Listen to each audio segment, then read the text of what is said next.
Clock 0. I'm not my social feed. Nawar Alsaadi. She stands at the edge of the cliff, the smooth sphere of an M67 clenched firmly in my hand like a hot baseball in a catcher's glove. I'm eyeing the brass, ring-shaped safety clip, like a groom having cold feet under a chuppah, and all I can hear is my own frantic breathing, shallow and loud and unsynchronized. There's a gentle breeze in the air, the sun's hot and round, and shining clear. The sky is endless blue, timeless and proud. "You still got time," I shout. "Never," she yells back. "Listen to me, you don't have to do this. It's all my fault." "It's ours," she shouts back. "Damn you, Marty, we're running out of time." Ivory plumes of tire smoke emerge from the distant sand dunes like giant cobras charmed by God. "They're onto us. Take my car and get out of here," I yell. "Just blow the damn thing and let's get on with it," she fires back. I pull the safety clip, and it feels like pulling a plastic lid from a milk carton. The roaring engines of a dozen Toyota pickup trucks shake the ground under my feet. They're close, very close. She says, "Tom, it's going to be awesome." "You're crazy. It's so steep, it'll be like flying." I say, "Marty, you're thinking of angels. This is no post-punk slow dive. This is stairway to heaven, on impact kind of dive." I tell her, "Marty, you know we're going to die?" She shrugs. She stands there placid and collected like we're bungee, jumping from a paltry viaduct atop a creek. Nerves of steel. Here goes nothing, and I release the lever. The spring throws the striker into the percussion cap, igniting a spark that slowly burns the detonator fuse. I slide the armed grenade into the Jeep. Countdown. An explosion is basically an act of turning a solid or a liquid into gas. Fast. A single M67 grenade is filled with 6.5 ounces of Composition B, a mixture of RDX and TNT, plus a little paraffin wax. When detonated, the RDX and TNT cocktail turns into nitrogen and carbon monoxide at 22,600 feet per second. Mach 20. Supersonic shockwave. Boom. 5 seconds. I spring over to Marty's side. 7. We're towering 10,000 feet above Lake Zargan, and its 500 hectares of shimmering turquoise H2O in the sun. The brain stops processing distance at 2,000 feet. It all just looks the same from up here, and death never looked so beautiful. 4 seconds. She clenches my hand and tilts her head towards me. Now we're transfixed. She's gazing at me, and I'm lost in the indigo blue ocean of her eyes. Everything's in slow motion. At this height, the air is razor thin. You get wasted with a gulp of oxygen-free air. This is God's way of giving us one final hangover. On the house. 3 seconds. I twist my head backward and see the sun reflecting on their fake Ray-Bans from behind the crack running across the windshield. I see the ceramic gray barrel of an AK-47, incensed eyes shooting copper-plated steel jacket bullets between my eyes. My heart muscles flex and wane madly. My quad heart valves on overdrive. A heart can pump 2.3 ounces of blood per beat. The human heart can beat at over 300 beats per minute. This means your heart can pump over 5.5 gallons of blood a minute. This is more than 4 times the blood in your entire body. That's a shitload of blood to pump in 60 seconds. I'm turning white. 2 seconds.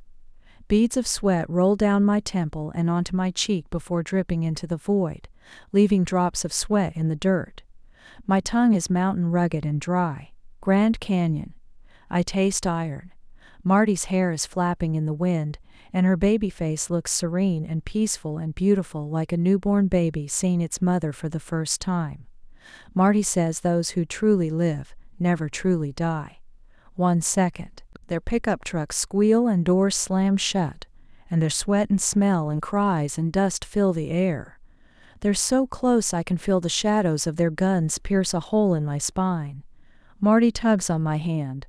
"It's time," she says, and all I want to do is shrink into one of the pebbles I'm standing on, and hide and cry, and death never looks so real. Marty bends her knees slightly. I follow suit, and we stand like two Olympian synchronized swimmers primed to swan dive. No spectators, no judges, no medals, no ESPN. We'll die unknown, soldiers for the cause, just like real heroes, nameless and proud. And we leap into the bottomless void, and Marty looks at me, her purple and blue hair fluttering and flapping, and says, "We are flying like angels, don't you see?" Composition B goes boom. 9 flash of blinding light. It's pitch dark. My skin feels damp. I'm awake now, and drenched in my own sweat.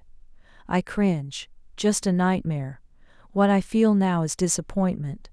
Anticlimax. Letdown. I check my phone and shut my eyes again. It's all gone. A Snapchat story. Why do I only live when I die? 102. My name is Tom, and I'm here to help you. I tell this to the elderly woman on the other side of the line. I'm the customer support at Travel Go. I'm an all-purpose travel. Gone. ROM troubleshooter. Travel gone. Off. The rails firing squad. The floor I work on has a plasterboard drop ceiling dotted with these energy-efficient recessed troffer LED lights. The light coming from this green miracle of technology is so white, we all look like vampires in plywood coffin cubes. Coffins with a phone jack. The floor has airtight tinted floor-to-ceiling windows on both sides. From in here, the outside world looks like a negative roll of film. My name is Tom, and I'm here to help you. This is how I start every call. Nobody calls us here if their trip is going well. It's always something. They want to change this or that. The beach is too far for their lazy ass. The rental car's too small for their oversized butt. They want to cancel their Alaska cruise last minute and book an African safari instead. Their flight's 5 minutes late, and they want a refund on the spot. The hotel room's toilet bowl isn't exactly as advertised. They want their money back. They forgot to board their train and want me to beam them up to wherever. They got attacked by a shark, and they're traumatized. It's always something. It's always fucking something. My name is Tom, and I'm here to help you. I tell Beretta. This is her name. Like the handgun. Beretta's been in the business of dispatching people to heaven since 1526. Beretta, the arms manufacturer, that is. Back in Venice they made barrels for 11 hook guns. Hook guns are those really old rifles that you load with gunpowder straight into the barrel and tamp with a ramrod or a selfie stick before you light it with a match. Arquebus, they also call them. They weighed 5 kilos and fired 15-gram lead balls, 0.66 caliber. I like learning random facts like this. It makes me look cool at parties. You've got to give it a try. Don't overdo it though, or you'll come off a pedantic smartass. See, everything in life comes down to dosing. Drink too much, you're a drunk. Don't drink at all, you're a bore. Go to the gym too much, you're a fitness freak.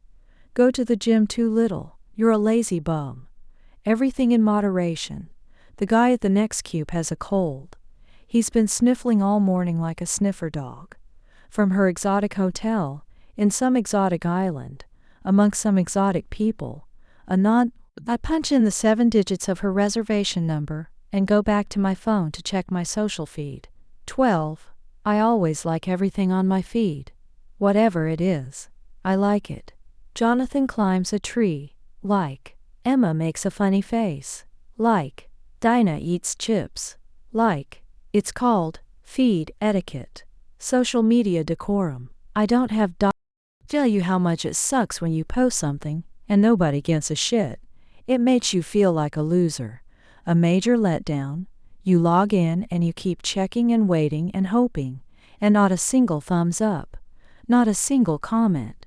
Not even a stupid quip from some troll. Who the hell wants to go through that? When you do what I do, you need the distraction. Otherwise, you go insane. Grab an arquebus and shoot everyone in the office insane. Serious stuff. We don't get paid $300 an hour to hear people complain. This is no fancy shrink office. This is counseling for minimum wage. You need something to take the edge off. Half the floor is on Xanax, the other half on their smartphones. I'm in the smartphone half. My neighbors sniffing and snuffling and sneezing and blowing, and seriously getting on my nerves. I can hear this ruckus with pillow, thick headphones covering half my head. When it comes to my phone, I'm on maximum dosage. No moderation, can't be done otherwise. I've got a standard to uphold. I need to keep tabs on things. There's just too much going on to check my phone only once in a while. An online persona takes time, takes commitment. It's hard work. You've got to keep up with everything and share with everyone. You can't just post any selfie you want. You can't just share any quote. Everything must flow. Your social media 13 feed is who you are.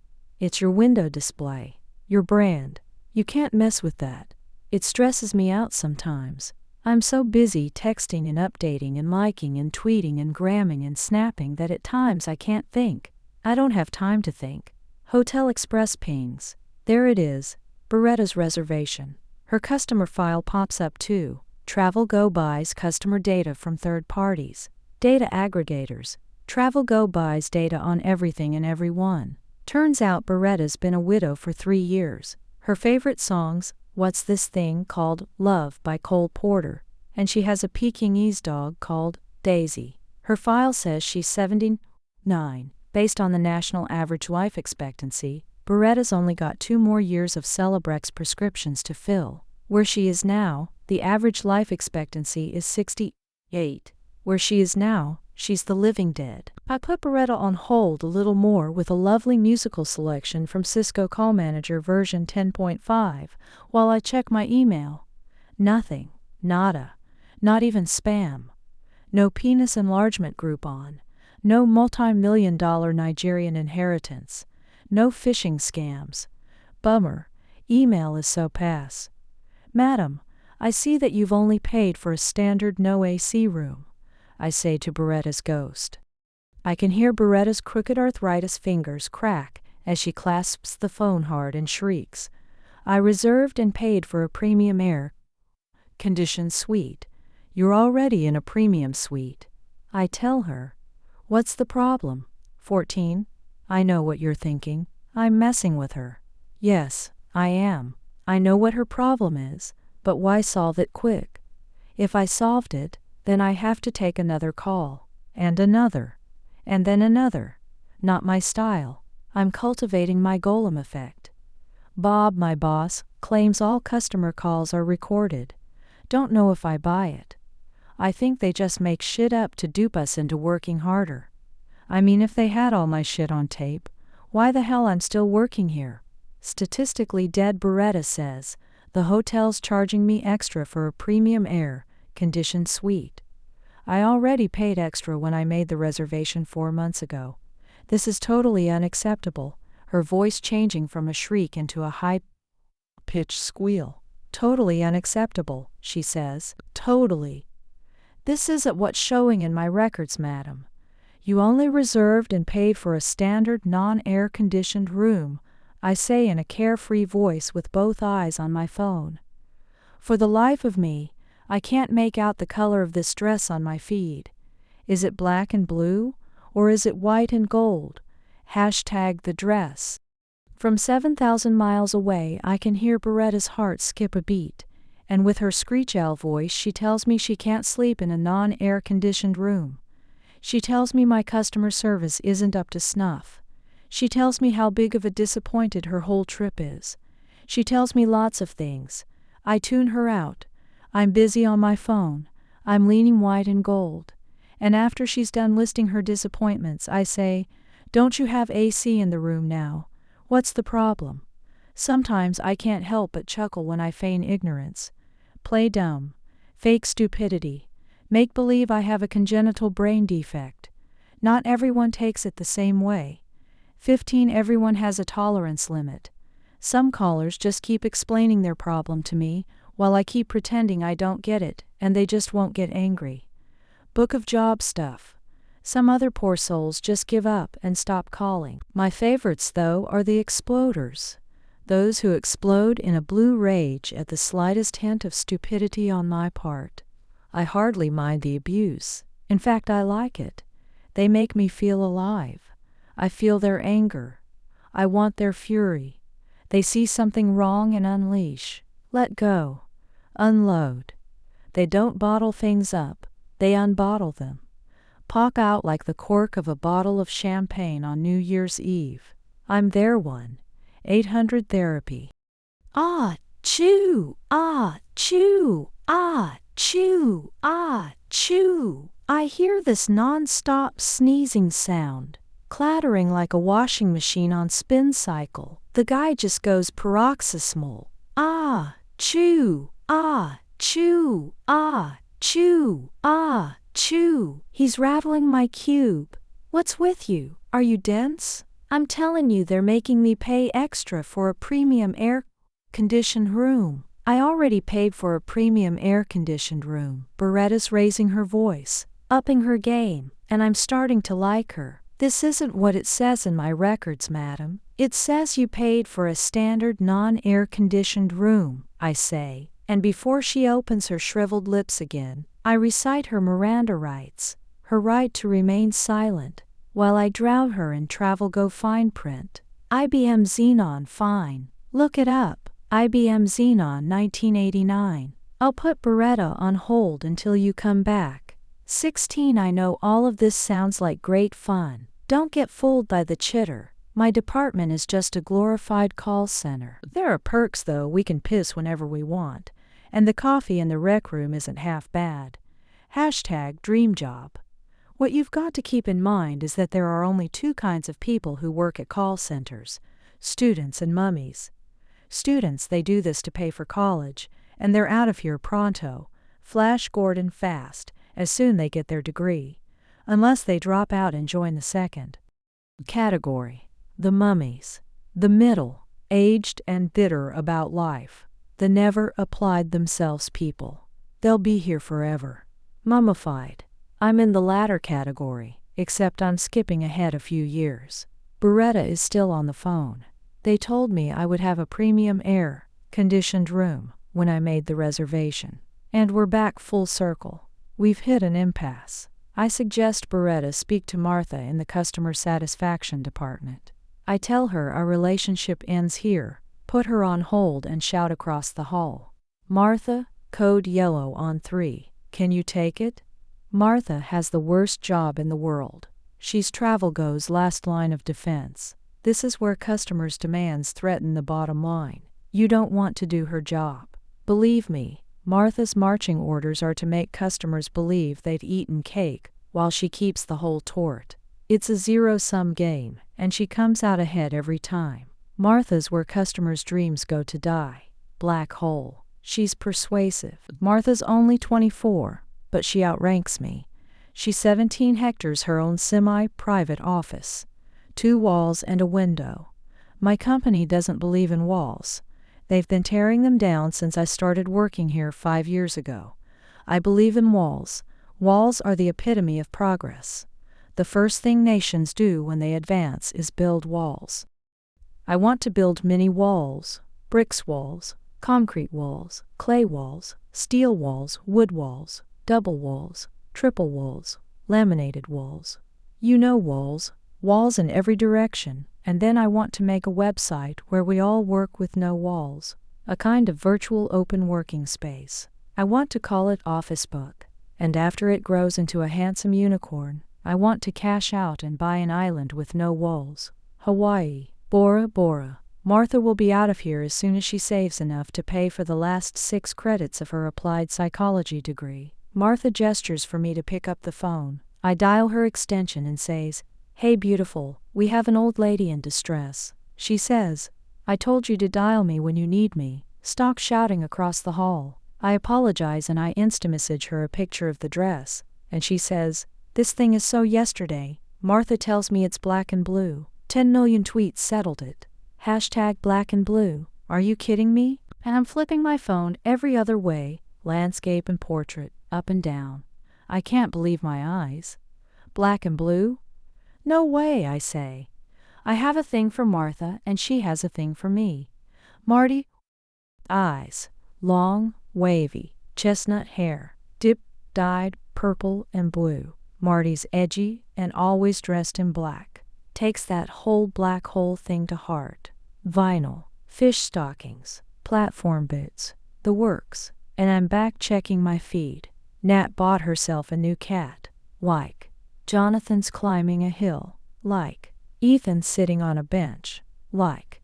I must say, my social media dedication is paying off. I have a respectable 550 eyes on Twitter, and I'm closing on 300 on Instagram. My Facebook feed is a hive of activity brimming with the chatter of 1,000 friends. People who treasure me and care about me as a dear friend and confidant. I have so many online friends I can barely keep up with the birthday reminders. And I just celebrated 3 friendiversaries this week alone. Epic. Bob walks by, and I hide my phone and pretend I'm working, and start shuffling reservations around. I'd better remember what I'm shuffling though, because if I don't, Mrs. Robinson's going to end up taking her Hawaiian vacation in Wilcox, Nebraska, and Mr. and Mrs. Patel will end up celebrating Diwali in Reykjavik instead of Jaipur. Bob vanishes into his 4-walled office, and I'm back checking my feed. Mom's having chocolate cake for dessert. Like. As PACE 2001 posts an Arthur C. Clarke quote. It has yet to be proven that intelligence has any survival value. Like. Retweet. 19 Ray post a link about some guy making a ton of money eating in front of his webcam in South Korea. I click it open and it says, at around midnight he goes online with a couple of friends and performs his meal, spicy raw squid one day, crab the next. He is extravagant in his gestures, flaunting the food to his computer camera to tantalize the viewers. He eats noisily, and that's part of the show. He's invested in a good microphone to capture the full crunch and slurp. This guy's making 5 times my paycheck slurping noodles in front of a Logitech webcam. My name is Tom, and I'm here to help you. Ah, chew. Ah, chew. Ah, chew. Ah, chew. My life is so fucking awesome. Hashtag SFA203, plenty of blubber flapping around. I thrust, she moans. I thrust, she moans. Beads of sweat sway on her back. It's hot in here. In ancient Rome they called it coitus morpherarum, Latin for sex in the manner of wild beasts. In the Kama Sutra, they call it the cow position. Today they call it doggy style. I'm at Marty's at her 1-bedroom condo on Smythe St. One thrust, she moans. My eyes looking into Alice Cooper's. He's dressed like Uncle Sam, black top hat and a blue jacket. Black tires around his eyes, and he's pointing at me with his index. Want you, it says below in large print. Try to get a hard John with Alice's flustered eyes staring at you. It takes practice. I thrust, she moans, I moan, I come. Marty's lying on her belly, still breathing rapidly. I'm slouching against the wall beside her. My legs are on top of hers, and the skin under my calves and thighs feels damp and sticky. The rubber's still on, wrinkled and bursting with hot sperm. The Cure's A Strange Day plays softly on her stereo. I slap Martha on the butt. Smack. Oops. My spank comes harder than I intended. Aw, stop it, she yells. I look over her butt and ask her if she wants to elope with me to Vegas, and she laughs out loud. She says she's not the marrying type. She says this thing we have isn't that kind of thing.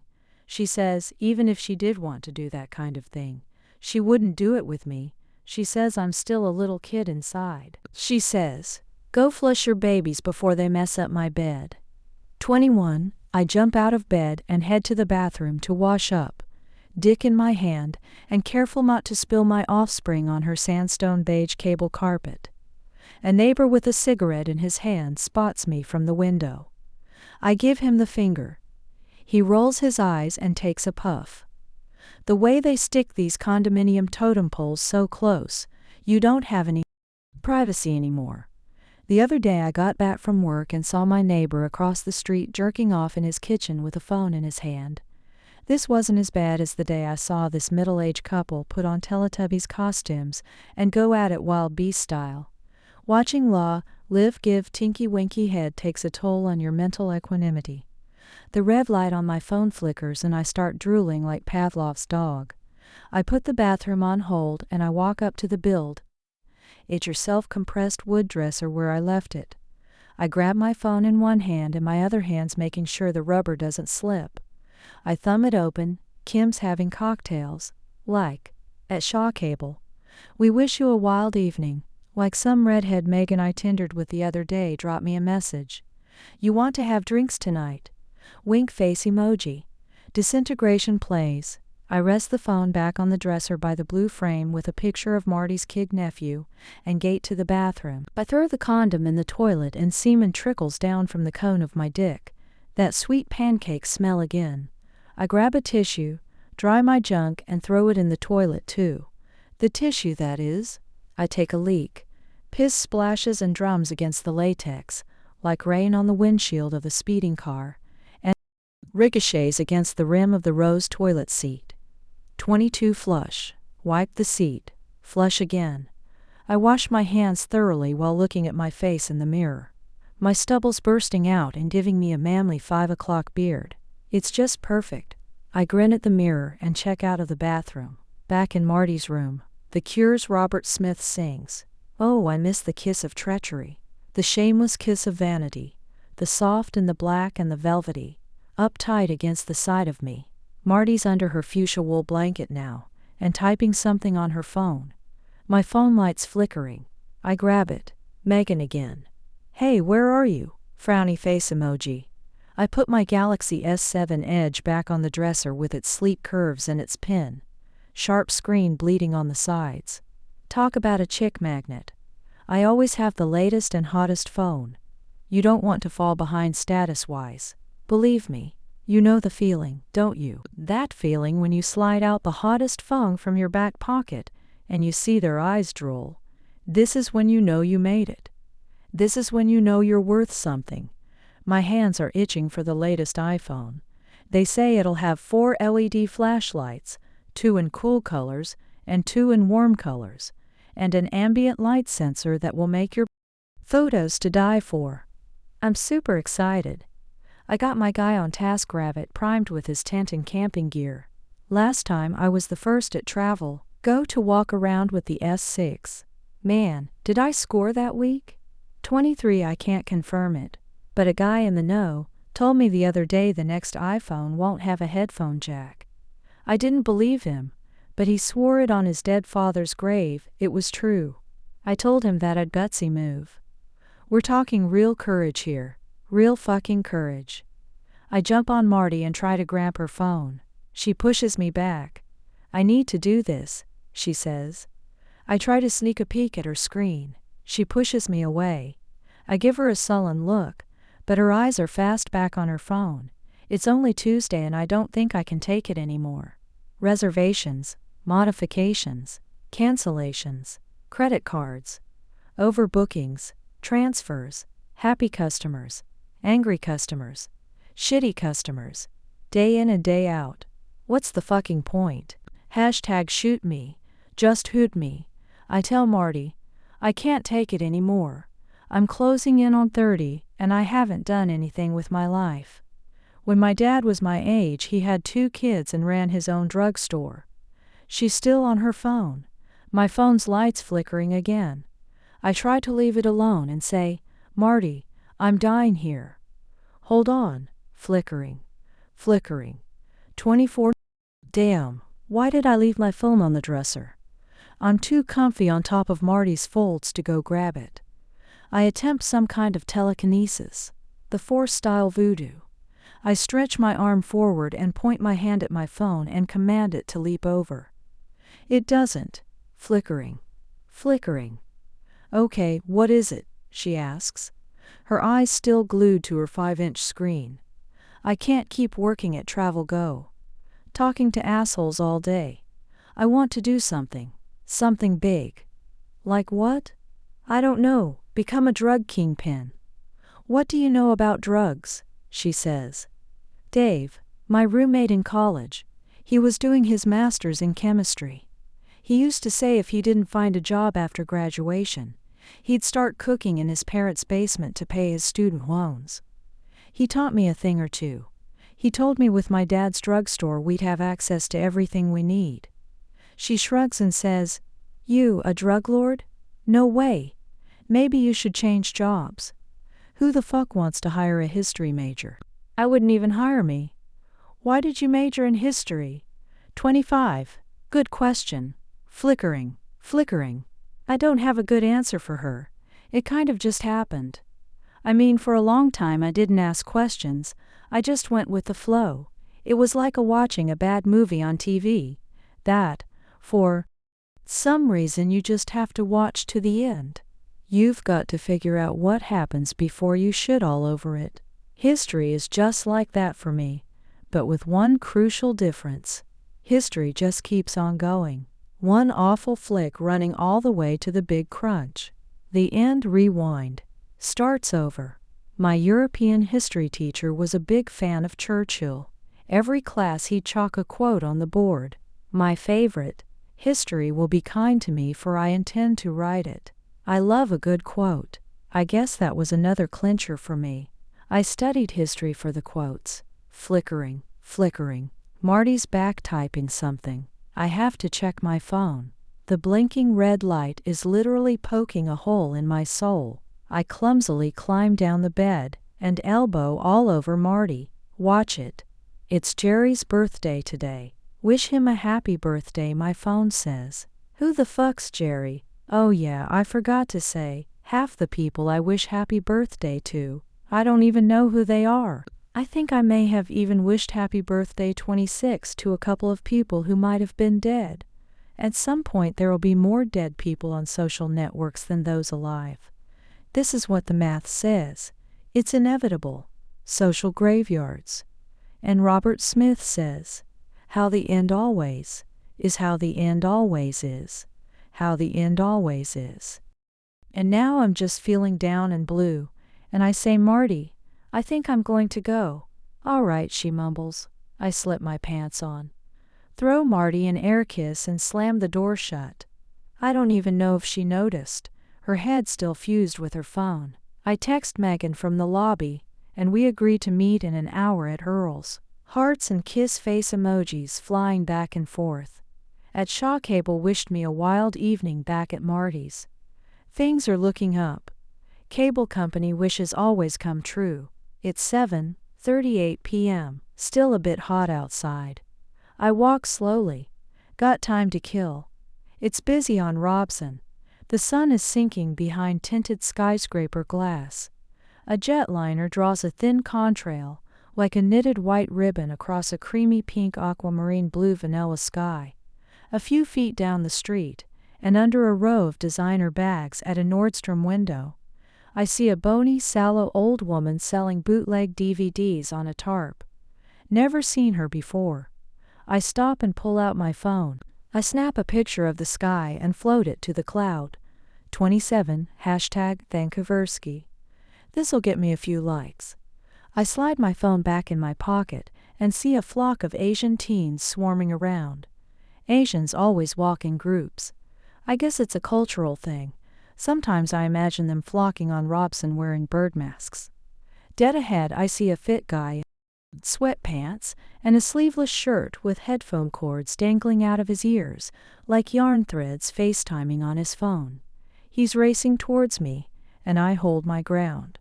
This is my lane too. He tilts his head and sees me in his path. I pretend to look away at some graffiti, a jack-o'-lantern painted in red on a street map. I'm still tracking him from the corner of my eye as he bolts forward. The bony old woman hands a man a DVD with Tom Hanks's picture on the jacket. She smiles. She's missing 4 teeth. Inches away now, I can feel his breath on my face, and I haven't budged, and he rams through me like I wasn't even there. I sway and spin and almost slump to the floor, and I want to yell at the dolt, but no words come out. I'm at a total loss. And now it's too late. He's already 20 feet away crossing a light. 3 girls with name tags sitting at a bench by a blood-red Mustang are giggling with their faces hidden behind their phones. Are they laughing at me or something on their phones? I can't tell. I check my phone. 4 likes for my Sky Snap. Makes me feel better. I slip my phone back into my pocket. 3 black Lamborghinis whiz by at snail speed. Than's Richie Rich doing their evening daddy.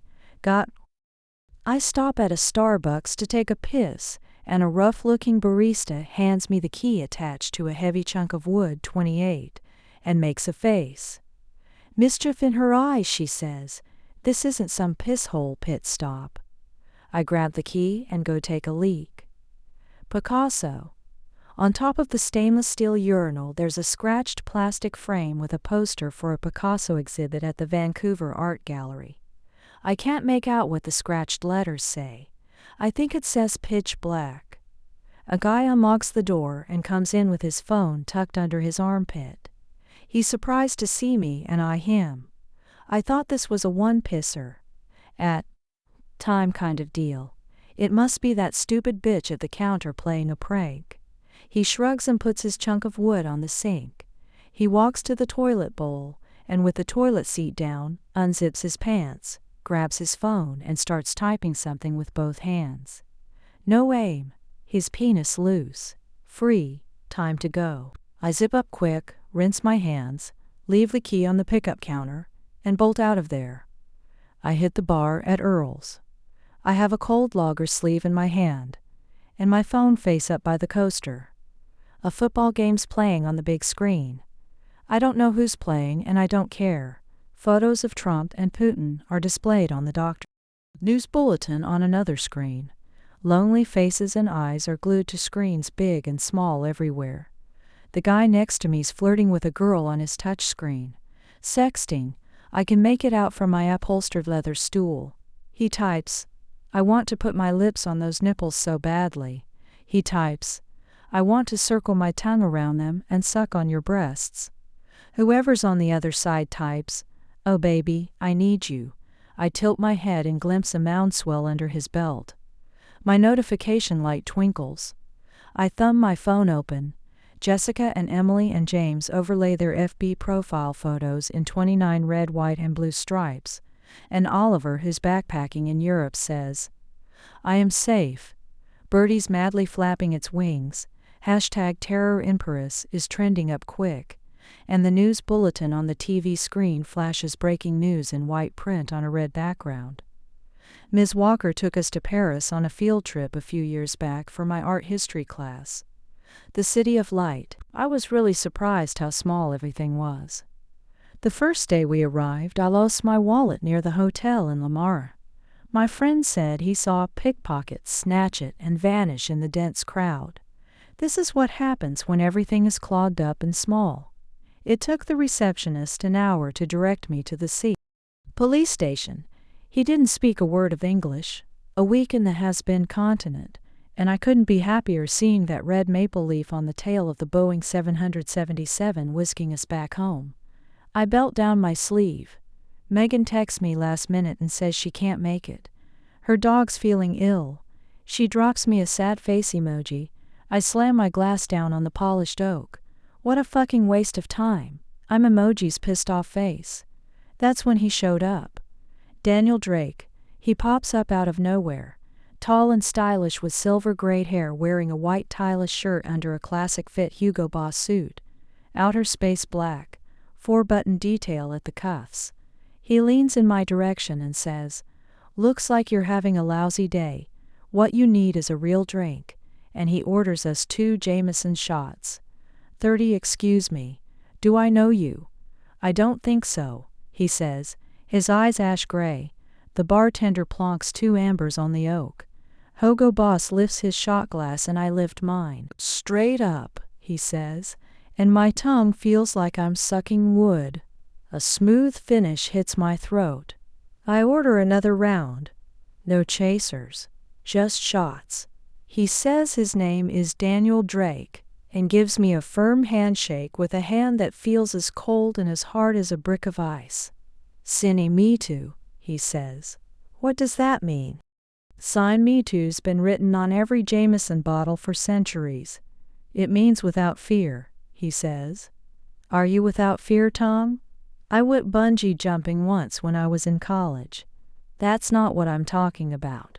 When you're harnessed from head to toe, attached to a cable and pampered by a safety crew, that's not courage. That's just an adrenaline rush.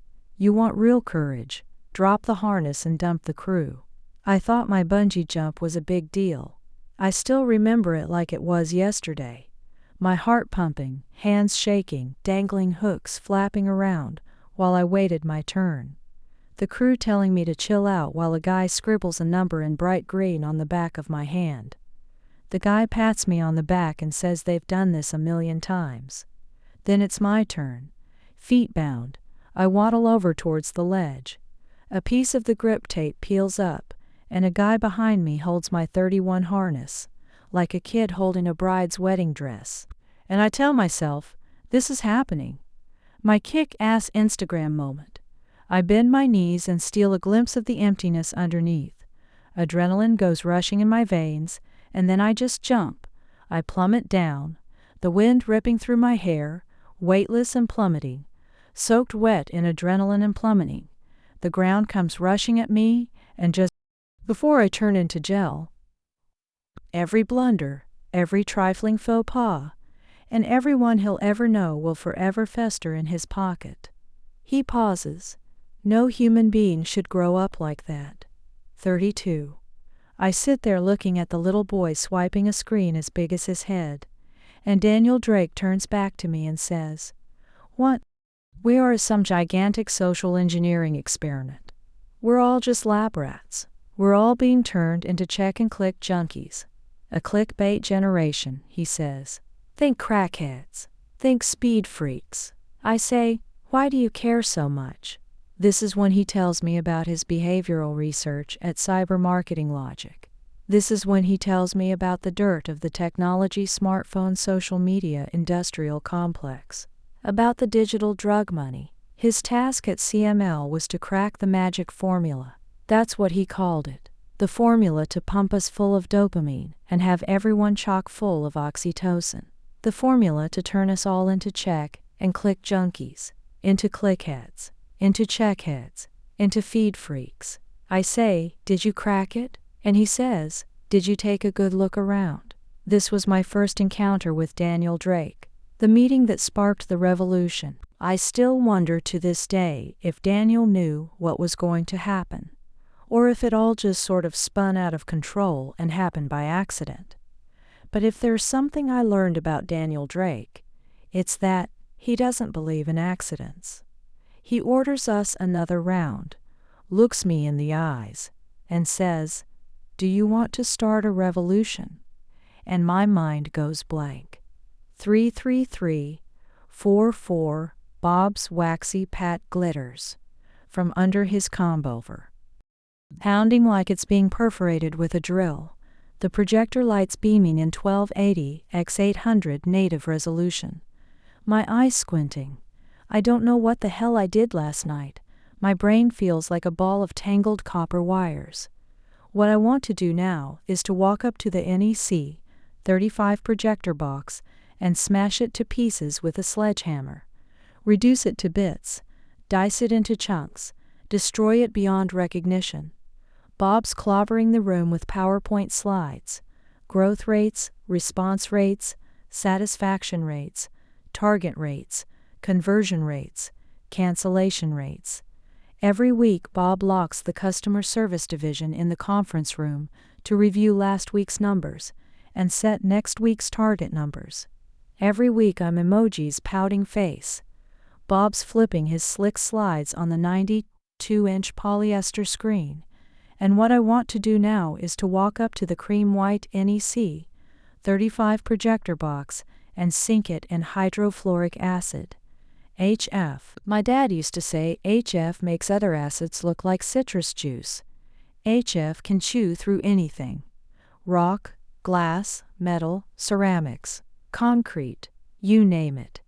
This stuff is nasty like you can't believe. My dad sold hexafluorine at his drugstore to neutralize superficial HF burns. If just 3 ounces of the stuff spills on you, it'll kill you within days. And HF won't just happen even to your skin. It'll suck every bit of calcium and magnesium from your every cell. You'll die an agonizing death within a week of exposure. Multiple organ failure. I told you. I'm fun at parties. 35 last night's drinking binge was kind of a blur. I think we hit every bar in town and Daniel Drake's words are still doing twirls in my head. Lab rats. Junkies. Clickbait generation. Everyone drooling for their dopamine fix. Checkheads. Clickheads. A life written in snippets. A post here. A comment there. An emoji here. A tweet there. And then you just die. Bite the dust. Take a dirt nap. Cash in your chips. Relationship status. 6 feet under. Daniel Drake wants to hand me a revolution. I'm meeting him at his place after work. I don't remember much from last night, but I do recall him explaining how to make the perfect highball. Customer waiting times increased by 3.2% last week, says Bob. This is unacceptable. Bob's horn-rimmed birth control glasses looking in my direction, his tiny green eyes hidden by the projector glare. I can't tell if he's looking at me or in my direction. I just nod. He looks away. You take a tall, narrow-mouthed glass. If the glass is too wide, the bubbles will float away. Drop in a single cube of ice. A hand-cut rock is even better if you can find it. Stir the ice until the glass chills. Pour off any melted ice water. Pour your desired measure of whiskey and add another piece of ice to a level point in the glass. Now, stir 13 times clockwise. Add your last piece of ice and 2 measures club soda. Stir 3 times clockwise. Now the final step. Nestle a spoon underneath the base of the ice and lift upward to harmonize 36 the whiskey with the water, and without jostling or stirring gently, remove the spoon from the glass. Perfect highball. This is how you make a perfect highball, Daniel Drake told the bartender, and for some reason, I remember every detail. We're at a 17.3% conversion rate. Next week, we're aiming for 20%. In the 5 years I've been here, I've never seen a 2-handle conversion rate. The conversion rate is how many incoming calls we convince to purchase additional travel services. Travel insurance, room upgrade, class upgrade, car rental, carbon offset credit. Keep in mind those calling our floor are calling to complain. It's a miracle we're converting anyone at all. You'd think our conversion rate was negative with all the refunds and cancellations. The office pool says the day we convert 20% of our callers, Bob will turn into a fairy tale prince. The fresh drone next to me with his new drone smell is inscribing each of Bob's words, like he's transcribing a holy edict. I can see him arcing the 2 as he writes the number 20 in his notepad. It's uncanny. I can't quite place him. I mean, he doesn't fit either the student debt slave class or the given up on life mummy category. I take a good look at him. Celeste blue eyes bursting with flair, Tattersall standard fit shirt tucked into some freshly hemmed slim fit mustard khakis. He's gunning for Bob's job. Problem is he's forgotten about his buddy's photo tag of him hosing a crippled man with sunflower yellow spray paint back in high school. The picture hasn't forgotten him. 37 I skip the Boy Scout and scan the dimly lit room, faces blued by the reflection of the projector light, eyes twitching, hearts racing, craving their dopamine fix, their oxytocin plummeting at an alarming rate, their fingers tingling, hashtags to tweet, pixels to gram, chats to snap, hearts to collect, thumbs to put up. Every minute in here is inching them closer to social media oblivion. A couple sneak a peek at their cracked screens. In the good old days, you did coke on a screen. Now you skip the coke and get high off the screen. I look at these silver blue faces and I see myself. I'm Emoji's frowny face. Bob wraps up his slides and the recessed LED ceiling lights flicker on. That vampire tent again. Any questions? Everyone hides their eyes, and the Boy Scout asks about a slide. Bob's happy to oblige, and everyone's inner golem sighs. I slide my hand in my pocket and check the time. It's 20 to 10. I thumb my phone open and discreetly tweet. Must have coffee, pronto. Hashtag one of those days ****, Bob's long gone. It's 7:07 p.m., and the video display says it's 18 degrees Celsius, partly cloudy. My ears pop. The gearless marble-coated elevator cab zips me to Daniel Drake's penthouse at 1,200 feet per minute. All the way to the 61st floor of the Shangri-La building at 1128 West Georgia Street. Top of the totem pole, condo towers work like a caste system. Get into a condo tower elevator, 38, press the highest number on the panel, and everybody'll bow down. A man and woman and their 2 kids ride with me, bowed down to their smartphone screens until they get off 30 floors below my stop. Peasants. Feed freaks. The Lost Horizon. I remember this James Hilton book from Classic Lit. I remember it well because we had to read the damn thing and write a paper about it. I watched the movie instead. I got a C+. Why am I talking about this? The Lost Horizon is where James Hilton describes this supposed paradise. This secluded, harmonious, beautiful, and happy place called Shangri-La. Kind of like a mythical Disneyland. The people living there were almost immortal. They were ruled by a bunch of monks living in a mountain. Shangri-La was a sort of a sanctuary from a crazy world. This was like a decade after World War I. The plan was, once people were finished destroying themselves, Shangri-La would reveal itself and hand the world its history back, or something like that. I pull up my phone and chirp this. If we have not found the heaven within, we have not found the heaven without. Hashtag James Shilton. On social media, everyone is the Dalai Lama. Quotes get you many likes. I knock on the grand stained oak door. Twice, not a peep. I knock again. Daniel Drake opens the door in a burgundy silk robe, barefoot, his hair damp and sleek. Sorry, just got out of the shower. The only thing between me and Daniel Drake's swinging gonads is a single layer of paper, thin silk. I pray the 39 wind of the door closing doesn't lift his robe. Marilyn Monroe style. We make it safely to the endless living room. Tinted glass windows span from the herringbone, parquet floor to the ceiling. A blanket of puffy clouds spreads in every direction. A tinted sphere of sun looks you straight in the eyes. Daniel Drake is a minimalist. This vast living space has hardly any furniture. At one end of the room I see a vintage hickory brown Worthington couch, an ash-white Dolph coffee table, and a black Eames easy chair with its button. Tufted ottoman. At the other end, I see a wet bar, lined with 2 playa turquoise counterstools, and a varnished steel Tolix dining table, hugged by 4 white leather Toulon dining chairs with a diagonal stainless steel frame. My ex was an interior designer. The sparse futuristic retro nature of the furnishings and the panoramic blue sky above the cotton candy clouds feels like you're walking onto the set of Stanley Kubrick's 2001, A Space Odyssey. 1, 2, 3, action. I'm sunken in the Italian aniline leather of the easy chair. In my hand a Waterford brandy snifter twinkling in the rays of a sun barely atop the clouds. On the upholstered leathery cushions of the Worthington sits Daniel Drake, his gold-dotted fleur-de-lis burgundy silk robe reaching below his crossed knees. He's scenting his fine Remy Martin brandy like a man basking in the fragrance of a beautiful woman. I eye him discreetly. This guy is no Che Guevara. Maybe the guy's gay, and this whole revolution spiel from the night before was just an act to get me into his bed. 40. I brush the silly gay thoughts away and take a sip from my snifter.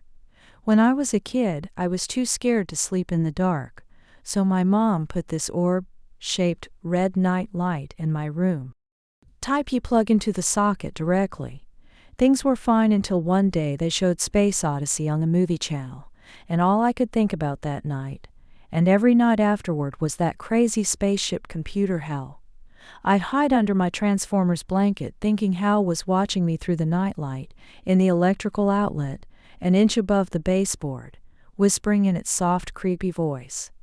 "Just what do you think you're doing, Tom?" I was too freaked out to get near the thing, until it finally just died. Told my mom not to replace it, because I wasn't afraid of the dark anymore. Liar. Daniel Drake looks my way and says, "Do you know how we measured our volunteers' dopamine release at CML?" He explains, "We shaved their heads and drilled holes in their brains, and then we skewered them with deep brain carbon fiber electrodes, and after that, we made them fumble their phones for hours." That sounds pretty risky. Is that shit even legal? If you're doing this kind of stuff in the States, someone is going to sue you. That's how they do business down there. Nothing $1,000 an hour lawyers can't manage. The thinking was, the ardmeningal inflammation couldn't hold a candle to pacing that flickering light just right. The occasional fatal seizure was worth it to figure out the perfect hue for that notification pop-up. I mean, sure, you could end up with some serious brain tissue damage and spend the 41 rest of your life limping on all fours thinking you're Mr. Kittens. But without your sacrifice, how are we going to know the optimal shelf life of that dick pic you snapped from your shared bathroom in college? Don't they have regulations against this kind of stuff? Regulations, he says and chuckles. Wall Street gets a bad rep for gaming the system, as do the fossil fuel companies, the tobacco companies, the drug companies, hell, even the toy companies. What nobody tells you is that Silicon Valley's calling the shots. Who do you think gave the NSA the know-how to spy on your every move? You scratch my back, I scratch yours. As old as the hills. A bunch of lobotomized test monkeys is fair game if it fattens the pockets of the techno-billionaire class. Trust me, I'm one of them. You're worth $1 billion? Daniel Drake grins wide. His bleached white teeth leer at me. His ashen eyes turn silver, and without saying a word, I can hear him say, "Fuck yeah." He goes on, "In the old days we glued our phone junkies in front of computer monitors for days, hooked their genitals up to piss catheters, and needled their arms to IVs. We drew blood samples every couple of hours. It was messy, not very precise. So we switched to PET scans and pumped our subjects full of iodine. Those tests were more accurate, but were bulky and far from real-life usage conditions. You know, like driving with a hand on the steering wheel and the other texting your buddy." He swashes the last bit of brandy around the inside of his glass and says, "Nothing compares to jamming wires right into their striata. We're talking real time, 42 live. Every time our clickheads posted, shared or checked whatever, our instruments would go haywire. Whenever their phones flickered, their dopamine release plotlines would skyrocket. This was 100 times more accurate than anything on the market. We had Silicon Valley unicorns lining up door to door, begging us to beta test their dope. We made shitloads of money." Daniel Drake takes the last sip from his glass. "Last I heard, CML is working on something similar for measuring oxytocin to replace the old needle. Whoa. In the spine shtick. They probably pulled it off by now. If not them, someone else. Too much green at stake. And I don't know what to say. Daniel Drake's telling me all this shit about dopamine and oxytocin, gaming the system, carbon fiber electrodes, Silicon Valley, Atlas shrugged capitalism, and I say, you're obviously smart and wealthy, and you've clearly put a lot of thought into all of this, but in what it is you want from me." Daniel Drake eyes me intently, and his silver eyes turn black as the sun dives into the horizon. "They call it the social media revolution," he says. "Do you know what happens to revolutions?" He pauses. "They turn into the decadent social order that fuels the next revolution." This guy has a flair for the dramatic. "We are that next revolution," he says, as he stands up and walks over to the floor, to ceiling windows, and as his silhouette dissolves into the false dusk, he turns towards me and commands, "Come over here. Let me show you something." 43. I walk up to him. The clouds have thinned out, and underneath, below our feet, the city is already wrapped in the night, and the speeding cars draw white and red trails from under the low-hanging clouds. I stand there as Daniel Drake gazes out the window. I mimic him, a copy, an imitation, fake. Then when it turns almost pitch black, and a handful of dead stars twinkle in the blackness of space overhead, Daniel Drake turns towards me and says, "Do you see all those radio masts dotting the roofs of those skyscrapers?" His fingers pointing at the pointy ends piercing the cloud cover. "These are our targets." "Why is that?" "Those are Silicon Valley's foot soldiers. They're drug dealers. They're Achilles' heel. If we take out the cell towers, their whole edifice falls apart, and the day they fall is the day we rise." My eyes dive into the dark and I see cell towers as far as the eye can see. How the hell are we going to take down all these towers? There must be hundreds of them. He's inches away from me and I can barely see him now, only the faint dark outline of his face, the spanning forehead, the curving nose, the extending cheeks, the malleable lips, the proud chin, and he says, "You're thinking too small. There are over 250,000 cell towers in North America. We're going to take them down, all of them." Is this guy insane? You want to take down 250,000 towers? The whole North America's cellular network? 44. North America's just the beginning. By the time we're done, there won't be a single radio mast standing on the face of the planet. Maybe living at this height messes up your brain with some kind of penthouse, altitude sickness. "Mr. Drake, are you serious or is this a joke?" "Call me Daniel," he says. "Okay, Daniel," I say, and I ask him the same question again. And now I can't even see his faint outline anymore. Instead, I see the slim contours of a waxing moon, and the appearance of a chorus of twinkling stars, candlelight vigil style. And from the darkness he says, "This is no joke, but first, we have to raise an army." 455. A block away from the winos and crackheads in Pigeon Park, Marty's sitting on my bed in a meatloaf t-shirt and midnight blue spandex panties, her knees folded, and her blue and purple dipped hair spread out behind her. She's coloring her toenails licorice black to match her blackberry lips. Right there, just below the hip, I see them. Dozens of pale jagged lines running across her thigh, school of fish style. Marty's mother died of cancer when she was 14, and to cope she stole one of her father's razors, and sunk them into her teen flesh. She grieved for her mother's death in blood.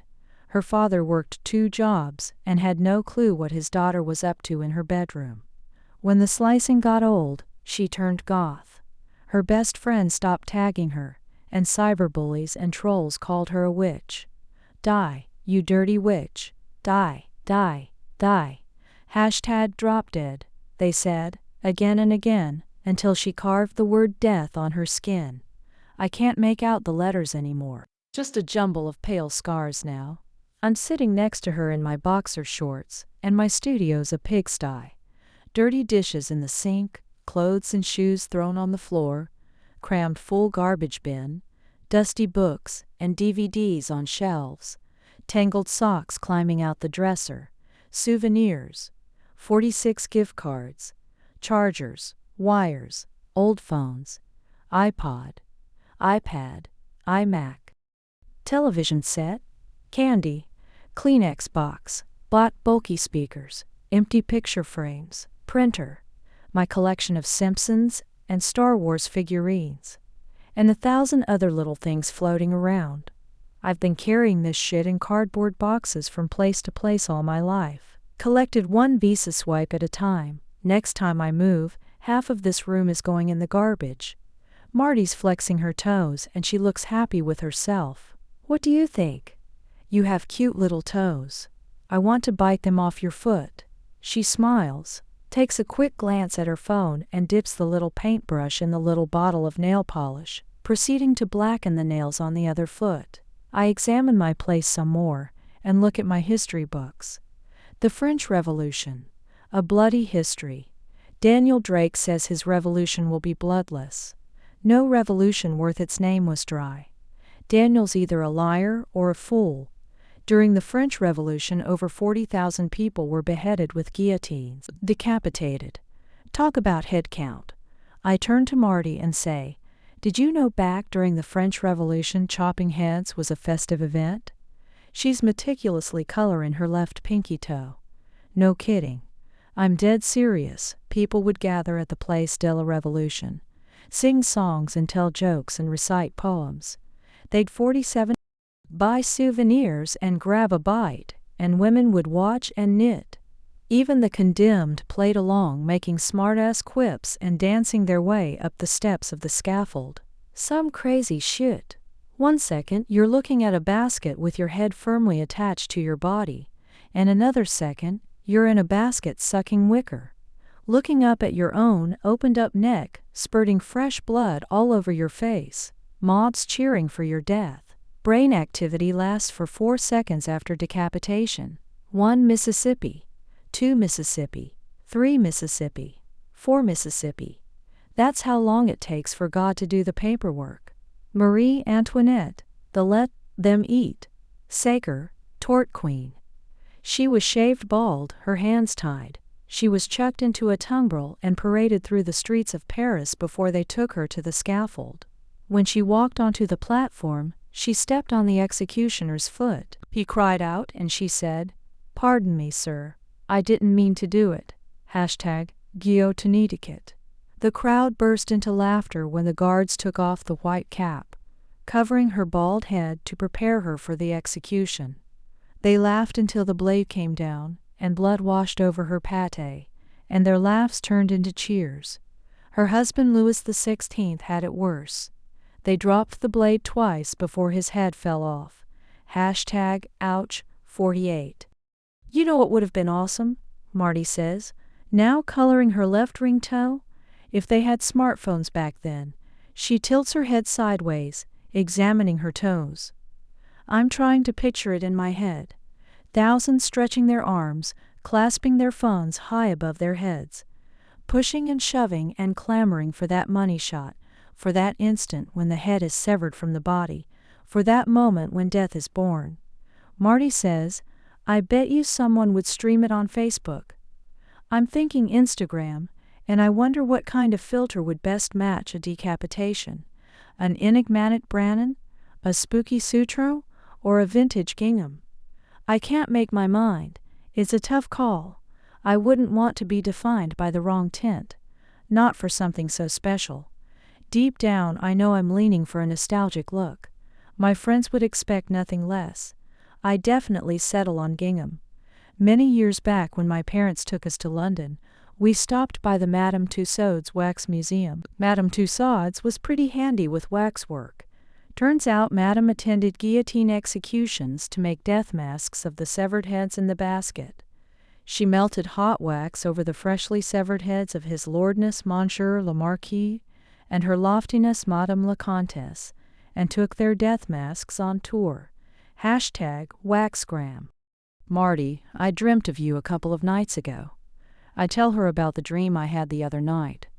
The black Jeep, the shearing cliff, the M67, the fake Ray-Bans, the cracked windshield, the round hot orange sun, the endless blue sky 49 and the plumes of dust. I tell her my dream and my heart's racing like I'm there.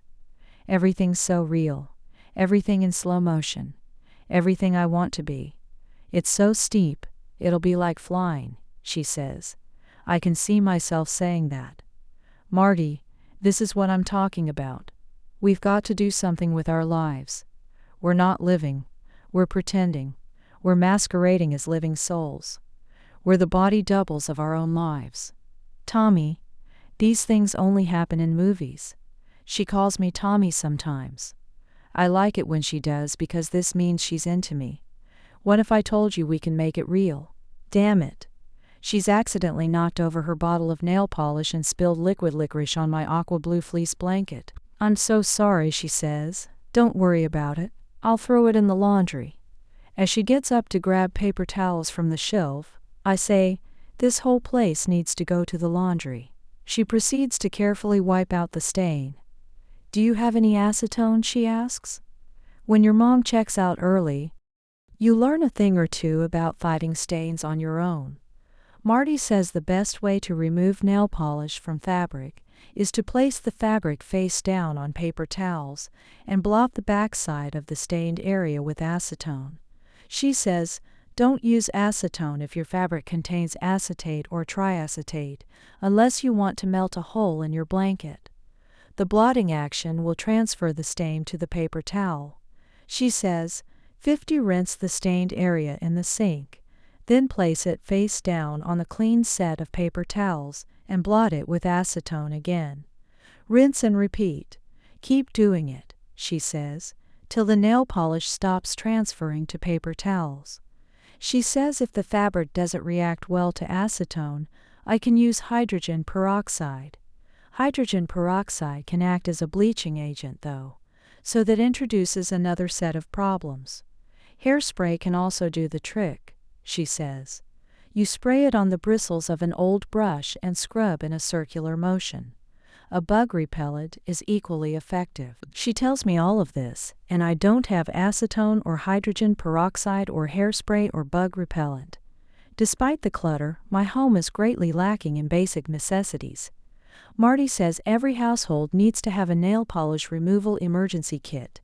Marty takes me to court on my lack of the aforementioned critical nail polish fighting agents, and it hits me, Juno, with its color intensity and its bright hues. This is what I need for my guillotine selfie. Or do I? On the emoji's musing face, Marty gives up and settles for wiping the stain with the dry paper towels. You were saying?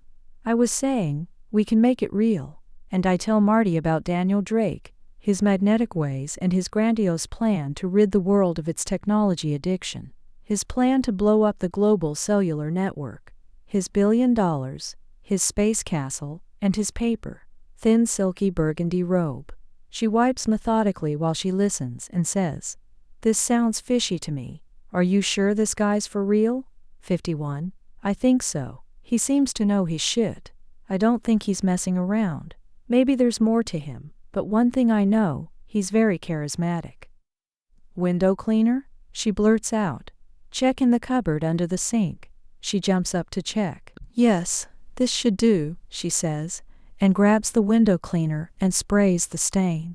She grabs a dishcloth and again starts scrubbing in a circular motion and says, maybe he just wants to impress you. Maybe he just wants to sleep with you. I don't think so. I don't think he's gay. And even if he was, why would he make up such a crazy story? I think he's dead serious. The stain slowly begins to disappear as she scrubs in circles like she's making whipped cream. But I like my phone, she says, and my feed, and my tweets, and my snaps, and my vines, and my grams. What did these people ever do to him? And I tell her about the dopamine tubes, and the oxytocin spine needles, the brain damage, and the fatal seizures. I tell her we're lab rats. I tell her about our stolen present, and the never-dying past, and the compromised future. I tell her how our lives and our love and our friends, our hopes and fears are manipulated and monetized. I tell her about a distraction economy, built on the back of a life, sliced into meaningless snippets. I tell her about fake happiness delivered on a flickering red light. I jest about clickheads, and the clickbaits, Daniel Drake's words coming out of my mouth, and in case all 52 of this isn't enough, I stray where I know it hurts. I tell her about cyberbullies and trolls ruining people's lives. I tell her Daniel Drake's raising an army. Her cheeks flush. Wow, she says, and she stops scrubbing, lifts her head and says, where do I sign up? At the 61st floor of the Shangri-La. And I lean over and press my lips hard against her sweet blackberry lips. #sweet kiss. I kiss her, and this time it really hits me. Fucking guillotine filter. I want to see fresh blood, hot and Bordeaux red. I want to see heads fly with my God-given eyes. I want to breathe iron with the 2 holes in my face. I want to hear the drums of death with my own ears. I want to be born back. I want to break free. Let's go see this Drake. Then she lifts the blanket and says, "Ta-da!" I knew that was up your alley, I say, and I'm not talking about the stain removal. 536. The 3 of us are sitting in the open air in 3 Finn lounge chairs. It's late afternoon and the sky's light blue with no cloud in sight. The sun's losing some of its shine, readying to go to bed.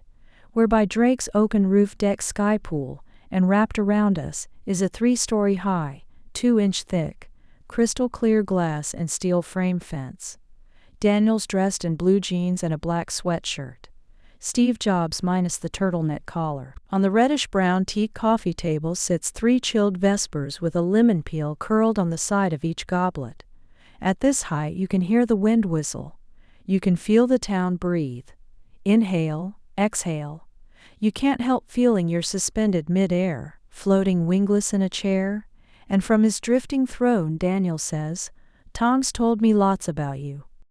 "Crazy things, I hope," Drake says, and I can see a hint of a wink and a smile on his face. Marty and I both smile, and there's a blend of cordiality and tension in the air. In Drake's presence, I feel like these tiny ant-sized people walking the streets down below. Daniel Drake has this larger-than-life quality to him. The man is carved out of a magazine, pulled out of a movie. This whole thing feels surreal, and I'm thinking Tyler Durden. Dissociative identity disorder. Split personality. This guy's going to turn into me any minute now. Surprise. 54. Marty bluntly fires back. Crazy, all right. Tom tells me you want to take out the global cellular network. I'm sorry to be so brusque, but this does sound insane. Marty's candid ways put a damper on things, and Daniel Drake's eyes harden, the ash in his eyes turn into coal, and he says, "Do you know who said, 'No great mind exists without a touch of madness'?" Marty shrugs. She doesn't tweet many quotes. I know this, but I dare not say. Right now I'm like a kid in a classroom waiting his turn, so I reach down, pick my drink and take a sip, and it feels bitter and crisp on my tongue. Aristotle, he says. You can't do big things without a touch of madness. It comes with the territory. Marty isn't impressed. Aristotle and her aren't on the best of terms. Aristotle thought women were incomplete men, as if being born a woman is a deformity. Marty would have given Aristotle hell. Fine. What's your touch of madness plan? The sun is sinking lower, and on the tiled concrete floor, our chairs draw stretched black shadows with tall thin legs, like elephants from the Salvador Dali painting. And Drake says, we start by infecting people's phones with an NFC virus. Dissemination is simple. When a phone comes within a 10-foot radius of a phone that's infected, the virus automatically downloads to the clean device. Think of it like a flu virus. A gentle breeze sends a waft of a piney floral scent from the bed of lavender lining the fence. And I say, how do we launch this thing? Where do we start? 5'5" Daniel pulls a small thumb drive out of his pocket and holds it up in his hand. This is where you two come in. You need to upload the virus on this drive to your company's mainframe, and Travel Go's Globetrotters will do the rest. Once uploaded, the virus will piggyback on every reservation confirmation. Overnight, tens of thousands of ignorant clients will turn into loyal foot soldiers, spreading the virus like wildfire. Beaches, hotels, brothels, conference centers, malls, restaurants, swimming pools, gyms, taxis, airports, you name it. It'll be everywhere. Global infected village. Marty looks perplexed and says, what will this virus do exactly? It'll detox the world of its addiction. It'll free the masses from their meaningless sliced-up existences, says Daniel, and his gaze glitters like mercury spilled into his eyes. Behind us the sun sinks further, and a ring of fire forms in the distant horizon. The view is magnificent, and you can't help feel the majesty of real existence. Marty's like one of those attack dogs, Once they bite, they never let go. I understand the objective, but how does it work? Every time someone uses an infected phone, they'll be flashed with subliminal messages. Flashes lasting a fraction of a second. Completely indiscernible to the naked eye. Movies are projected at 24 frames per second. A subliminal message is projected at 1 frame per 56 millisecond. 1,000th of a second. Imagine a second, divided into 1,000 pieces, and a message inserted in a single piece. Marty sinks her teeth in a little deeper. What kind of subliminal messages?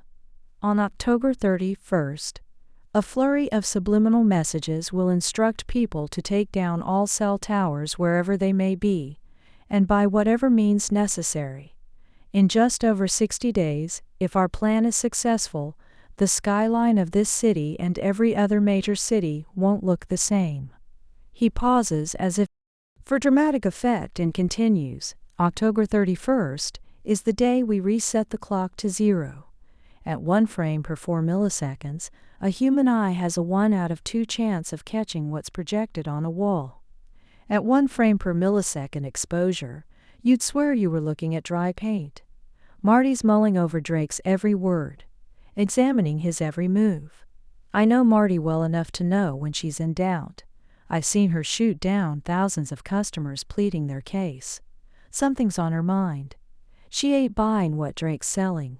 Marty's stranded at the bags of the Rubicon and can't quite make the leap. And now she finally asks when I bet she's been dying to ask since we arrived. What I don't understand is, how can someone go from making a fortune peddling digital drugs to wanting to burn it all down? Drake didn't flinch or tense up. With legs crossed and back comfortably leaned against the white cushion, he says, "When I first joined CML, I did it for the money. I didn't care 57 about anything or anyone. I neglected my son and ex-wife. I had the skill Silicon Valley wanted, and offered my services to the highest bidder. They wanted me to make them the best drugs technology had to offer, and I did. I was their Walter White. But then one day I looked around and I just saw drones. I saw skeletons and sketchers. I saw a world stripped at the core. And it dawned on me that this ship has no captain. A world steered aimlessly forward by a brew of naive scientific curiosity and pure greed. I had to take a stand, so I walked away." Drake uncrosses his legs and rests his arms on the teak armrests and says, "Even those professing no evil forget that the road to hell is paved with good intentions." Marty tilts her head to me, and I can see her eyes peering at me from the other side of the river. Daniel Drake's gotten through to her. To the east of us the night climbs into the heavens, and to the west the sun inches towards the horizon, its shrinking red-orange disk hiding behind Drake, endowing his silhouette with a reddish aura. And I'm thrown back to my history books, #TBT. A long time ago from Mesopotamia comes a fabled creature called the Bull of Heaven. The bull lived between the earth, the domain of man, and the heavens, the domain of gods. The bull could only graze where the sun sets and rises, its pasture the horizon. The bull was set to earth by Ishtar, the goddess of love and war, to destroy the ancient city of Uruk. Daniel Drake and his halo rest on the horizon, and while my eyes discreetly search for his horns, I say, "How do we get to Travelgo's mainframe?" 58? Marty takes a sip from her dewy goblet and says, "I think I know how." And then we were three. Two steel columns composing the glass fence structure cast a shadow over Daniel Drake's head, superimposing two long black horns onto his shadow. And he says, "If you guys want to take a dip in the pool, be my guest. The water's at room temperature." 597. At an altitude of 35,000 feet, the air is fatal. Step out of the fuselage and the severe cold and lack of oxygen will kill you in seconds. At extremely cold temperatures, your body shuts down the regulatory system, forcing blood to rush in tides and giving you the feeling you've been hit with a massive fever. Marty's playing Angry Birds, and I'm looking out the airplane window, We're on our way to TravelGo's server farm in Montreal.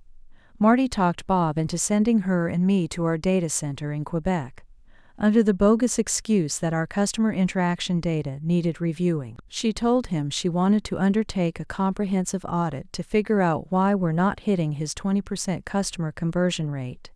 He bought us 2 coach tickets and put us on a plane to Montreal first thing next morning. Bob may yet turn into a fairy tale prince after all. In extreme cold, just before turning into a popsicle, 1 in 4 people take their clothes off right before their organs shut down. Climbers will tell you stories of frozen dead bodies found on the tops of mountains sitting naked with their clothes folded neatly beside them. Kind of like the doctor's office when you go for a full physical, minus the paper gown. At an altitude of 35,000 feet, there's no cell signal, a taste of what's to come. In 60 days, even at 3.5 feet above ground level, there won't be a signal. That'll be me. That'll be my doing, and now I'm feeling the blood of James Bond, Indiana Jones and Ethan Hunt in my veins. My spirit's sunbathing on the wing of a 777-60 jetliner, cruising at almost the speed of sound. Mach 0.89, galloping to reshape history. Tom Perkins is what the 2 boys in the next aisle want to be when they grow up. They just don't know it yet. Snowflakes. 2 tiny snowflakes take shape on the plexiglass oval window. The sky this high has a tinge of navy blue to it, and the clouds are white dunes of cotton candy, spread out and dropping into the horizon. Back in the 50s, airplane windows were square. There was a slight problem, though. It made planes crash. 1 second you're looking at the clouds, and the next you're water vapor. It's the corners. Differential pressure stress builds up, and then, one day, you're minding your own business sipping Scotch neat, and boom, the windows burst wide open. And it's on the rocks. Marty's dropping egg bombs and smashing birds into buildings and boomeranging birds all over the place. Intense. She didn't even crack a cracker. She spent the whole flight flying birds. This is how Marty copes with stress nowadays. No more angry birds clawing her thighs. I was more of a Candy Crush man. Striped candy, wrapped candy, and color bombs. I used to live for this back when Candy Crush was crushing it. My favorite was matching a striped candy with a color candy and knocking it out of the park. Divine. And then there's that big stupid candy you get when you match wrapped candy with striped ones. It didn't do it for me. Tasty? I don't think so. 61 times stops when you want something badly enough. Time is subjective. You don't experience time as it is. You experience time as fast or as slow as your brain narrates it back to you. Time is a construction of the brain, and right now the work crew in my head is on strike. My spirit's flying at Mach 0.89, but my actual body is stuck behind the picket line. I close my eyes and later open them to the disembodied voice of a woman. Ladies and gentlemen, welcome to Montreal. Local time 11:03 a.m., the temperature is 14 degrees. She mumbles something in French. I only understand Montreal. TravelGo's data center is at the edge of Montreal, a 62,000 square foot Tier 3 state-of-the-art underground facility. 500 cold storage racks hosting over an exabyte of data. I don't know what half of this means. I just know it's a shitload of data. This is the mother load. This is where they store all customer data.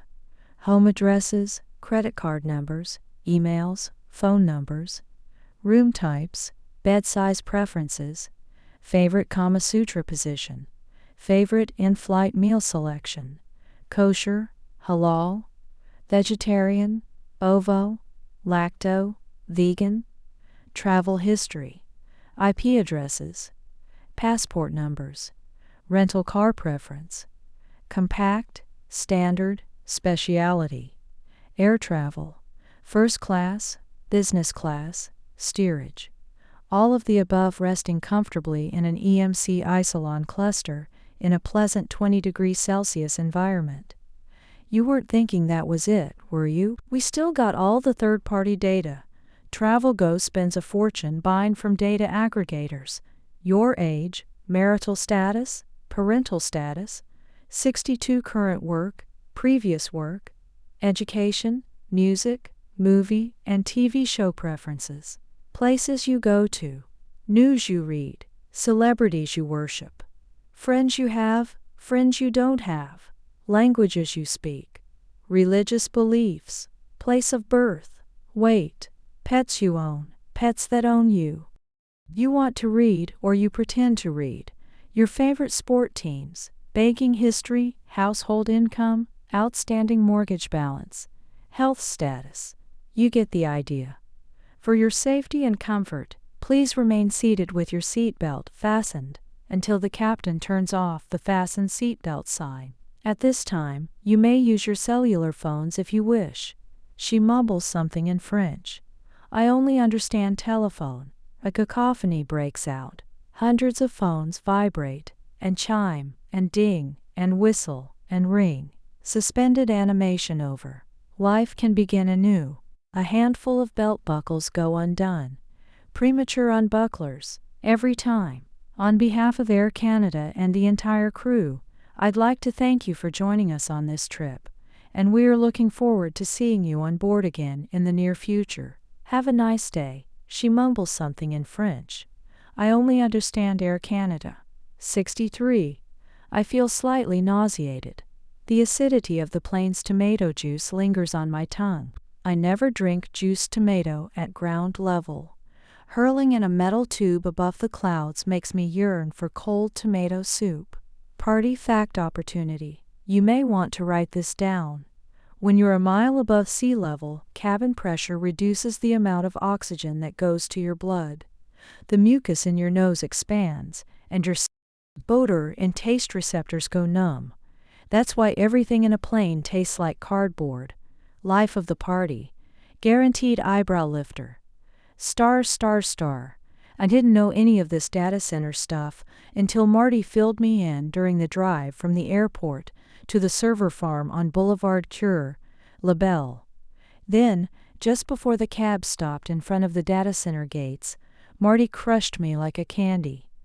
This is when she told me about the audio recordings. She tells me every cough, cleared throat, fart, sneeze, stutter, and sigh, and even the occasional moan, made on a call to TravelGo is recorded and on file. It's all there. Bob wasn't just pulling feathers out of his ass. The audio stash is real. All the shit I put clients through is neatly indexed and accessible. I'm emojis. I'm fucked face. We're crammed in a tiny office space under bright fluorescent lights. No LEDs, good old mercury vapor. No vampires here. We're packed as tight as the skinny jeans on Xavier, the jumbo-sized network admin next door. We're in the auxiliary basement office at the data center, which seems to act as a storage space as well. Marty's wearing big-ass headphones 64 and listening to customer calls. Taking notes. Working hard. This whole thing is supposed to be a cover operation, but Marty says, we'll need to hand Bob our report when we get back, and she hands me a bunch of files and asks me to cross-reference customer call dates. 2 giant Starbucks iced teas watch over us, and this 007 spy shit feels boring and terribly mundane. If this were a movie, half the theater would be at the counter asking for their money back, and the other half asleep. Movie theaters will give you a full refund up to 30 minutes after the movie starts. I bet you didn't know that. The access terminal where we're supposed to plug in the USB key is guarded by Xavier next door. Harry Potter on Anadrol. Xavier in his green hoodie sweatshirt and his Warwick specs greeted us when we got here and squeezed us into this alcove before going back to hugging his workstation. I'm flipping the USB key in my pocket. Am I still up for this? Shit's real now. This isn't like when you put on a tux and pretend you're James Bond. This is real and it's scaring the shit out of me. Do I really want to do this? If push comes to shove, I can always move to South Korea and belt down noodles for a living. I hear the one they call the diva makes over 9 Gs a month, smacking bulgogi. I swallow hard and nudge Marty with my elbow and say, how are we going to go about doing this? In a few minutes I'll go distract that green giant. I'll ask him to show me around, explain to me how all the servers and equipment work. You know, cuddle the geek in him, she 65 whispers. And when I do that, you walk up to the terminal and stick in the thumb drive. The whole thing should take under a minute. And she goes back to work.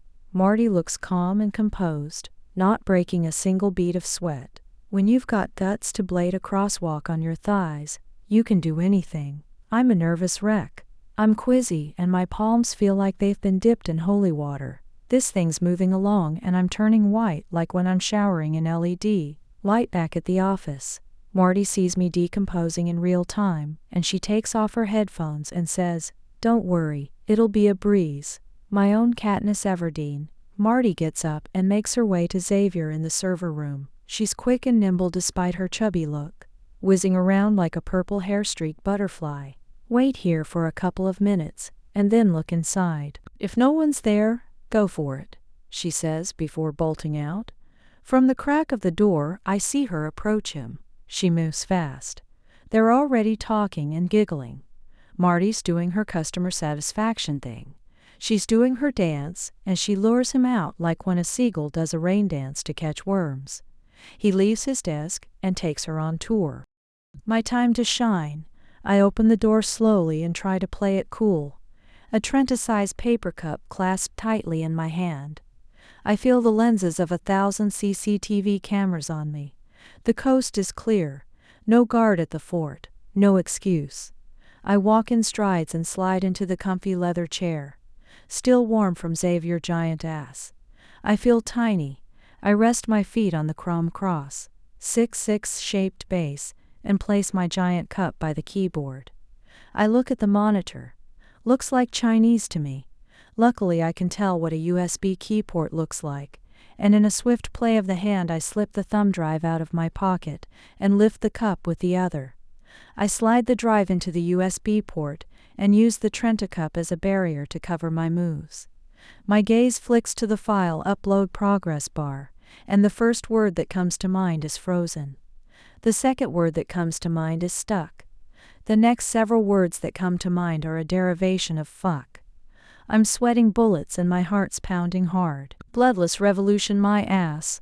If Xavier comes back, there will be blood. My blood.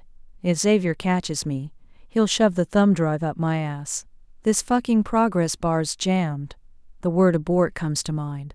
The word run comes to mind. Mission failed. We'll get 'em next time, echoes in my mind. Hashtag Call of Duty. My face burns from the heat of countless humming servers on racks sucking people's lives, and my panicky thoughts sink into the whizzing of cooling fans. I take a deep breath and command my heart to slow down.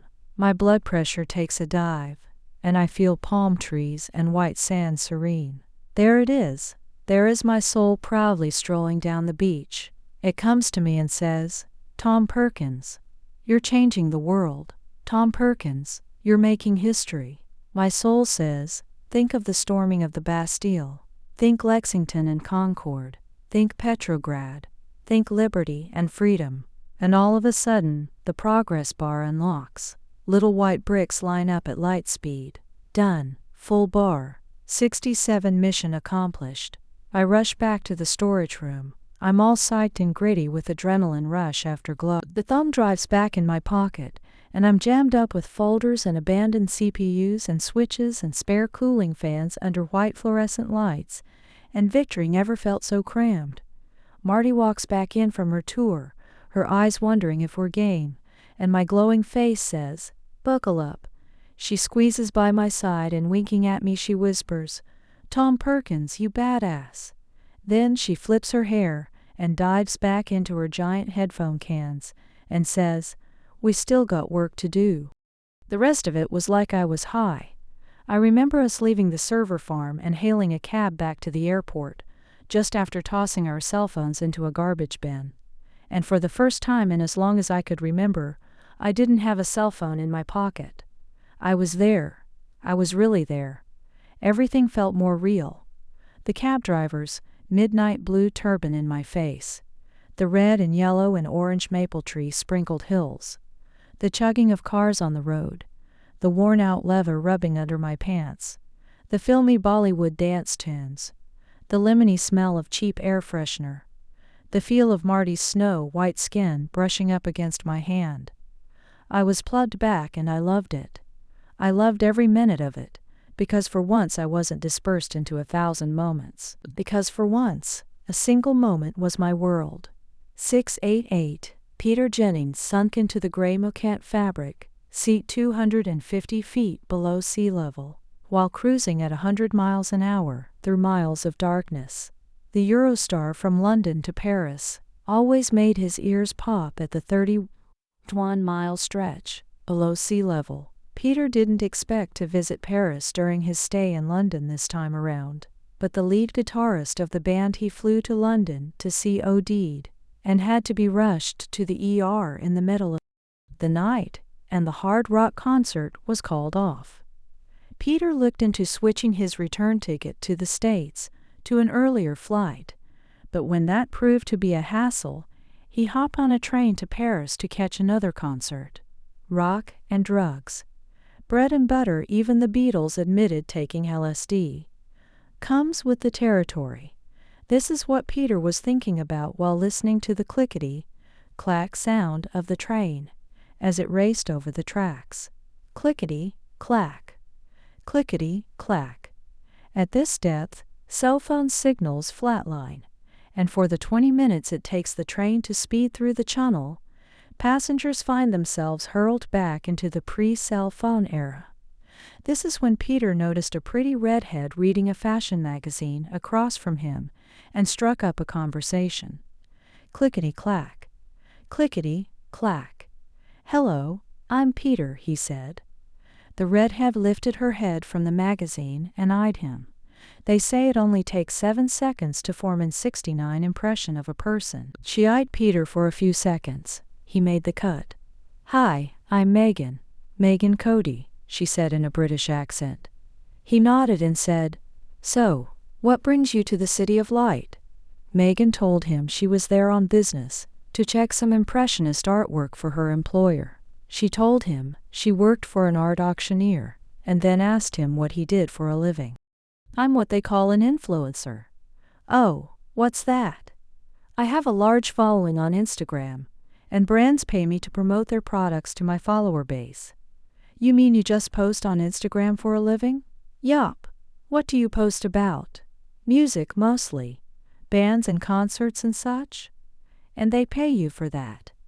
"In essence, yes," he said as the train sped out of the tunnel and emerged with a whoosh into the endless daylight spread over the French side of the tunnel. "Is this why you're traveling to Paris?" "To take pictures for your Instagram." 70? My plan was to take pictures of a rock band in London, but their gig was cancelled last minute, and since switching my flight back was a pain, I figured I'd catch a concert in Paris and come back in time for my flight from Heathrow tomorrow night. If you don't mind me asking, do you get paid well for the stuff you promote on your Instagram feed? A couple of grand per sponsored post. I do a few of those a month. You do the math. Wow, you have the most awesome job in the world. Traveling around the world, going to cool concerts, snapping pics. I love it, said Megan, as she tossed her hair. The two hit it off and chatted all the way until the train eased up at Gare du Nord at 10 past noon. Just over 2 hours. After leaving London St. Pancras, the Eurostar stopped, and the doors opened with a hiss. Gare du Nord can be an intimidating place.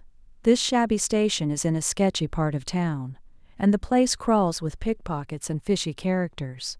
Megan asked Peter if he'd stick with her until she was safely tucked into her cab. He jumped at the opportunity and agreed to share a cab. The two of them waited at the cab stop across the street from the station gates, and as they both sunk their eyes into their phones to check what they had missed, Peter felt something crawling at his back pocket. He quickly turned his head to look over his shoulder and spotted a gypsy kid trying to snatch his wallet. He jerked his elbow back, and the pointy tip of his elbow landed on the kid's face. The kid fell down to the ground, quickly jumped back up and bolted. The few 71 other people waiting with them briefly looked away from their phones to watch the incident play out, and then went back to what they were doing, except for two who reflexively double-checked their pockets to see if their wallets were still where they left them. Peter opened the door of a white Renault taxi for Megan and got in after her. Peter was heading to the 11th district where he'd booked a room at a boutique hotel close to the same concert hall. Megan was staying near the Opera Bastille in the 12th district. The cabbie told them on the way that pickpockets in Paris can make over 6 Gs a day. He said pickpockets dress and act like tourists around the Eiffel Tower and rob you clean in the upper levels when you're relaxed and taking in the view. One popular trick is when one blocks you with a selfie stick as you promenade around the tower, while another empties your pockets. He also told them to watch out on the subway. The cabbie spoke in broken English as they inched along on the cobblestone streets, until his cell phone rang and he began shouting at someone on the other end. That's when Peter talked Megan into joining him at the concert. They agreed to meet at 6 at the Loving Hut in the Marais district for an early vegan dinner prior to heading to the concert hall. Megan was vegan and swears by the place. The cab dropped Peter off at the end of a quiet street, just across from the Art Deco metal door of Hotel Blanc. Peter and his wheeled teal carry-on walked into the hotel's mini foyer at around 1:30. Mini foyer is an overstatement. Hotel Blanc's entire reception area was nothing but a raised, run-down wooden reception desk, 2 antique bergères, 72 chairs, a pamphlet display case, and the steel base of the elevator shaft. Lounged behind the desk was an elderly man, a receptionist with a thick, peppery mustache, and 2 tiny peepholes for eyes that look as if he'd chugged a carafe of Pinot Noir at lunch. The man didn't look pleased to see Peter walk through the door. "Votre réservation, monsieur?" the man asked as he straightened himself on his mid-back swivel chair. "Do you speak English?" "Yes. Your reservation?" Peter pulled out his phone, looked up the reservation confirmation, and handed his phone to the man. "No paper confirmation." "No, I just booked it this morning before boarding the train from London." The man made a face and picked up the phone with 2 fingers, as if he's forced to carry a bag of nuclear waste, and after checking on his computer and going through the pile of papers on his desk, making a couple of phone calls, and then going back to his computer, he said, "How would you like to pay?" "MasterCard. €114 with taxes." Peter grabbed his credit card and handed it to the receptionist. The man swiped it and returned it, along with a key attached to a large, heavy metal keychain. Peter's room 73 was on the 3rd floor, room number 30-14. Peter picked up his carry-on and took 2 short steps to the elevator shaft. The elevator cab was so tiny, he had to carry his single piece of luggage against his chest so he could fit. A big man, he thought, would never squeeze in, luggage or not. Everything is so small in Paris. Peter's room wasn't much bigger than the elevator. It had a single cramped bed, a bedside table, a flat-screen TV, a small wall closest, and a shower. And that was it. The room was so small he couldn't even open the window because the bed obstructed it. The flat weave carpet had cigarette burns, and this was supposed to be a non-smoking room. The accommodation would do for the few hours of sleep after the concert, but he still felt ripped off. Peter freshened up with a tiny bar of soap and dried his face with a small hand towel. For November the weather was surprisingly agreeable. Peter left his jacket in the room and walked out of the hotel, looking for a place to eat. He left his oversized keychain at the reception.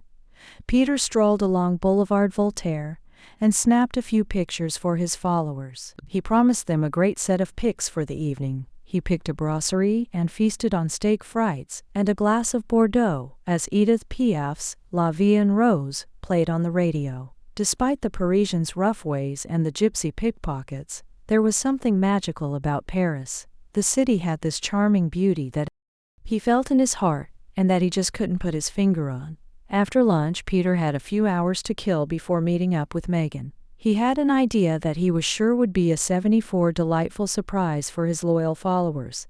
He looked around for a flower shop and bought a bouquet of white lilies and gerberas, and amid the balmy weather, he strolled to the cemetery. 759. At an altitude of 35,000 feet, the temperature is 70 degrees below zero. I don't need to tell you what happens if you step out of the fuselage. We're flying back to Vancouver, and the two massive 110,000 horsepower GE90, 115 engines are roaring in the background. In seat 21E, on a little square napkin, sits a miniature plastic champagne flute on the folding tray, and within the little indentation, a doll-sized champagne bottle rests empty, the kind of bottle that makes you feel like a giant. Marty and I are having our mini celebration. When you do big things, the whole world looks miniature. You become a giant. The big fat so hugging the armrest to your left becomes a hobbit, and this sprawling 777 jetliner shrinks down to one of those toy remote control planes. My soul is flying at Mach 20. Composition B goes boom style. My soul is flying at Mach 20, leaving me and Marty and the crew behind.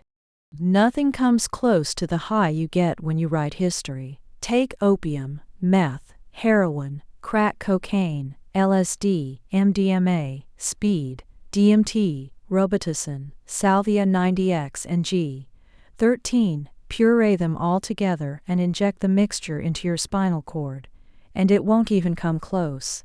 The world is made of only two types of people, those who do and those who live in their doing. Until I met Daniel Drake, I was the latter. Now I'm the former, and it feels fucking real. 76. Marty's sleeping, my shoulder pillowing her head. She worked all the way until we took off, crunching numbers, filling spreadsheets, dotting bullet points. Bob will have his report, but that doesn't matter anymore. This sliced-up damaged world won't be around for much longer. The real world beacons bright in the distance. Soon everyone will stop floating in server racks. They'll be there with you, as real as that Kodak moment you don't remember anymore. Everyone will talk like before. Fathers and sons will watch a ball game with their raw eyes. No filters, no likes. Just a father and son and hot sunlight delight.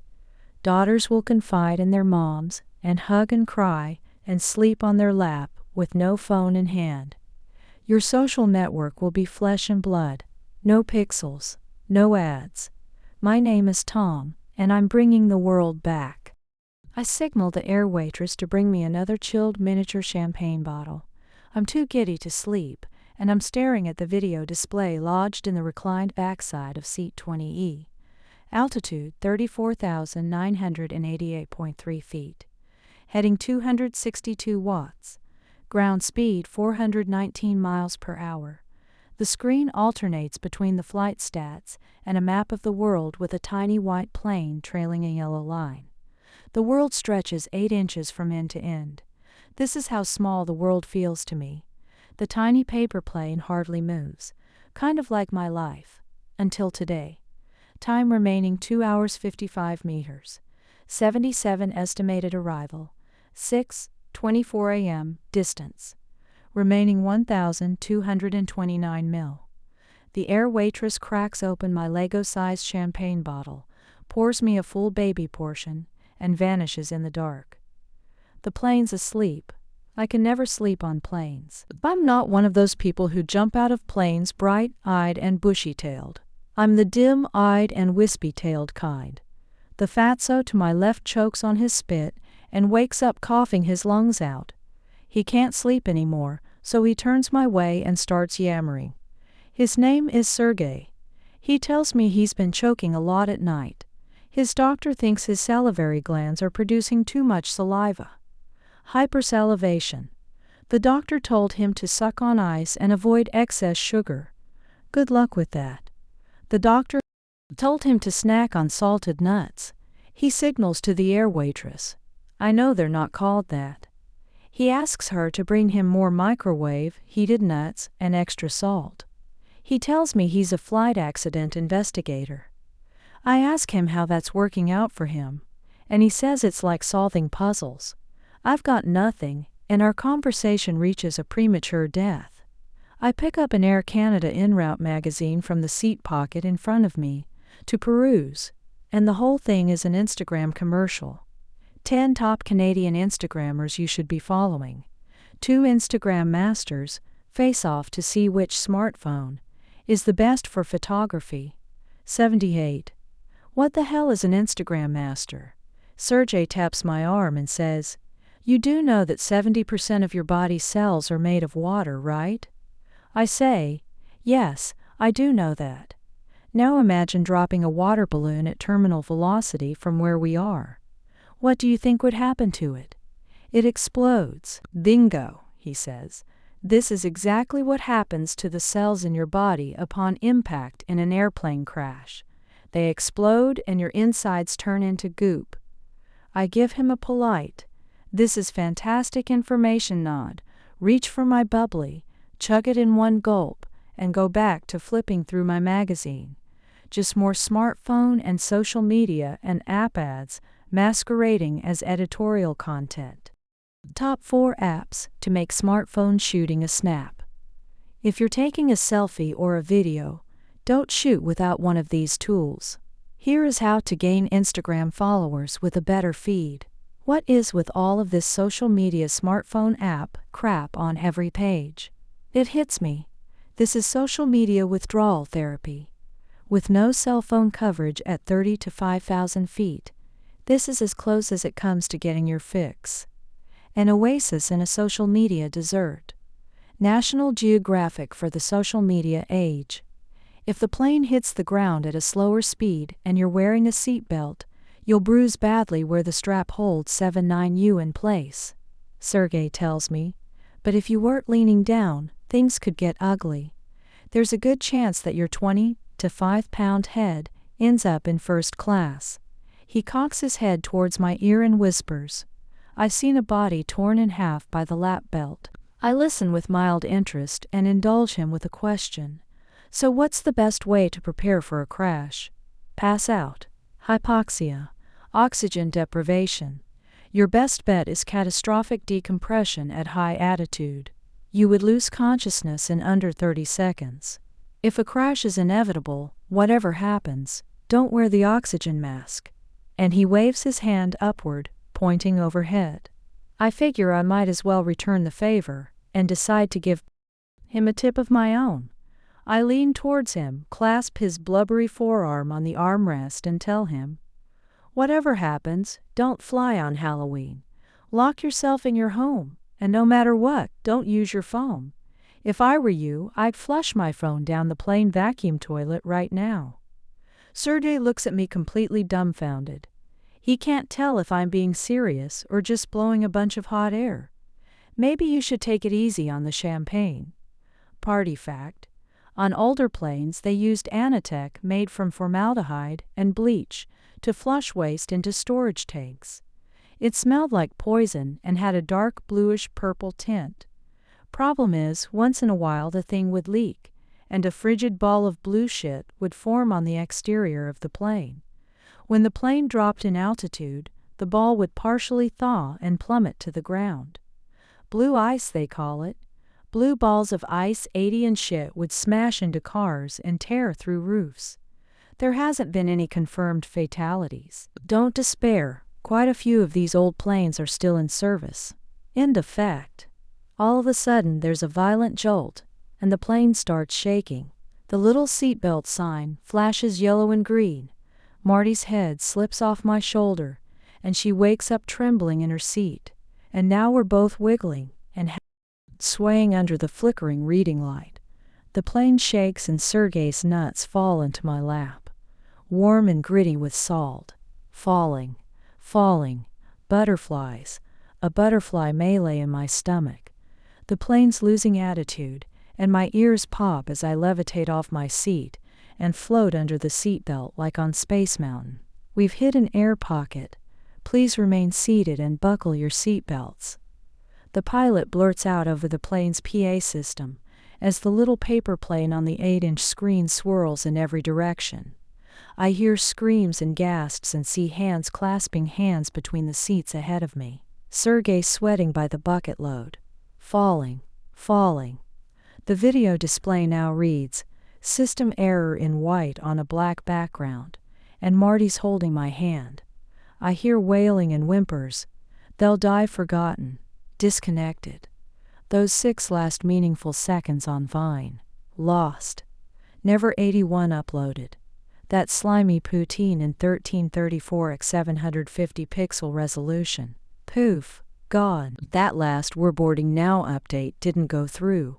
It'll die now. Never shared. Forever gone. That revenge porn collection. Send her any second now.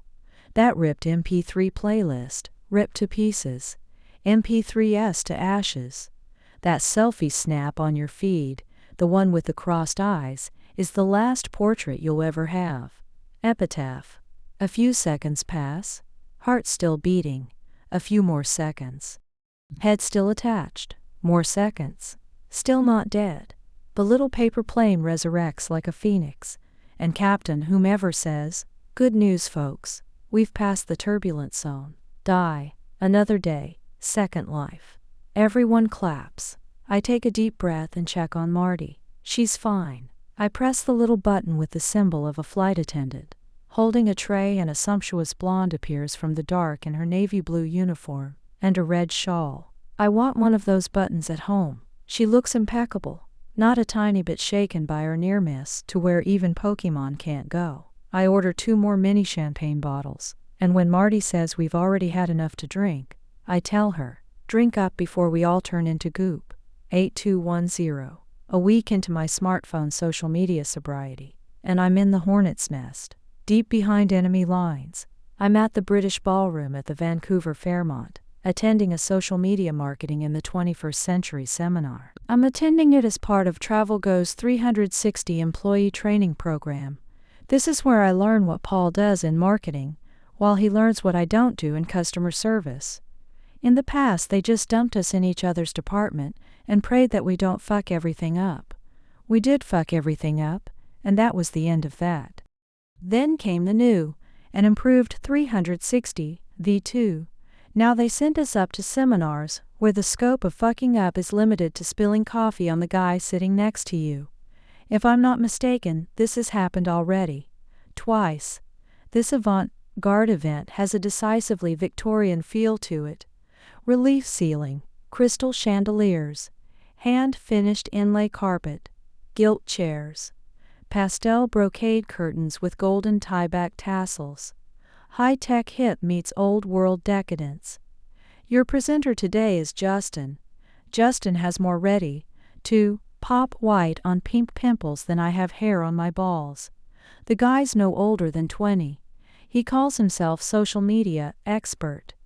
I'm surprised he didn't go for master. Justin hits the stage in slim-cut jeans and a hoodie like a rock star, sliding from side to side on his wool sneakers, Michael Jackson moonwalk style. Justin says in the olden days, when he was still semen in his dad's balls, marketing didn't used to be real-time. The game's evolved. He says, companies have to catch up or perish. If you're not on 83 Facebook, Twitter, Instagram, and the like, you're a dinosaur. And we all know what happened to the dinosaurs. They were all rounded up and shipped to Jurassic Park. Right after Montreal, Marty asked me to move in with her. The next day I gave my landlord a week's notice, and when he pointed out that my contract stipulates 4 weeks advance notice, I said, "Call me on my cell and we'll work it out." Before moving out, I donated half of my stuff to the Salvation Army, and the other half went to 1-800 junk. I moved to Marty's place with a single suitcase, 3 pairs of pants and 6 shirts, 1-2 pants, 2 shirt ratio, a pair of fleece gloves, a navy blue polyester geox jacket, 10 pairs of socks, ditto pairs of underwear, and a single magenta Paramount plaid tie. My laptop and my collection of Simpsons and Star Wars figurines were the only non-fabric items that survived the purge. I'm now a minimalist. Justin's firing stats left and right faster than a Maxim machine gun in the Battle of Shangani. The average American spends 5 hours a day on social media. The average American checks their social media accounts 17 times a day. The average teen checks their phone over 100 times a day. Some over 200. Tweens spend 6 hours a day on screens. Toddlers aren't far behind. Justin says their addiction is your ticket. Their compulsions, your yacht. I donated my history books to the public library. When I got there, the place looked deserted. A museum, a time machine. 84 amperes, couple of bums on the computers. One checking porn, the other checking his feed. Justin says we should remain engaged with our clients. Tweet and post and update every day. Hammer them day and night. If you're not making yourself heard, you're dead. Living with someone with no cell phone and no social media distraction was harder than I expected. I mean, yes, I loved being there in the moment with Marty, having sex without worrying about what was happening anywhere else, having dinner without an eye on our phones, talking to each other for hours, uninterrupted, no blinking lights. I was there. She was there. Just me and her. Real human connection. But there were moments when we had dead silence, and we both felt weird and uncomfortable. Long continuous swaths of time where nothing happened. At times it felt like a Twilight Zone episode. Black Mirror. We had to relearn to be. We didn't cut everything. Turning Amish wasn't the plan. We still have TV and laptops, and we watched HBO and Netflix. Daniel Drake said when social media merged with phones, technology made a leap too far. Watching TV with no phone in hand threw me way back to when I was 9 or 10, and watching Ren and Stimpy on Nickelodeon, Psychotic Chihuahua and a ball of ice cream. No flickering red lights. No FOMO. Heaven. When I grow up, I want to be 10 again. Justin says in Malaysia, Thailand, Argentina, Qatar, and Mexico, people check their social media accounts over 40 times a day, 3 times every waking hour. Their obsession is your mansion on the beach. 85, I'm emojis, the world is going to hell, and a phone basket face. My mom used to read books instead of her social feed. My dad used to dust off his Kodak camera at the start of every summer, instead of fumbling with his iPhone Zoom. I still remember the aroma of a fresh roll of film, and my dad teaching me how to hook the perforated edge of the film to the teeth of the spool. I was a bundle of nerves when I loaded my first film, terrified of exposure and finger damage, and taking pictures was something else. You could never tell if a picture would come out okay or not. You had to be careful. You took your time. You had 36 shots, and they all had to count. No deletes, no second takes, no filters, no cropping, and when the prints came back from the drugstore, it was an event. We huddle up in the living room as my dad ripped open the envelope and unveiled the pictures one by one. Still warm, we'd literally be holding our holidays in our hands. I miss those days. I miss the days when pictures mattered. When I mattered, 61% of Americans use their phones on the throne. I have a little sister I rarely see anymore. She's always on her. She and her little phone dramas. At my mom's the other day, I wrestled away her phone and told her to 86 disconnect. Let's just be, I said, and she said, Tommy, you don't understand, and she grabbed her phone back and walked away thumbing the screen. 12% of Americans use their phone in the shower, 10% during sex. Justin gets to his last slide. I have a word of advice for you young grads out there. Old media's a dodo with fleece. Cable's a bunch of loose cord. TV's a collector's item. Newspapers are just cheap window cloth, and journalists are soup kitchen client base. Justin says, the future is in your palm. Think social media coordinator. Think social media producer. Think content strategist. Justin declares word of mouth mute. Electronic world of mouth, EWAM, is the new game in town. Justin says, what happens in real life doesn't matter anymore. Think clickbait, collective intelligence, crowdsourcing, engagement rate. Thursday, follow Friday, hangout, clout, live streaming, native advertising, podcast, PPC, Reddit, viral campaigns. Justin says, "The future is now." Justin finally shuts the fuck up and opens the floor for Q&A. I raise my hand and say, "What if the customer doesn't have a cell phone?" Everyone in the room burst out laughing. Ha ha ha ha. Ha ha ha. Ha ha ha. Hashtag Stone Age. I say, "What if a customer doesn't have a social media account?" Rafflemow. Hashtag retard. 87. I say, "What if we're ruining the world with all this shit?" The laughter dies down, and Justin with his pointillist face says, "Chillax dude, it's just business." 8811. The terminal lights are flashing in every color, and my ears are sweating under the pillowy soft ear cushions of my Voyager Focus headset. At travel, go your earlobes sweat. In style, I'm back in my plywood coffin. Marty's at her desk. Here at the office we pretend it's just business between us. Last night, Marty woke up screaming, "Stop it! Stop it! Stop it!" she yelled. She startled me. Living with someone isn't like dating them. You've got to take in the whole package, the good, the bad, and the boring. Marty's into industrial goth. I'm no expert on the stuff, so don't bite my head off, but from what Marty explained to me, it's a sort of a hybrid. You have goth, and you have rivheads. Goth is a romantic punk offshoot. Rivheads are militaristic with a post-apocalyptic feel. Rivheads came from the 80s industrial music scene. Punk, both groups cross, pollinated, and birth a new race, industrial goth. Goths types are into beauty, poetry, femininity, and sentimentality. Rivheads are aggressive, scientific, and political. Marty's a bit of both, which I like. I mean, you look at these people with the purple hair, and leather and big-ass boots, and you think this is one kick-ass statement. Fashion press release. A fashion breaking news. I'm cool with Marty and her goth stuff, except when she listens to her dark wave tunes full blast, and it's like holes being drilled in my head. The good, the bad, and the drill bit.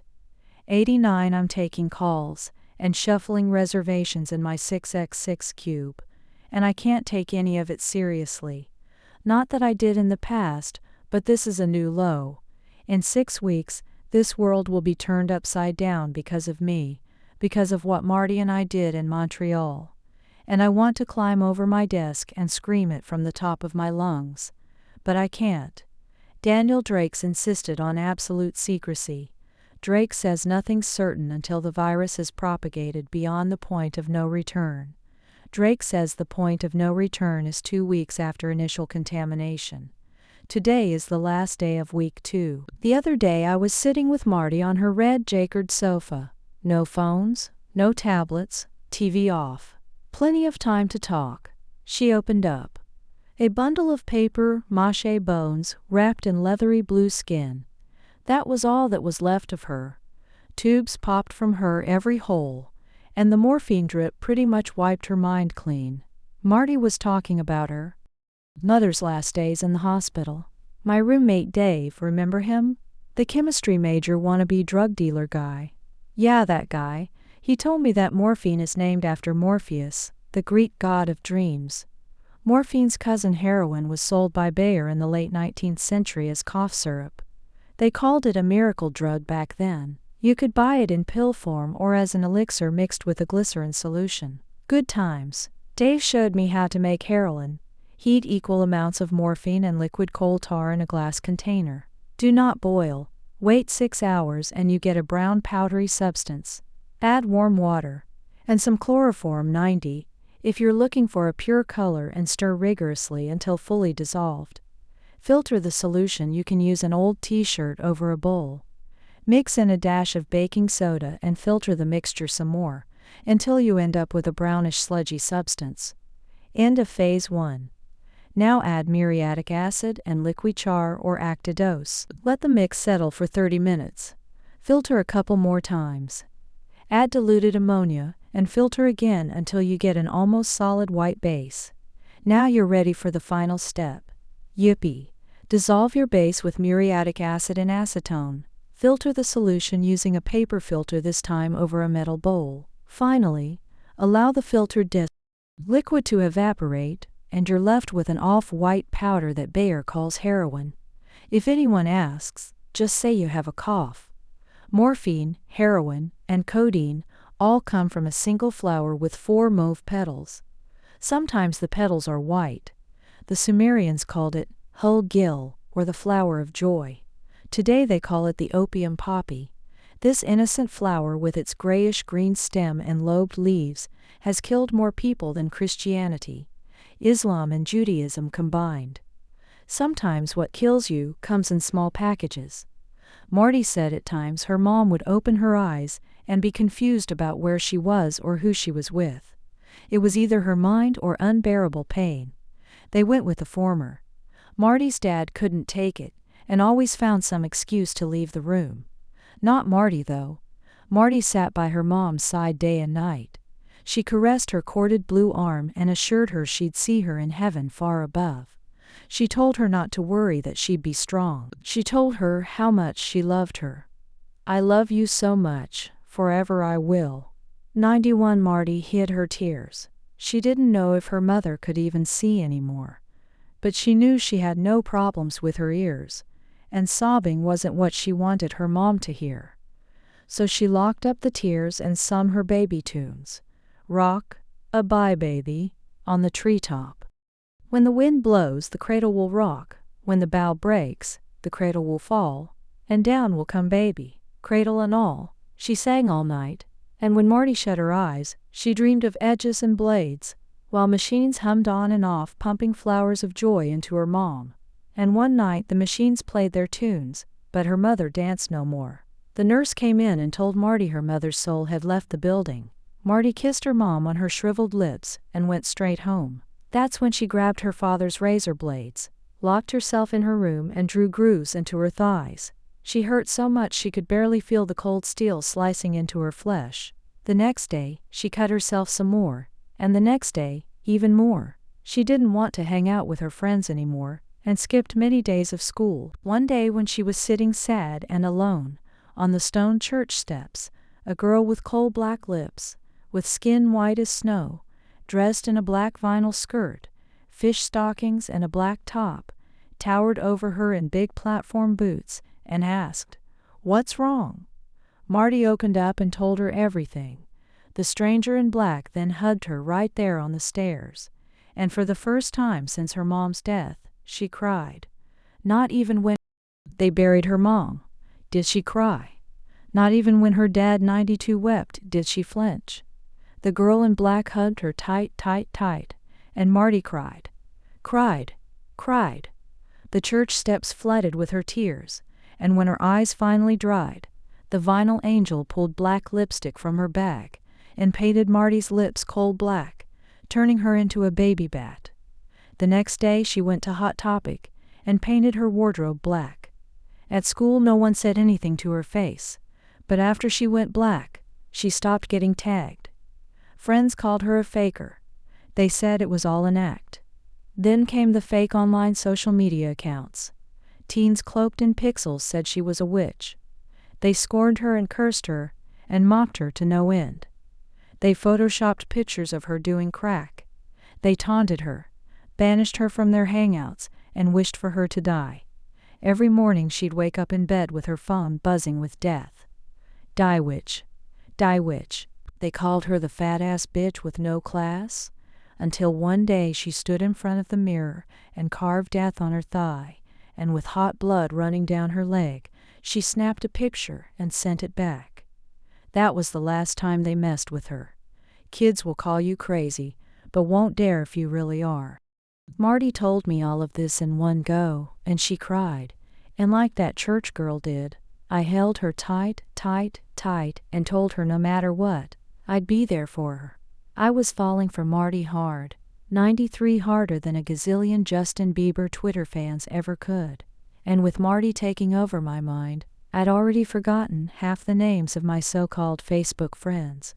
Sometimes you only realize the worthlessness of something when it's gone. In case you forgot, I'm still in my cube. Bob in his four-sided red tie steps into my plywood casket and taps on my back and says, "Great job on that report." "It was all Martha," I say.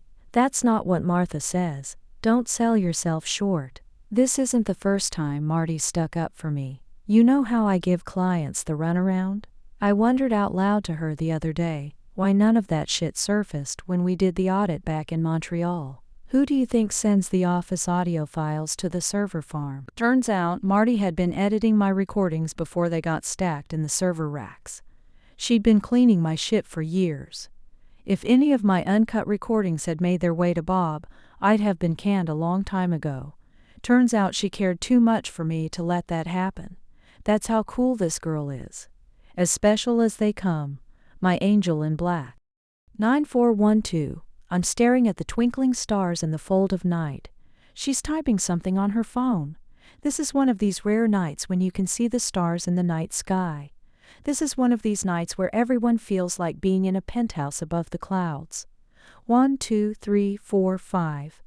Unless I double counted, I think I counted a good dozen glistening dots in the infinite darkness of space.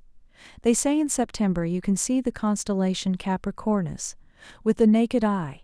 Capricornus is Latin for sea, goat, a mythical creature with the head and body of a goat and the tail of a fish. In Greek mythology, the god of time, Kronos, created Prychus, the father of the sea, goat race. Both Kronos and Prychus can manipulate time. I studied Greek mythology in my ancient civilizations class. Sea goats can think and speak like humans do, and they're wise and beloved by the gods. The legend is, Prychus's children were drawn to the shore where they used their front legs to pull themselves up to bathe in the sun. But there was a catch. The longer they stayed in the sun, the closer to regular goats they would become. Their fishtails would become hind legs, and they'd lose their ability to think and speak. They'd transform into regular dull earth goats roaming inland. In time, they all did. Prychus was heartbroken after losing his children to the shore, so he used his power to reverse time, and everything went back to where it was. Prychus's sea goat children were all back swimming in the sea, oblivious to their past fate on shore. Only Prychus knew the truth. He tried to warn his children and forbade them from setting foot onto the shore. But no matter what he did, the sea goats always ended up finding 9-5 their way to land and transforming into dumb goats. No matter how many times he reversed time, he'd always end up alone, until he gave up and asked Kronos to let him die, so he wouldn't spend eternity underwater alone. Kronos refused and instead sent Prychus to live his immortality in the sky, where he could see his dumbed-down goat children wherever they were, and she's typing something on her phone. My baby sister. Like I said, I don't see her much anymore. We were real tight when we were young. We'd huddle together on the sofa and pull all-nighter X-Files marathons. Our big sister called us Mulder and Scully. I remember my little sis and I were once messing around with the video camera in the garage. I played the cigarette smoking man, but I'd never smoked, so when I took a puff, I choked and the cigarette slipped and landed on a rag soaked with paint thinner and caught fire. My sis dropped the camera and ran for the garden hose and sprayed me, the rag, and the entire damn garage to put the fire out. And there I was still choking and dripping wet and standing in a pool of muddy garage grease, and my sis snickered and said, "Smoking's bad for you." She was a real smart ass, but I loved her. Still do. I took my little sis for dinner the other day because she sounded down and broken on the phone. Her boyfriend Mark hooked up with an ex on Facebook, and before she knew it, she was dumped and stewing alone with her phone at home. I took her to Denny's before we hit English Bay. 96. My sister collects messages people inscribe on brass plaques on benches. She takes a picture of the engraved message whenever she comes across a bench with a plaque. We're sitting on a bench now that reads, Jim Addison, 1948, 2013. I came back as a bench. She knows where all the good ones are. Once in a while she'd email me pictures of funny plaques she'd seen. The last one said, "In memory of Roger Bucklesby, who hated this park and everyone in it." And she's on her phone. She looks glum and tired and pissed. She didn't even touch her chicken strips back at Denny's. Why don't you put down that stupid thing? I don't want him to think I'm weak. I have to keep posting and tweeting and stuff. If I go cold turkey, he'll think I'm crying in my bed. Animated, she says. Can you believe it?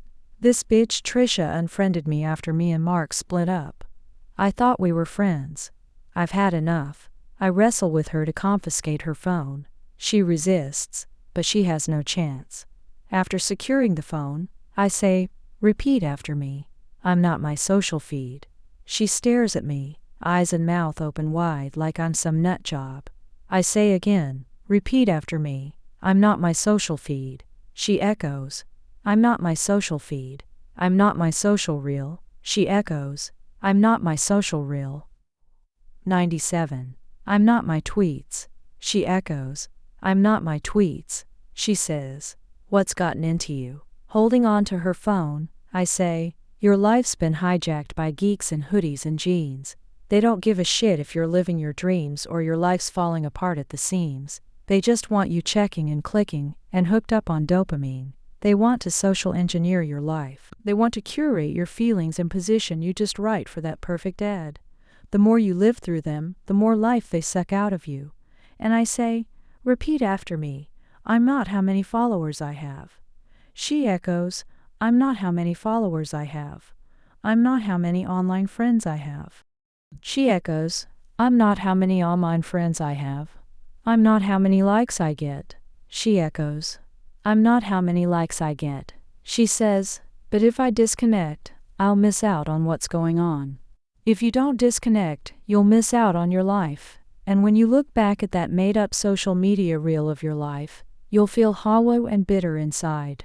Your pixelated friends don't care if you live or die. They'll only remember you if you like their pics, and they'll ditch you for that next click. You 98 can text and laugh and share links and snaps. But at the end of the day, you're still alone with a phone in your hand. Little sis, real life doesn't happen on screens. Tuck this thing deep into your purse and you won't miss a thing. And she looks at me with pondering eyes. My baby sister has these deep, deep eyes. When they look at you, you feel like you've been wrapped in words inside your mind. I look into her eyes and she's looking into mine with these bleary eyes like she wants to hug me and lie in my lap. And she says, can I have my phone back now, please? As I relinquish the phone, I say, I want you to promise me something. What? This Halloween, I don't want you to look at your phone. Hide it really well, and whatever happens, stay at home. All day. What for? I can't explain why, but I'm dead serious. Promise me you won't use your phone and you'll stay home. I want you to promise me. Say you promise. I promise. I tell her we've sat on gym long enough. We go on walking and talking all the way to Morton Park, where there's 14 of these bronze barefoot men about 10 feet tall, with ear-to-ear grins and reddish-brown skin, shimmering in the light of passing cars. 99. My sister slips her phone into her purse and frolics around, mimicking the giants and making funny faces, bending her knees and stretching her arms and contorting her waist. I'm looking at her, and I reflexively reach into my pocket to take a photo and share it online. And when I press against my thigh where my phone used to rest, I start laughing as hysterically as these enormous mirthful brass men. I'm still cracking up, and my sister comes up to me and says, I don't think I told you about that one. Renee Launer, 1916, 1993, who liked to sit down. And now we're both bent double with laughter, our eyes tearing up, and we fall to the ground laughing by the giant toes of happy men. This was the last time I saw my sister before I died. 10013 police, fire trucks, and ambulance sirens wailed on every corner with a Starbucks, which pretty much means every corner in town. Out of the blue and for no apparent reason, thousands of Starbucks employees descended on their stores and began to destroy them. They carried sledgehammers, mallets, crowbars, axes, meat cleavers, shovels, baseball bats, spades, kitchen knives, and even a couple of sais. The incensed Starbucks partners demanded the mermaid's head. They pounded and smashed and hacked up their place of employment with everything they had. A barista cut through a display case of blueberry scones and chocolate muffins with a chainsaw, sending sparks and smoke and glass and chocolate shrapnel everywhere.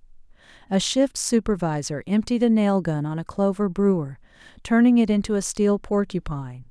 An assistant store manager blasted a storage room with a homemade flamethrower, and the scent of burned coffee beans, with a subtle hint of cocoa and roasted nuts, wafted throughout the neighborhood. McGivering a homemade flamethrower isn't that hard. I used to build them with my cousin. Take a can of hairspray and a sturdy rubber band, thick and large, industrial grade. Find an L-shaped wall bracket and fasten it to the can. Use chewing gum to stick one of those magic relighting birthday candles to the tip of the bracket. Now you've got yourself a flamethrower. But if you really want a cool flamethrower, get yourself a high-quality water gun, like a Super Soaker. Scatterblast blaster, and tie a flat metal bracket 1 inch from the nozzle, and then wrap the nozzle with tinfoil. Fill the reservoir with lighter fluid. Naphtha also works. Stick your 101 candle with gum on the tip of the bracket, and you're in business. By the time the black and green locusts were under control, nothing was left standing. Not a single intact chair, window, coffee press, cup, espresso maker, grinder, or teapot. All the mermaid logos were desecrated and trampled upon. Vancouver was in total shock. Police in riot gear fanned out at major intersections. Too little, too late. The media called it the Starbucks revolts. It was a bloodless affair except for the accidental burn and scratch here and there. The brakes of police cars squealed in front of broken windows and busted doors, but the damage was already done. The Craze staff dropped their makeshift weapons on the sticky skim milk, stained floors, and surrendered on the spot, clueless of what just happened. They walked with their hands on their heads and kneeled like prisoners of war. When the fires were put out, firefighting foam oozed out of burned-out windows and doors powdered with cinnamon like frothy lattes bursting out of mugs. #Starbucks baristas gone insane. That day at Travel Go, nobody could get any work done. Everyone was glued to their phones and tablets and smartwatches and computer monitors. Even the lonely relic of a TV in the rec room became a star attraction. Everyone typed one question, the same question: why, why, why? 102. They asked why again and again. Only Marty and I had an inkling of who was behind it. Daniel Drake and his virus had something to do with it. Of that I had no doubt, but Drake was nowhere to be found, and we were left as baffled as everyone else as to what this all meant. I'm emojis. I don't know what the fuck's going on face. Some of our staff cried. Yes, they cried. I don't know if it was because of the chaos or because they just realized that that grand iced coconut milk mocha they had yesterday was the last one they'd have for a very long time. That venti caramel frappuccino with low-fat soy milk is just a memory on Instagram now. That skinny cinnamon dolce latte, just a hashtag on Twitter. Even I will miss my thick-cut, slow-smoked fluffy egg topped with melted cheddar on a croissant breakfast sandwich, and my short caffè misto and its ristretto espresso, shot in steamy milk. I've never been a Timmy's man. Something about those fluorescent lights that takes the shine out of my coffee. Without my Starbucks, I finally learned what the people in Aleppo must have felt. Clients canceled their Travel Go reservations in droves. Our conversion rate went through the roof of a building turned upside down. One rumor was that terrorists were hell-bent on throwing us into a caffeine-free hell. They've clearly gone too far. Red line. Some said this was the work of some sect or a cult of some kind, doing the type of mass brainwashing that only a few brands and jihadists know how to do. Others said 103 labor unions were to blame. Pay the people a living wage, they said, or they'll take you off the stage. No one suspected subliminal messages on cell phones. But I knew it. I knew it. I knew it. I knew it. This has got to be the work of Daniel Drake. Marty and I've been used, abused and thrown out like a used condom. Not cool. But why the hell go through all this trouble just to trash a bunch of Starbucks coffee shops? What kind of revolution is this? I mean, unless the guy's making a killing with Tim Hortons stock, this whole thing smells of a stupid prank. #lame. Not everyone ran away from Van. The media was all over us, thousands of reporters. They swarmed the city like hungry hyenas in cars and boats and trains and planes. The world's watching, they said. A major city without a single espresso con panna. Not even in solo size. This was something they had to see with their own phones. Better to spill coffee than blood, I say. Boston's got the tea revolution thing. We got the mocha thing. Not everyone was as zen about it as I was. The Starbucks revolts were troubled times. People overlaid their social media profile photos with white and green flags and #Starbucks. Weston Withy was trending like crazy. Roses were laid and paper hearts were drawn and sewn on big cardboard posters in front of shattered windows and broken doors. The city stood united with Starbucks' plight. The mayor, glum but superbly dressed, gave a resounding speech. This city is stronger than their hate, he proclaimed, and took the media on a city bicycle tour. He rode on 2 wheels, black designer suit and pink shirt and all. Van is 104 open for business, he said. Except for Starbucks stores, of course. The Prime Minister and his tucked-away tattoo flew to the city and drove around in a long black motorcade before he stopped to lay a beautiful wreath of lavender gladiolus, pink Asiatic lilies, lavender chrysanthemums, and pink mini carnations at the location of the first Starbucks that ever opened in Canada, by the Seabus SkyTrain station. He threw his wavy hair around and said, "The world is watching and will be dazzled by the strength of this nation." He went on and on. The CEO of Starbucks stood solemnly to his side, eyes steeped in tears. I didn't know what to do with all of this. Marty didn't take it well. Marty felt awful. She felt guilty for what she thought she'd done. I told her no harm had been done. I told her bailed-out insurance companies would foot the bill. I held her arms, looked into her mascara-lined eyes, and said, "Starbucks stock price will soar again, and they'll be back serving an Areno brew on Robson in no time. This isn't the end of the world. These things happen."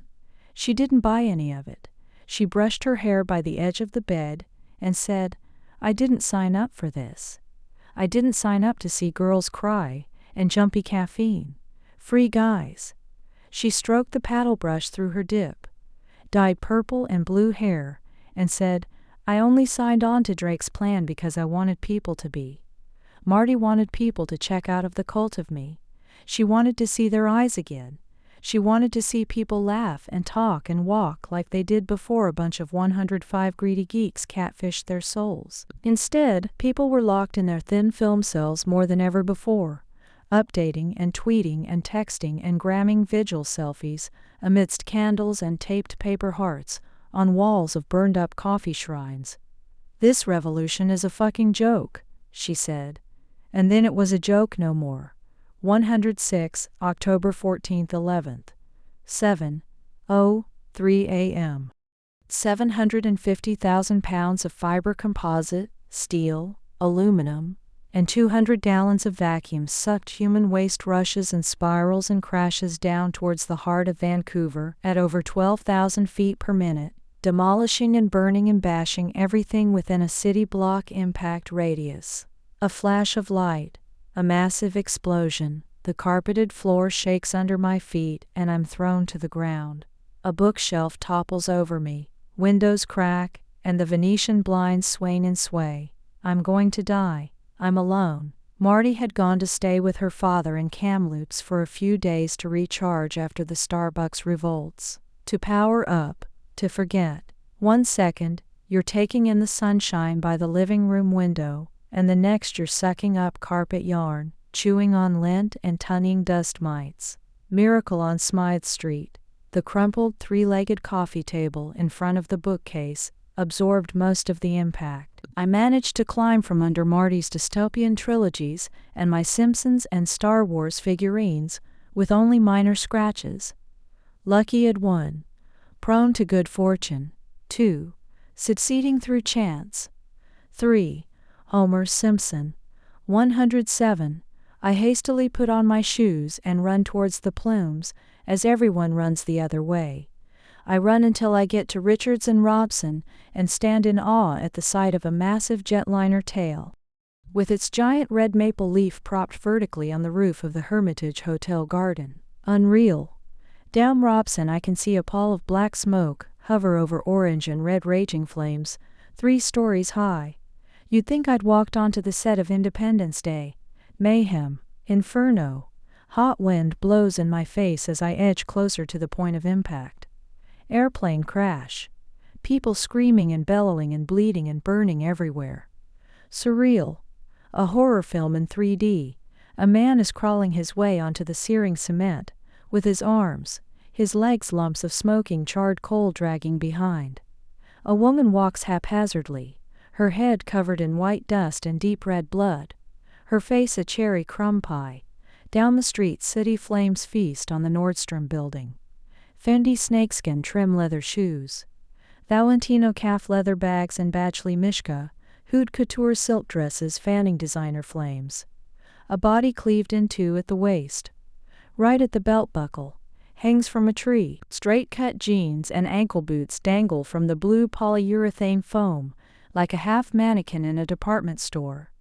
Last night's steak climbs up my esophagus. Bright yellow puke gushes out of my mouth. My nostrils, my face, shattered glass with every step, simmering pools of blood, gummy body parts, arms and legs and torsos severed and twisted and pommeled and scorched, bursting like overdone pizza pops.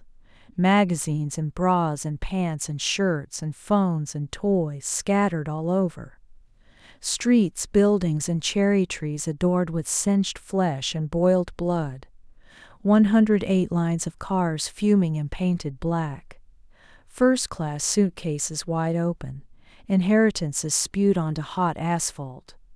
I smell grilled fatty pork mingled with burning jet fuel and acrid smoke smell. Chanel No. 5. A waft of Chanel No. 5 hits my nose. Citrusy, floral, soapy. My mom used to wear this. I look down. I'm standing on a broken Chanel No. 5, bottles spilled over a torn Boeing 777 safety card. In the midst of this mayhem, I'm wrapped in my mom's arms. Sweet nightmare. I stand in my Echo shoes by the edge of a giant smoking crater of what used to be the Vancouver Art Gallery Heritage Courthouse building. Black smoke rolls over my head. Was this just an accident? Did Daniel Drake plan this? Did Marty and I cause this? I'm standing in hell and thinking about how many souls I've condemned to heaven. Soul Express, FedEx same day.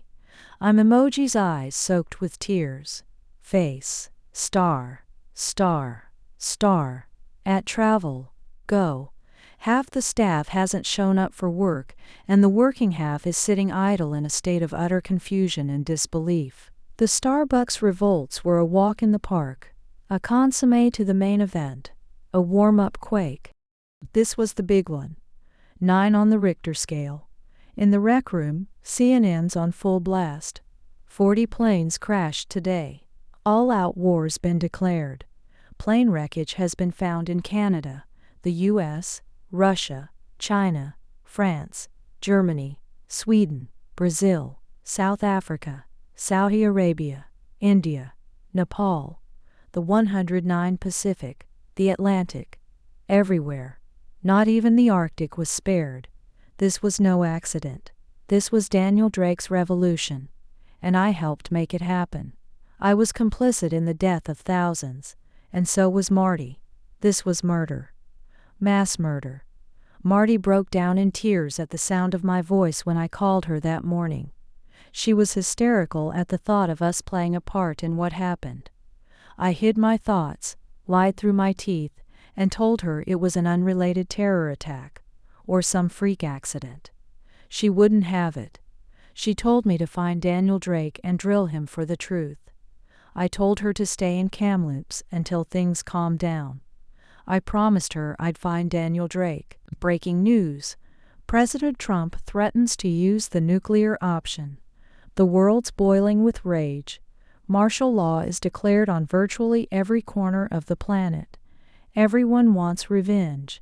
They're thirsty for blood. The leaders of the free and oppressed worlds vow to strike with an iron fist. But nobody knows who to punch. Breaking news. President Putin puts Russia's strategic nuclear deterrent on alert. At the corner of the rec room by the window sits a shell, shocked Bob, looking outside. His marquee four-sided red tie crooked, and off to the side. Red is perhaps not the ideal 110 choice for the occasion. His thick horn-framed glasses sit on the table in front of him, his arms pinned to his side. Dead man sitting. I walk over to him. We'll get through this. He gazes at me with blank, bleary eyes. Travel Go is finished. What do you mean finished? Air travel's banned. They're shutting us down until further notice. We're effectively out of business. Dead. Finished. Conversion rate 0%. Go home, he says, and turns back to gazing dazedly out the window. Bloodless revolution my ass. Pain and blood is all I see. Fucking Daniel Drake. Where the fuck is Daniel Drake? I storm out of the office and head to the Shangri. Half of downtown Vancouver is cordoned off with yellow tape. Buildings adjacent to the air crash site have been evacuated, including Marty's apartment building. My apartment building. At the Shangri-La, I zoom up to the clouds, and a maid opens the door on the 61st floor. Daniel Drake's in his solarium smoking a Romeo and Julieta Cuban cigar in a boomerang rocking chair. Not a worry in the world. I walk into the glass room. Plumes of smoke slither in the distance. Police and army helicopters hover around them like little flies circling a smoking hot carcass. Faint echoes of sirens dissipate into the bright blue sky. Daniel Drake 111 gestures for me to take a seat and offers me a cigar. I decline the cigar and sit in the nearest free chair. Another rocker. I sit, and Drake rocks his chair, staring out of the floor-to-ceiling panorama. He rocks and blows smoke rings that float like little white donuts in the air, going from little thick, rimmed small donuts with small holes to bigger thin, rimmed donuts with big holes. A big pretzel. They dissolve, weaving a pungent sweet and tangy tobacco smell. He lowers his cigar and gently rolls it in the ridged crystal ashtray, carefully rounding the tip into a gray and black cone of ash. I'm bewildered, flabbergasted, confused, and steaming at his blazed temper. Looking at him, you'd think he's watching a rom-com in an open-air theater. I drop any semblance of respect and I blurt out, "What the fuck, dude? What the fuck's happening?" And he just pours more kerosene on my fire. Did you know that 62 people own $1.76 trillion in wealth? Like he's around a campfire and prattling under the stars. What's this got to do with anything? In 2010, that number was 380. 80, in a couple of years, this number will dip into the single digits, and one day you'll wake up and find out that a single Silicon Valley wonder boy owns more money than all the rest of us combined. He scoffs and says, "That would be something, wouldn't it? Yak yak yak, yak yak." Yak yak 112 amperes, VPD chopper with red, yellow, and blue stripes, flies by so close, I can see the pilot and his big white helmet through the tinted teardrop-shaped cockpit glass. Yak yak, yak, yak. Here I self-think. Yak yak yak, getting softer. Yak yak, yak, getting fainter. And it's quiet. I turn towards Drake and say, "What does this yammering about billionaires have to do with what's going on?" "It's got everything to do with what's going on," he says, and floats a donut that goes chasing after the shrinking chopper in the distance. Bull's eye. From where I sit, the chopper's positioned right in the hole of the big smoked donut. The donut disappears. Enough nonsense. I slide to the edge of my seat, the rocker leans downward, and I hammer Drake with questions. Are we behind the Starbucks thing? Are we behind the fucking airplanes falling out of the sky? Are we responsible? He continues to rock back and forth in his chair and blows more smoke. Are we? I raise my voice. Are we? The trick to making a cigar ring is to fully open your mouth once you're ready to release the smoke. Amateurs pucker up their lips and make a stupid fish face. You've got to open your mouth and jaw wide but slow. 113. I've had enough. I stand up and walk over to him, lean over and force his chair still, both of my hands pinning his arms to the armrests, and I look him square in the eyes and say, "What the fuck, man? The world is burning and you're making smoke rings. Answer me, damn it. Did we do this?" My left arm and shoulder stretch back and point at the plumes of black smoke on the horizon. Did we have something to do with this? Did we? He nods. Yes, we have something to do with it. He twists his head left and blows a donut away from my face. I now have him pinned to the chair, and my head is spinning like the blades of that chopper. I had suspected as much all along, but there was this part of me that refused to believe that I was responsible for the death of thousands. The part of me that latched on to the possibility that the Starbucks staff and the planes were just your run-of-the-mill terror plot. That part of me just went apeshit crazy, pushed over the edge, plummeting, and now plastered all over the sidewalk. No bone left intact. Bone meal. Are you fucking serious? It's a fucking war zone out there. This isn't what we agreed upon. My spittle lands on his cheek, and his rocker jiggles as I shake. He gently pushes away my hands. I let go and he wipes away my spit with the back of his hand. Everything we agreed on is still in play. If what we agreed upon is in play, what the hell is going on? Now I'm pacing and hovering around him like these choppers flying above the crash site. Technical tests, he says. Those were technical tests. 114. I blow a fuse. Technical tests. Are you fucking kidding me? Are you telling me we killed thousands of people for tests? I'm so incensed and shaken and distraught by Daniel Drake that I can't look at his face anymore. I can't even look out the window. I collapse back on my chair, and my mind goes blank, looking down at the cigar ash in the crystal ashtray. He leans over my way, puts his left hand on my knee, his expensive Breitling watch in my face, and says, "Look, we had to know how far people were prepared to go to execute the plan. Nobody's attempted something like this before. We had to see if it works." I watch the rotating second hand go past the timing 11 on the little date box, and I say with a broken voice, my head still down, "The Starbucks thing I can live with. The airplane crashes I can't." The Starbucks test was to see if we could target a specific organization. It worked like a charm. The airplane thing was to see if passengers could force a plane down. The test didn't exactly go as planned.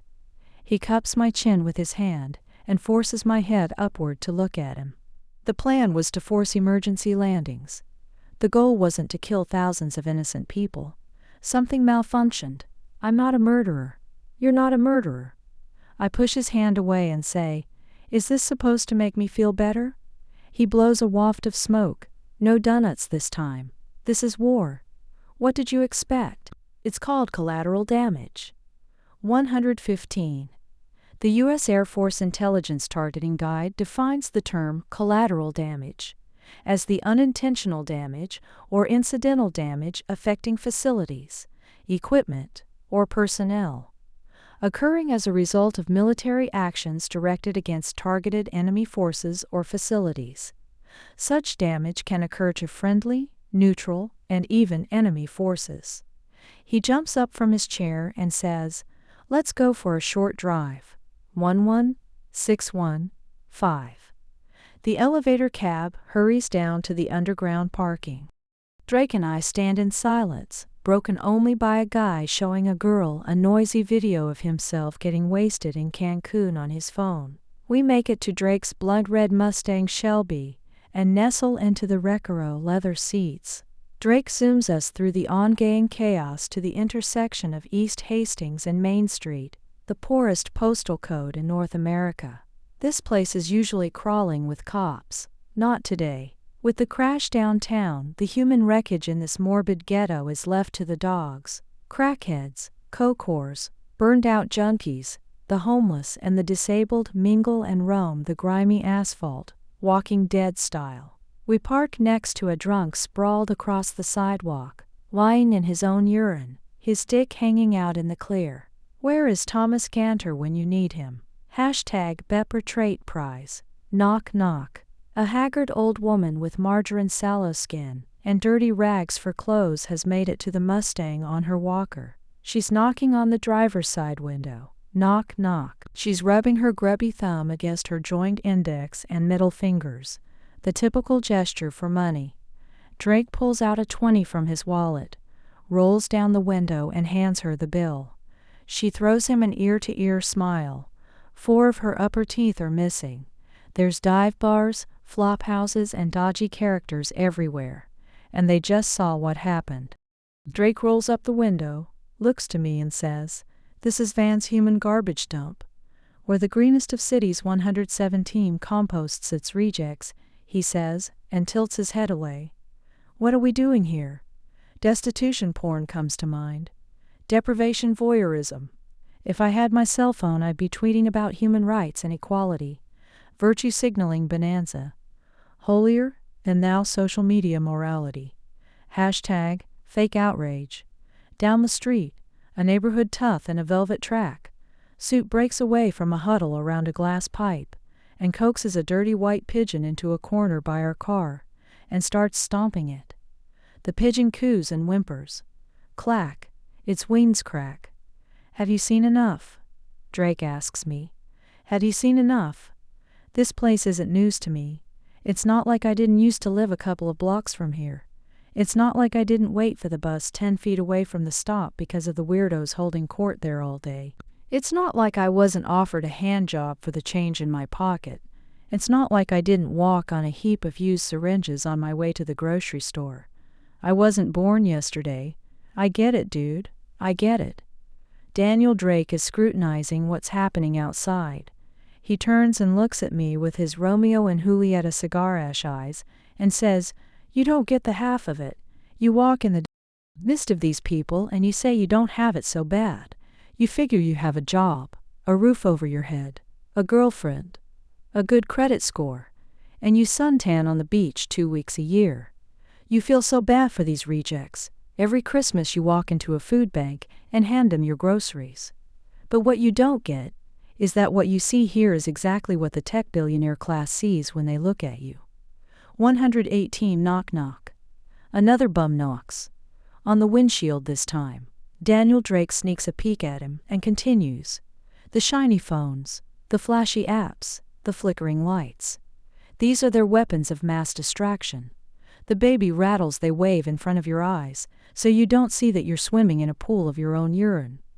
Drake's words are doing laps in my head at 200 miles an hour like stock cars on NASCAR tracks. I'm hiding in my Napa leather seat, and Daniel Drake's words are custom building my mind like a made-to-order drag racing car.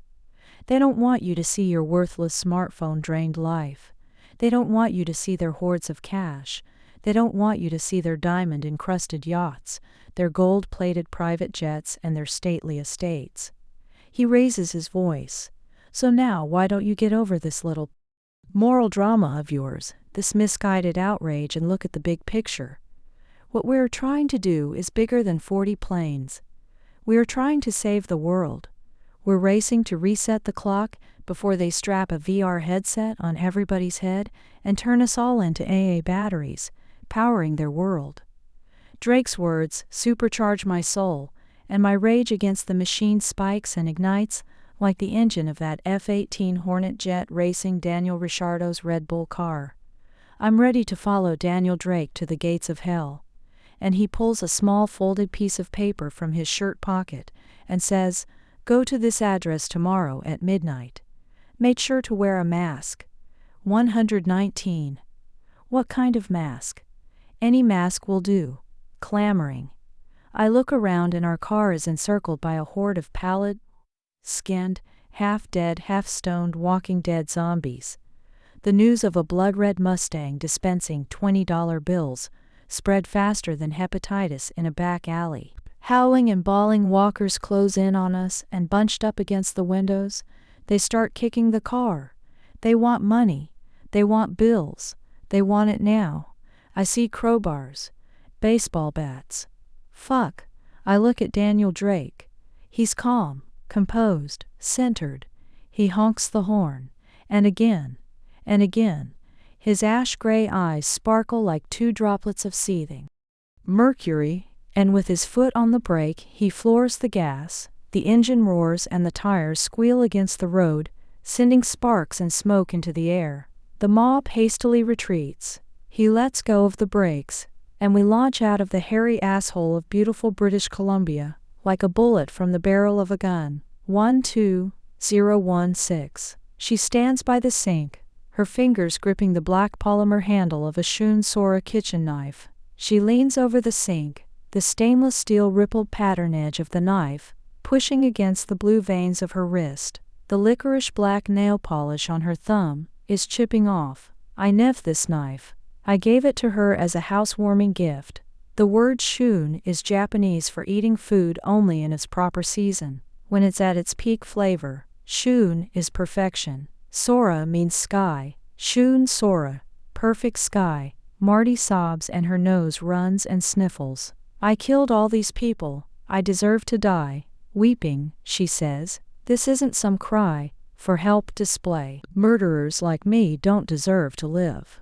The black mascara under her indigo eyes run down her cheeks, like Exxon's Valdez oil sheens. Marty stormed the condo last night, at 5 a.m, just as I fell asleep. The Mounties wouldn't let me back home until 4. I waited all night slouched on a chair at McD's, looking at a life-size replica of Ronald McDonald. Back in Kamloops, Marty couldn't take it anymore. The guilt nibbled at her soul like termites in a wooden house. She wanted to see me one last time, so she jumped in her second-hand Honda Civic and drove under the stars. She drove all night on Highway 5, back to Vancouver.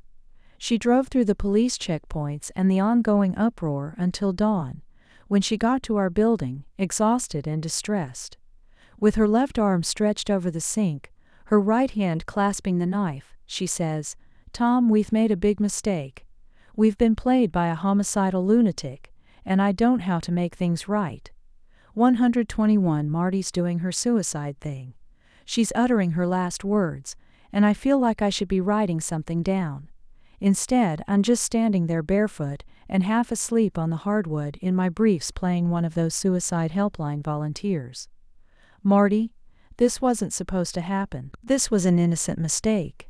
Tell this to the charred bodies at the morgue, she yells and pushes the knife deeper against her delicate skin, and the way it sinks in is like a knife pressing on a soufflé. My heart lurches. No one trained you for this. Listen, Marty, I love you. Slicing your wrist won't solve anything.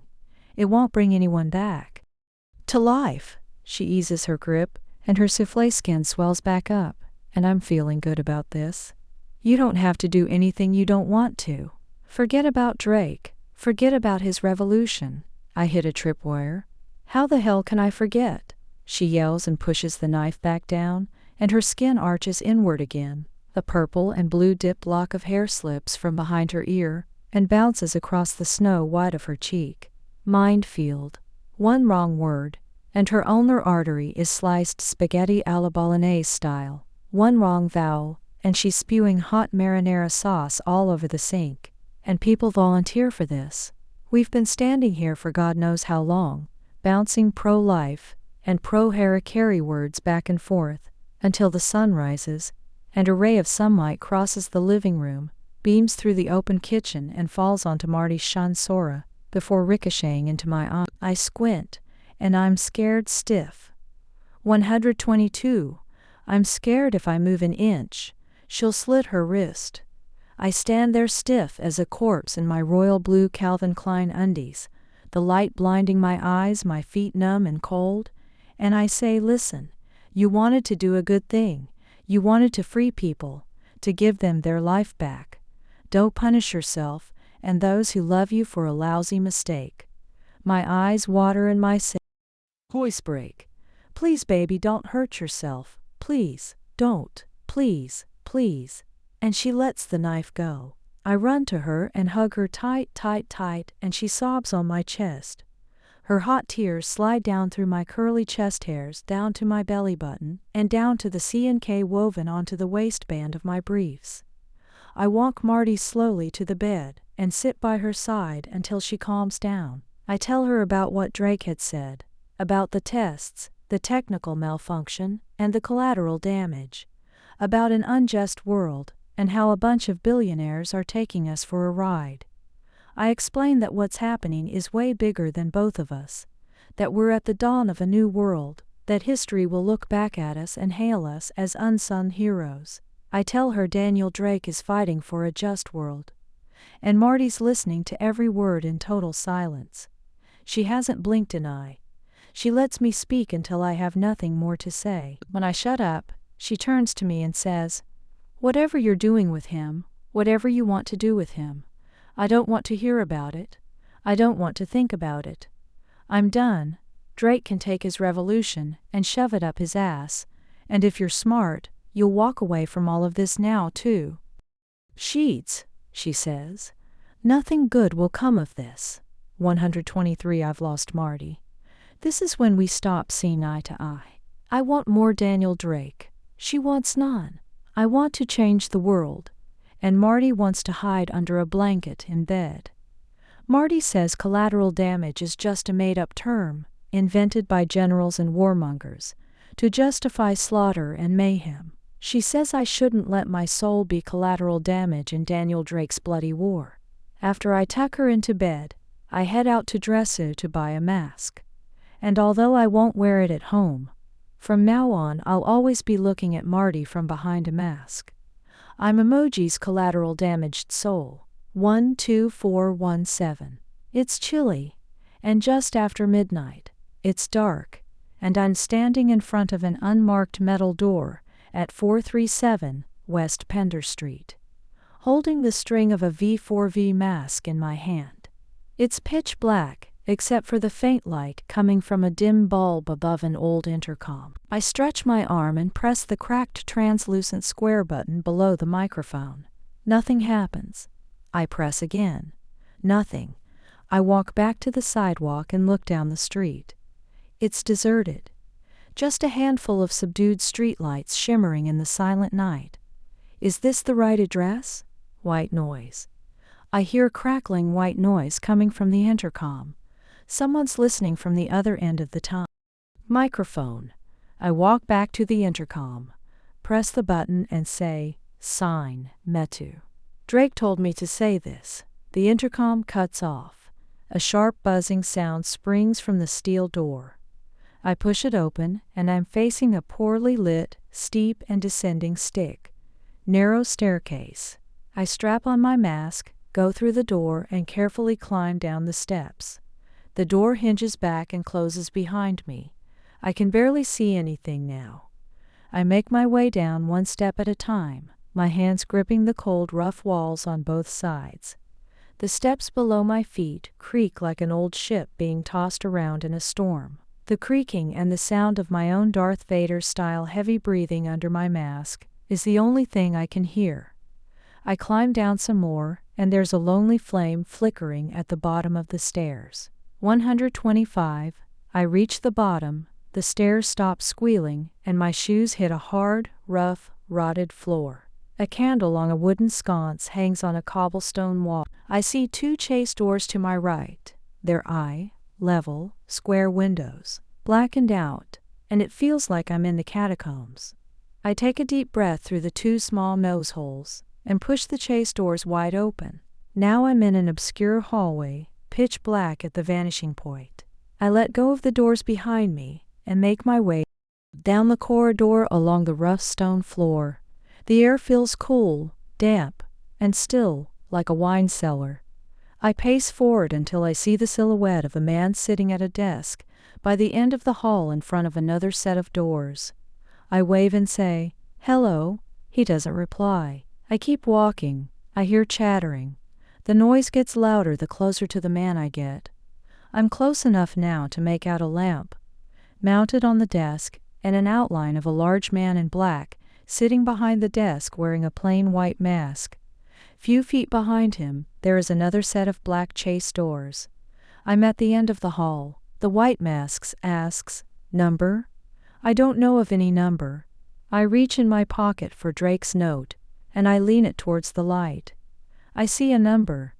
23. The white mask checks his clipboard. He flips his eyes back up. Is this your first time? Yes. He takes a pen and writes C23 with a blue pen on a self. Adhesive name tag. He hands it to me. It reads, "Hello, my name is C20. I stick the tag on my navy blue polyester jacket, 126, and the white mask hands me a clipboard with a typed document clipped to it, and says, "Sign this." It's a legal disclaimer. I can hardly make out the small print in the dark. I bend closer to the lamp, and I can only make out a few lines. No cell phones allowed. No word of what happens here can ever be uttered outside. Something to the effect that I'm here at my own risk, and that I forfeit all my rights to legal recourse. Blah blah blah. Fine print. IBM Xenon fine. Sucks to be on the receiving end. He offers me a pen. I hesitate for a second. Should I listen to Marty and walk away from Daniel Drake and his schemes? No. I pick up the pen and sign my name on the dotted line. I hand him back his clipboard and pen. He takes them, walks to the chase doors, and pushes a door open. I walk in. I'm standing in a vestibule, and there's another candle on a carved wood sconce, and to the right at arm's length, yet another set of black chase doors. It's like I'm walking inside a Russian nesting doll. I hear cacophonous chattering and can feel the presence of a great many people on the other side. This must be it. I push the doors open. A large cobblestone hall. Dozens of pendant lamps hang from between the ceiling's crisscrossing ducts and pipes. The place is full, many people, and they're mingling in Halloween costumes. A mesh of jeans, suits, long dresses, and masks. Mini masks, scary masks, fashion masks, and masquerade masks in every color and every shape. I melt into the crowd, and I only see eyes. Amber, green, blue, gray, and hazel eyes, shifting and layering behind masks. I look to the end of the 127 hall, and I see red velvet drapes drop down onto a stage, where a cone of light floods a wooden lectern in front of a row of black folding chairs. This is either a Halloween party out of sync, or a ball of a secret society with an eclectic dress code. Something is missing, though. There's no music, just tongues fluttering behind masks. I stand there and I feel weird and out of place. I'm hiding in the darkness between the round cones of light shining from the hanging lamps overhead, and from the obscurity I see fuzzy red hair, a red nose, and glossy black eyes staring at me. A man in a clown mask gazes at me, and I feel naked and exposed behind my mask. This revolution's turned into catacombs and circus clowns. Hashtag WTF. The glossy-eyed clown turns away and the room grows quiet. A man dressed in an ankle-length black overcoat and a golden half mask, with a long crooked nose, walks to the podium under the cone of light. Medico della peste. Hundreds of years ago, when Venice was hit with the bubonic plague, a French doctor came up with the idea of a mask with a long crooked nose. He filled the nose with spices, camphor, and pungent herbs. The idea was, if you masked the repugnant smell of the dead and dying, you wouldn't contract the disease. They called it the Venetian Medico della Peste mask. I'm not sure what happened to the French doctor, but I'm guessing rosemary and curry didn't do the trick. 128. The man in his crooked nose and buttoned-up overcoat and glittering silver eyes picks up a small mallet and strikes the gavel twice. The remaining murmurs die away as the chairs behind him fill with men in black, wearing bird masks. White owl feathers and red rims masks, black raven feather half masks, latex full head eagle masks, wood, carved hawk red-tailed masks. Medico della Peste begins. We stand here today, not because we want to, but because we have to. We stand here not because we want to destroy, but because we want to build. We stand here not because we want to rule, but because we don't want to be enslaved. I recognize the gravely wondrous voice. It's Daniel Drake. They have left us no choice. They have left us no choice but to rebel. They have left us no choice but to rise up and take our dignity back. This world they have made is theirs, not ours. It's time we take it back. The room clamors and cheers in approval. Halloween marks the day when the boundary of this world and the world of the dead breaks down. It is the day when the spirits of the dead come into this world. We are the spirits, and they are the world. He pauses and resumes. Halloween is the day the dead will come undead. Daniel Drake's words bounce between the dark stone walls like orbs of light. His words chirp from under his beak, and the crowd is galvanized, electrified. Halloween is the day we burn all our masks. Queen is my dad's favorite rock band. We listened to their albums in the car so much, I learned the lyrics by heart. I see masks, and I think of everyone hiding under their social 129 media masks. I see masks, and I think of Queen. When you put on a mask, you can become anyone. Everyone is the great pretender. I hear Freddie whispering in my ears.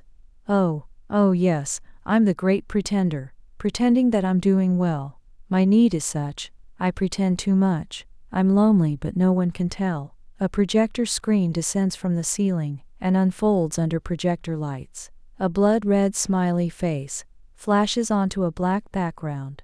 It's an emoji with an ear-to-ear Joker-style grin. Underneath reads Operation Clock Zero in red.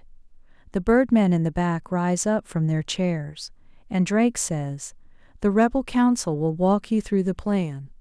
Daniel Drake structured his rebellion like an army. Every major city has a general and a rebel council at the top, field commanders and soldiers at the bottom. Daniel Drake spent the last 2 years preparing for this. Travel Go and Marty and I are but a tiny last-minute addition to this global jigsaw puzzle, and right there, listening to the talking birds, standing between Freddy Krueger and Chucky, I realize how massive this thing is. Daniel isn't taking the cell towers down. He's taking the whole internet down. He's taking all communication down. By the time he's done, cell towers, telephone exchanges, satellite relay stations, server farms, fiber optic cables, dark fiber networks, submarine cable landing points, they'll all be gone. Poof. Out of order. Broken. Burned. Sabotaged. Daniel Drake is cloistering the world into small enclaves so he can take it down. Daniel Drake is gunning for the world, and history will be kind to him as he intends to rewrite it.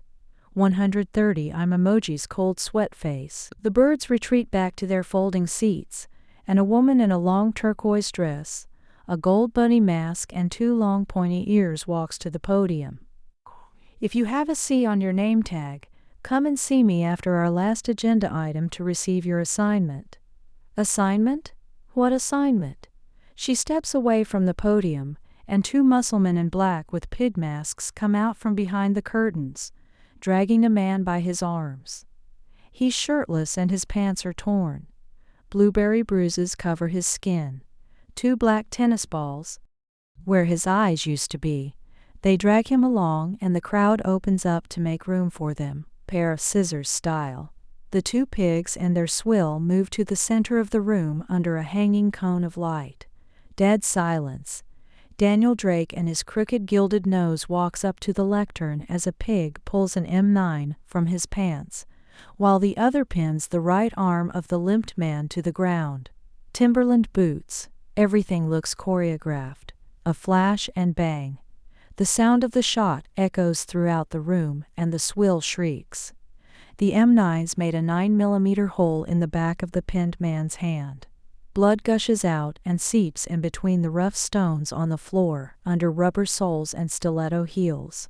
The cone of light above the swill goes out. At the stage, Daniel Drake strikes his mallet and raises a cracked cell phone in his hand. We found this in this scum's pocket. Let this be a lesson to traitors.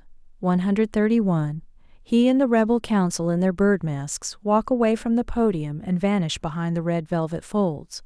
The stage goes dark. The two pigs grab the hapless man by his armpits and drag him out of the room, his bleeding hand dragging by his side and leaving a trail of deep red in its path. Too real is this feeling of make. Believe too real when I feel what my heart can't conceal. I'm emoji shitting my pants face. 132-182-50 PTN. Miss Silver Maserati. 467 GBN. Arctic White Bentley. I've been writing down license plate numbers in a little brown notebook all day long. In Vancouver, you don't have to look far. There's $1 million car on every block. I'm doing my assignment. Turns out my assignment is to walk around town and scribble down license plate numbers of luxury cars. Some assignment.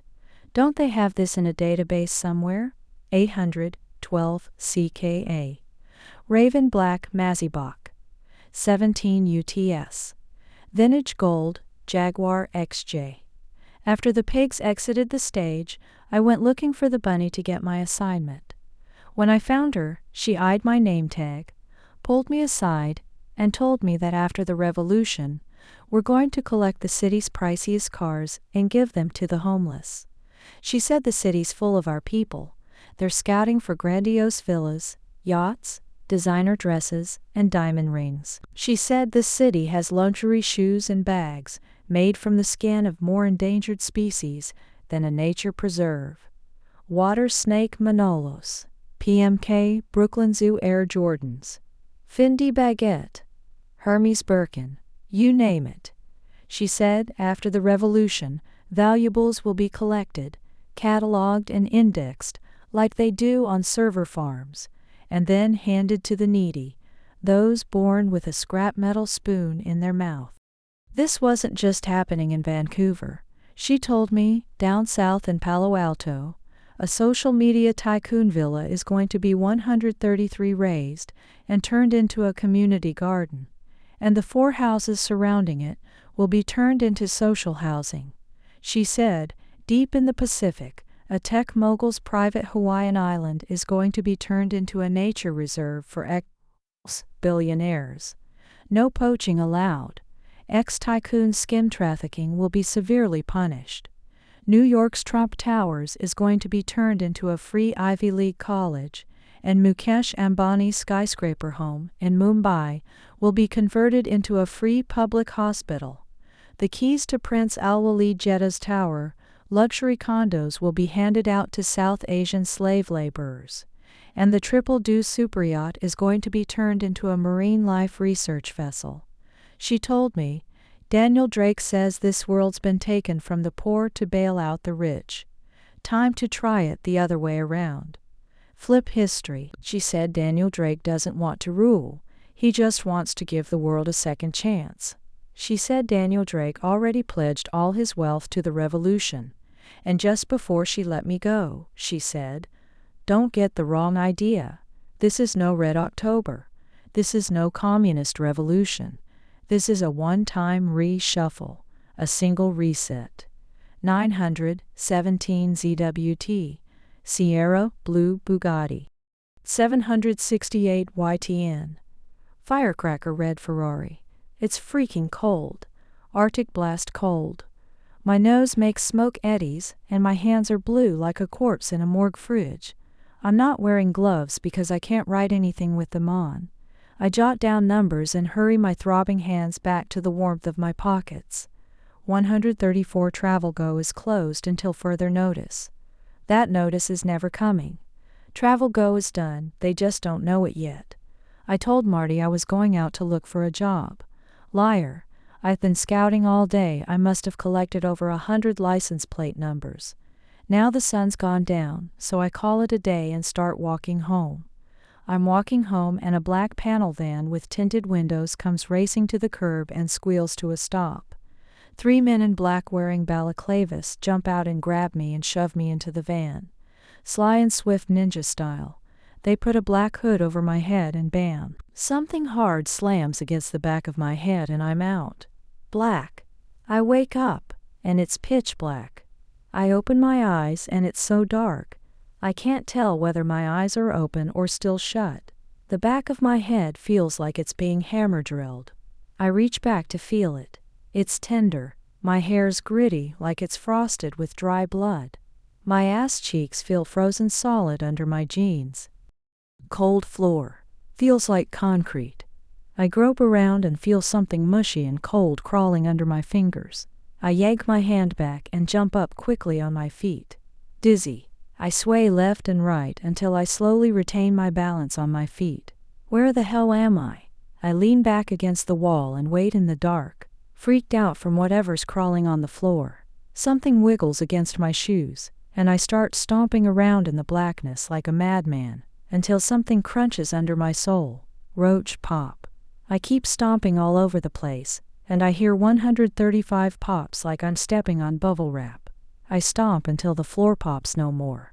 I'm leaning against a rough wall. Total darkness screws with your mind big time.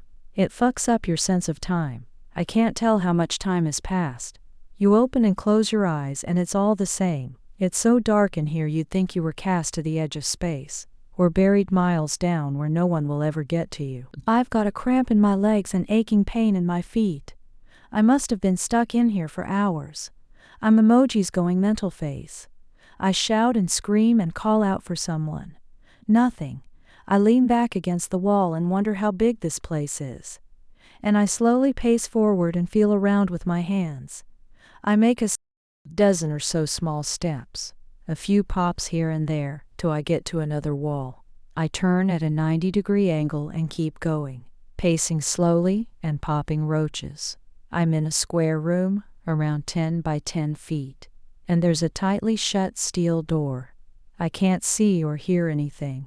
I think I got all the roaches though. This silent darkness is slowly driving me insane, and I get this strange sensation that my blood is boiling inside. It's like my veins are a shaken bottle of champagne. What I want to do now is rip my clothes off. I brush it off. I'm thinking all of this is just my brain. I've never done drugs, but this is what taking Flocka must feel like. Back in college, Dave told me about a drug called Flocka, sometimes called gravel because it looks like the gravel in a fish tank. Others call it total mind melt, or powdered 136 psychosis.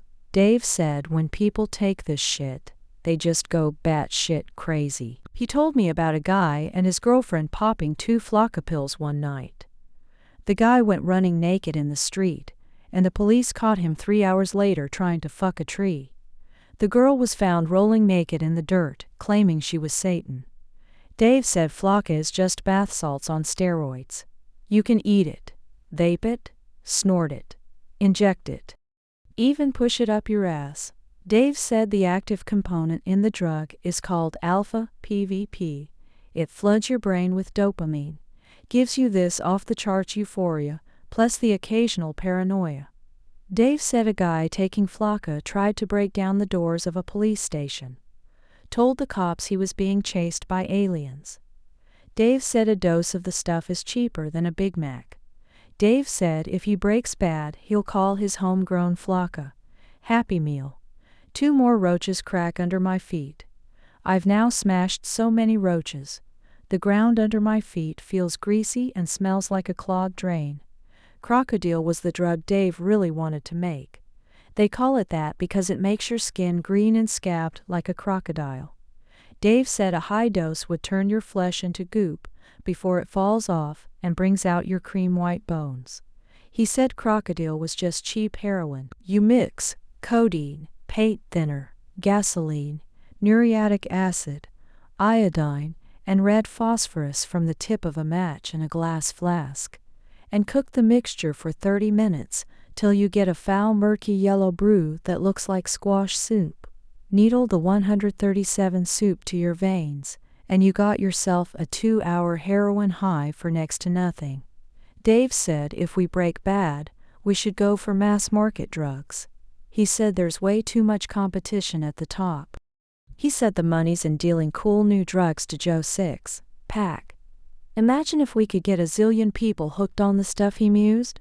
We'd be talking unicorn money. Dave always said if I hit a dead end, he'd have me working for him in his parents' basement. My mind swings between insanity and paranoia. Someone must be watching me. Maybe they have night vision cameras. Maybe they're watching me pace around in my cage. I start goofing around. I start making those funny faces and awkward poses, like those giant men in Morton Park. I keep posing and monkeying around for the cameras until I give up and retreat back to the wall. I'm leaning against the wall again, and what I really want to do now is fucking pee. Light. Blinding light. The steel door rattles and opens, and my cell floods with light. Too much light. I cover my eyes with my hand, and real slow, I spread my fingers apart to see what's in front of me. Squinting, I can make out two guys with balaclavas over their heads standing at the door. They're big and tall, dressed in black like Slender Man twins on Diana Ball. They storm in, grab me by the collar of my shirt, and drag me out of my cell, and through a hallway. More bright light. I'm shoved into a room with a steel table and 2 chairs. A bare light bulb hangs by a wire overhead. No windows. I must be in some kind of 138 concrete bunker, miles deep underground. One of those bunkers you only read about in books or see in movies, where the likes of the KGB and the Stasi hauled political dissidents before they disappeared, before no one ever heard from them again. Sit in that chair over there, one of them says, pointing at the chair furthest from the door. I make my way there and sit. The other one closes the door. I can open my eyes a little bit more now, and I can see the 2 ninjas flanking the door in a military attention position, heels together, toes pointing out at a 45-degree angle, heads erect, faces straight, arms pinned to both sides, a gun holstered at the thigh. Everything about them is black, except for their sparkling hawk eyes. My head hurts, and my bladder feels like a giant balloon ready to pop. I've really got to go. Is there a washroom I can use? The door swings open. A stubbled-faced man with tucked jeans and a powder blue shirt with rolled-up sleeves storms in. His eyes cut out from the same blue of his shirt, his hair copper dust brown. A magazine model but for that hook-shaped snout. Gonzo comes to mind. Gonzo pulls up a chair across the table. I'm Captain Martin Phillips, Anti-Terrorism, Special Action Unit. He pulls out a badge and flashes it in my face. His polished teeth wrap around inside his mouth like a pearl necklace. We know you've been involved in a terrorist plot to destroy this country's communication infrastructure. We know it's going to take place soon. We want to know the exact targets and the exact time, and who's exactly behind it. 139? That's 3 exacts. Gonzo likes precision. The average human bladder holds between 14 and 20 ounces of piss. That's as big as a grand vanilla latte. On average, a person produces 50 ounces of a piss a day. That's around 3 Ventus. The math is simple. 50 ounces a day of piss, 16 ounces in average storage capacity. This means you've got to pee at least 3 times a day. Bladder bursts are a myth. If you hold your pee for too long, your bladder will override your brain, and you'll have a hot latte spill in your boxer shorts. If you're holding it until you finish this chapter, put the book down and go take a leak. I'm not going anywhere. I'll stall the cop till you come back. I promise. Drip, drip, drip. I don't know what you're talking about, I say. Captain Martin Phillips gazes at me intently with his powder blue eyes. I can't make out his facial expression. Not sure if he has another question, or he just wants to punch me in the face. He says, "Listen, we are way past I don't know. We have evidence, pictures, testimonies. We're out of time. The faster you cooperate, the better it'll be for you." I don't know why or how, or where I found the courage to say, mockingly, "Is that so, 140? And Gonzo explodes like those exploders I cherished back at Travelgo. "Do you think this is a fucking joke?" I think I know why I taunted him. When we were kids, My big sister was a bitch. Not anymore, but she sure was back then. Just to piss me off, she'd steal my toys and hide them. So when my toys went missing, I'd go looking for her, and when I'd find her, I'd pester her to give them back to me. I'd yell and threaten her, and she'd just stand there with a mischievous smile and say, "Is that so?" She knew how to press my buttons. I'd hear these words and jump, jape, and tug on her ponytail until she weaseled out of the room crying to Mom. And when Mom scolded me, the little tattletale would hide behind her and grin and smirk and mock me as I cried. My big sister was a real twerp, but she taught me a thing or two. The truth is, I want to piss Gonzo off. I want him to cut to the chase. I want to see how far Captain Phillips is willing to go to get what he wants. Or maybe, I just want to be punished. Maybe I just want someone to beat the shit out of me because of what I've done, because I feel responsible for the death of thousands of innocent people. So I say, "Here's a joke. Why don't you take that badge and shove it up your ass?" He eases up. "So that's how you want to play it." He signals to the two balaclava guys to have a go at me.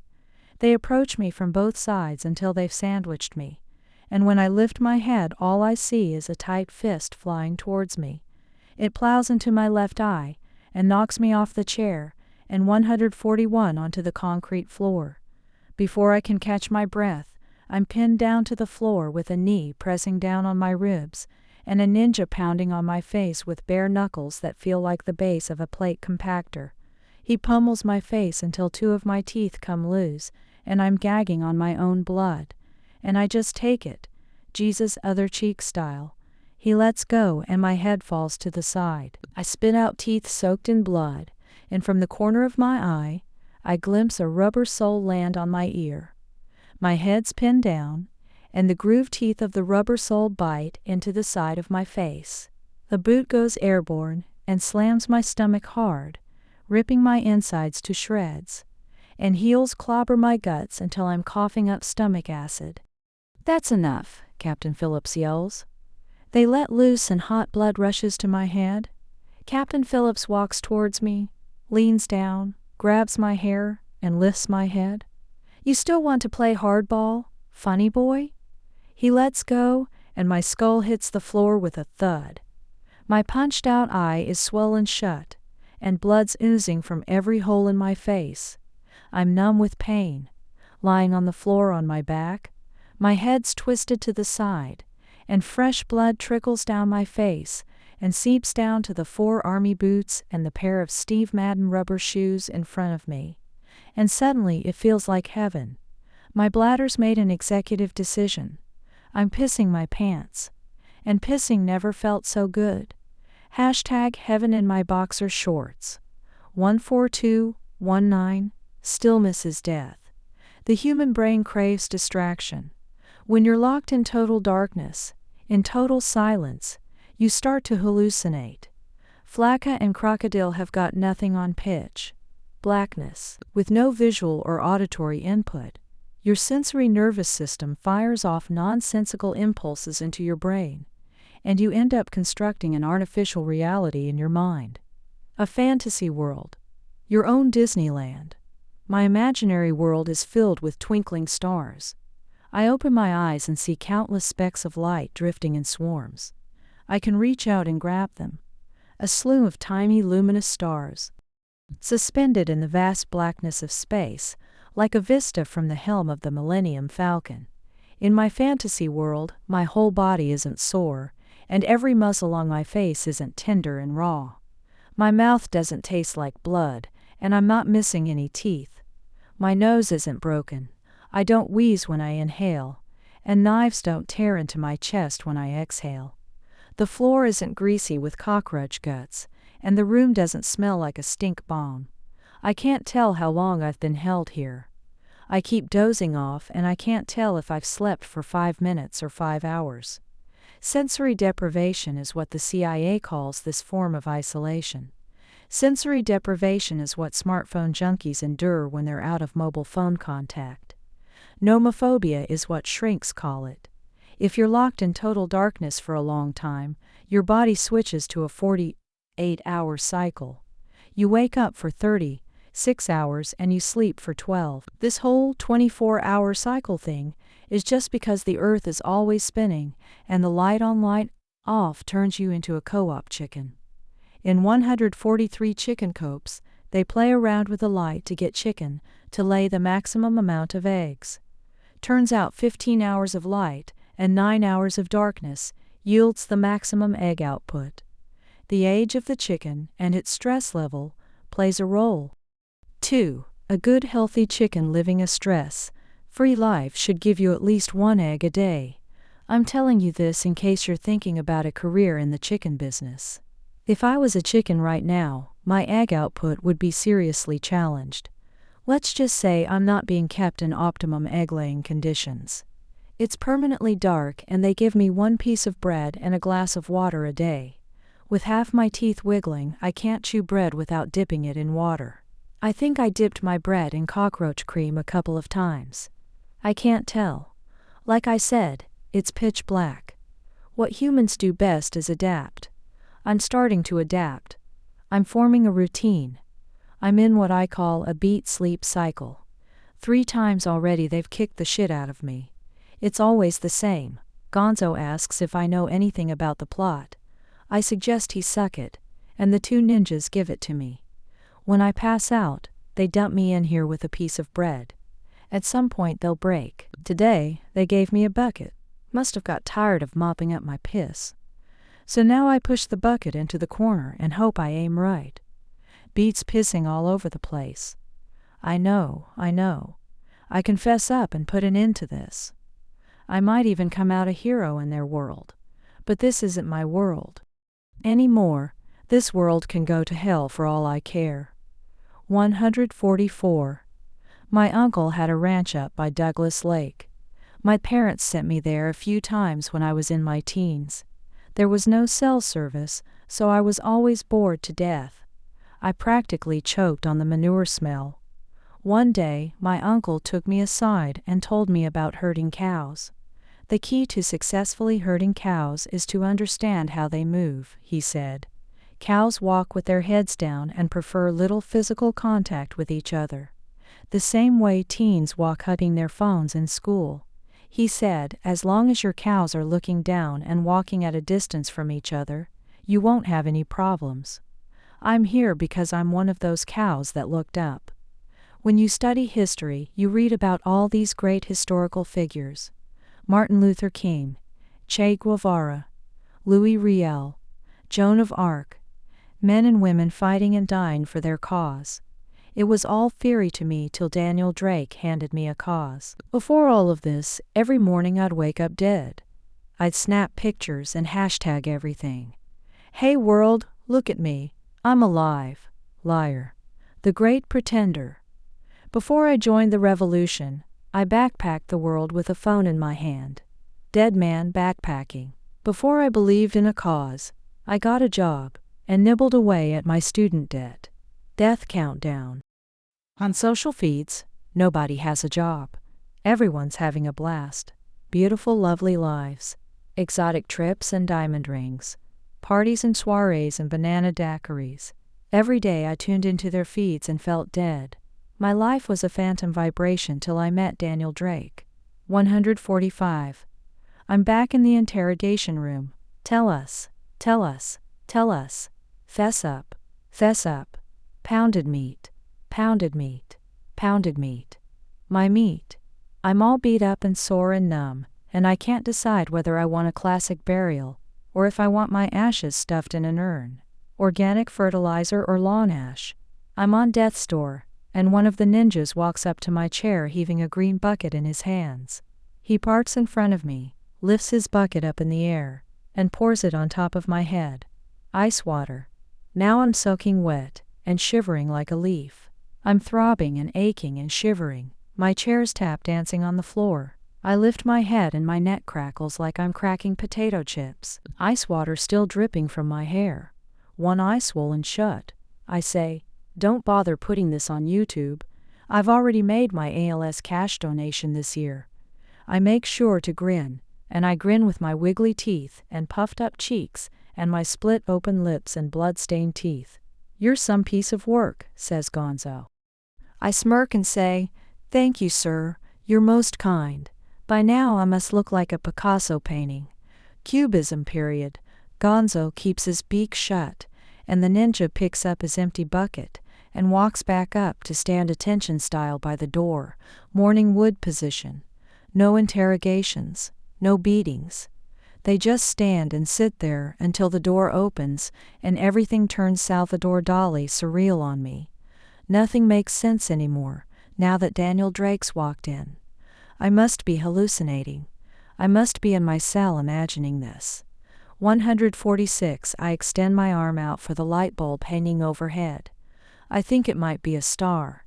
I can't reach it, but I can feel its heat. This is no hallucination. Captain Phillips jumps up and offers his seat. Drake tells him to stay seated and walks toward me until my stunned face is looking at his crotch. He pulls out a handkerchief and starts gently wiping my wet blood. Caked face, my forehead and my temples, my busted nose and swollen cheeks, and then says, "I'm sorry we had to put you through this, Tom. We had to see if you're up for what's coming next." He pats and straightens my hair with his fingers, and I'm sitting frozen solid with my dislocated jaw wide open, blow-up doll style. The two ninjas take off their balaclavas. One says, "For what it's worth, my knuckles are still raw. You are one tough SOB." The other one says, "No hard feelings, I hope. It's nothing personal. And I'm Iceman. I don't blink. I don't move. I don't talk." PVR on pause. Drake's still patting my head.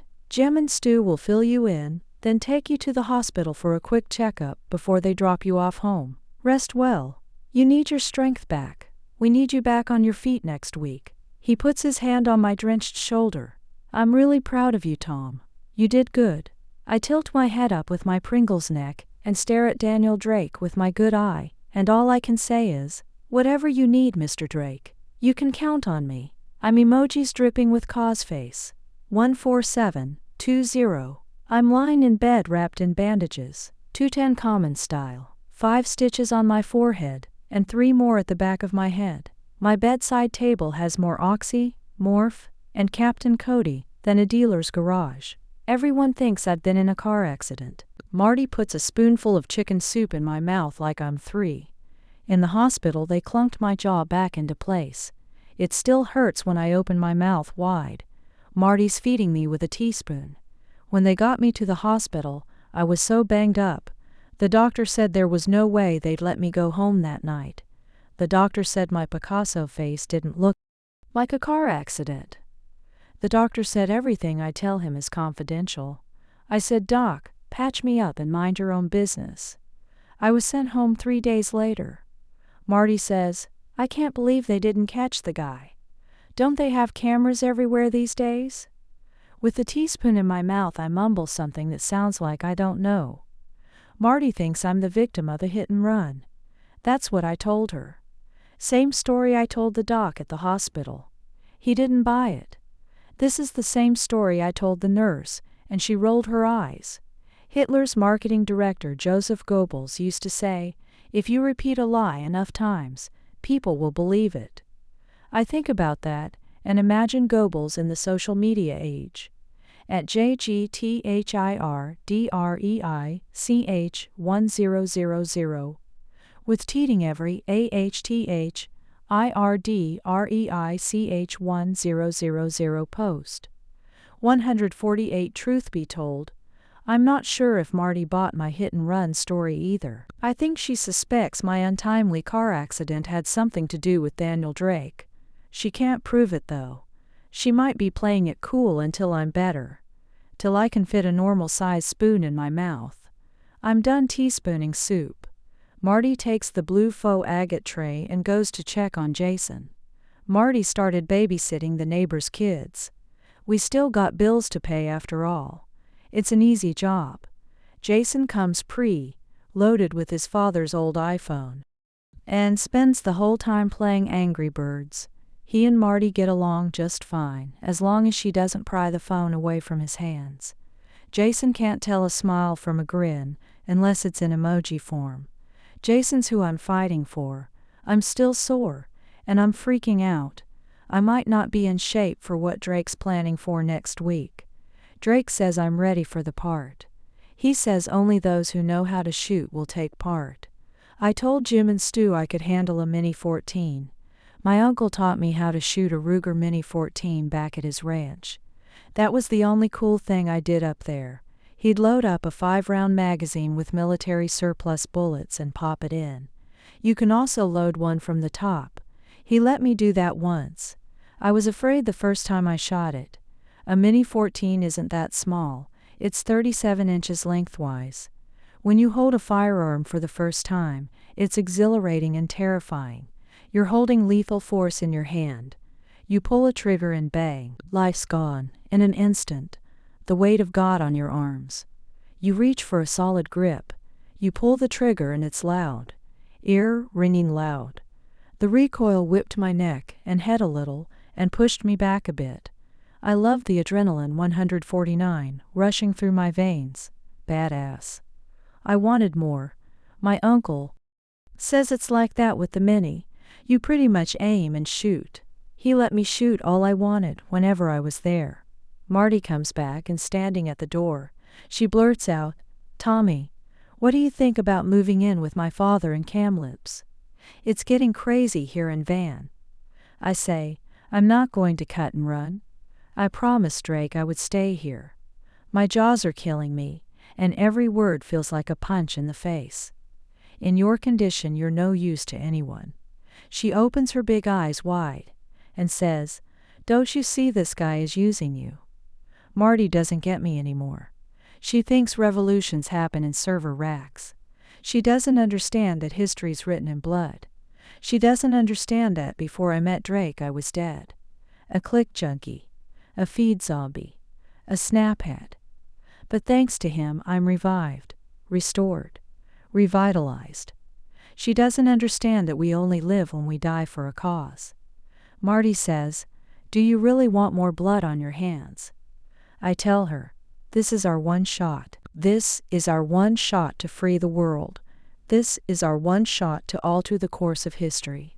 And I look at her, and I wish she'd just grab her copy of The Hunger Games, come to my side and tell me about Katniss Everdeen's bow and arrow.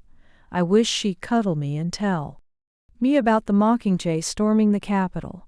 Instead, she shrugs her shoulders, rolls her eyes, and says, "It's the things we love most that destroy us." 150. She scurries to the kitchen to make Jason's lunch. All day long I hear sirens, and I can see their blaring lights. I started to distinguish them. You've got your rumbling subwoofer kind, with its deep, low-frequency rumble.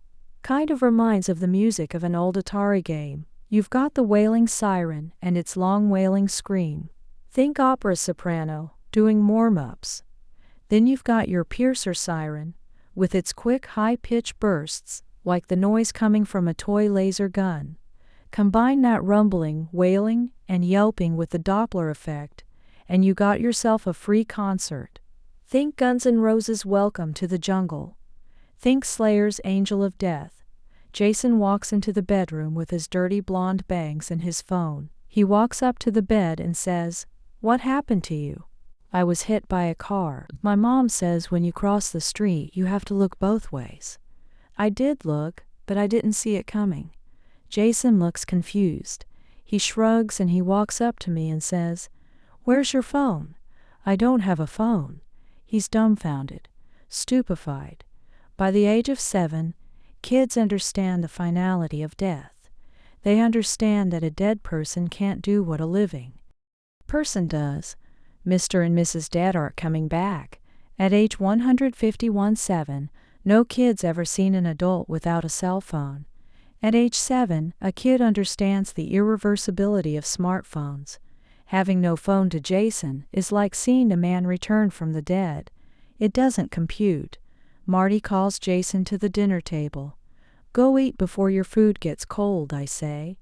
Jason takes one last look at me, dead man talking, and he runs back to the living room. Not a single word. And now I'm alone. Lying there, I can still see the jagged lines of the window cracks running like a crab on its back. between the blind slats. Marty's still waiting for the insurance company to replace the window panes after the 777 crash. The insurance agent said window installers in this town hadn't seen so much business since the 1946 Vancouver Island earthquake. I look away from the window. I see strips of lights shining through the blinds on Marty's Gothic stuff. Vintage, Gothic, crystal table lamp. A cure pin. Keep calm and wear black tie. Shirt, framed and hanging on the wall. A lace choker collar, dangling from the side. A pink bow tie that looks dipped in tar, an eyeball at the knot. A steel lighter with a pentagram hex carved on the front. A sketch of Dylan from South Park. A drawing of a goth girl in leather and chains. The Alice Cooper. Poster from Chapter 2. A bouquet of black nylon collarlisten. A slim glass vase. A half-empty black Ex Paco Rabanne perfume bottle. Tons of black ribbons, necklaces, and bracelets in a bowl. Tons of black lipsticks, eyeliner, nail 152 polish. Black onyx. Black satin, black tire, black vinyl, black licorice, black leather, black diamond, black cosmic. When you're stuck in bed all day, doing inventory is one way to pass the time. Marty's open wardrobe needs a chapter on its own, a mass of black leather and lace and velvet garments with a tinge of purple fabric in between. The drawers bursting with a mix of gloves, tight corsets, and fishnet stockings. A heap of shoes at the bottom, a couple of platform pumps and many platform boots, ankle-high, knee-high, mid-calf, buckle detail, silver detail, skinny strap, lace-up strap, Velcro strap. You get the idea. My pair's here too. Marty bought me my own new rock black leather steel frame boots a while back. I wore them at a goth party at Decent Sundays once. Marty said I have to wear them when she takes me to Loomis next year. If there is a next year. I'm looking at all of this and something clicks. I rotate towards the door slowly like a mummy rolling over in its sarcophagus, and call out to Marty. She rushes to the bedroom door, her hands shimmering with detergent. Bubbles. Marty's Christmas plan is to buy a dishwasher. What is it? Can you go to Devly Couture and get me a offer? An Atari on wheels comes screaming outside.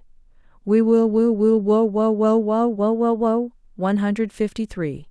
We stare at each other until the ruckus dies down, and I say, "Can you go to Deadly Couture and get me a leather jacket?" "Why?" "I can't talk about it." She rolls her eyes and I go on. "After you come back, I want you to shave my head low mohawk style and dye it flashy purple, SE Playdate kind of purple." Looking at me sideways, her hands bubble-wrapped in foam. She says, "Are you going riffhead on me?" "I've got to wear my boots." 15421. According to his diamond, it says in Greek letters on the brass plate, fixed on the granite headstone atop Jim Morrison's Parisian resting place. Peter piled his lilies and gerberas on top of the stack of flowers smothering the gravesite, and snapped a dozen pictures on his phone. He cropped them, filtered them, and blasted them to his follower base.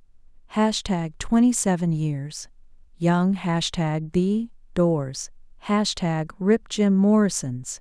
Just one soul out of 1,000,000 buried and cremated souls at the Père Lachaise cemetery. Peter breathed celebrity dust and canvassed the cemetery, snapping the decomposition sites of the best and brightest, from Edith Piaf and Oscar Wilde to Max Ernst, from Frédéric Chopin to Georges Bizet and Marcel Proust.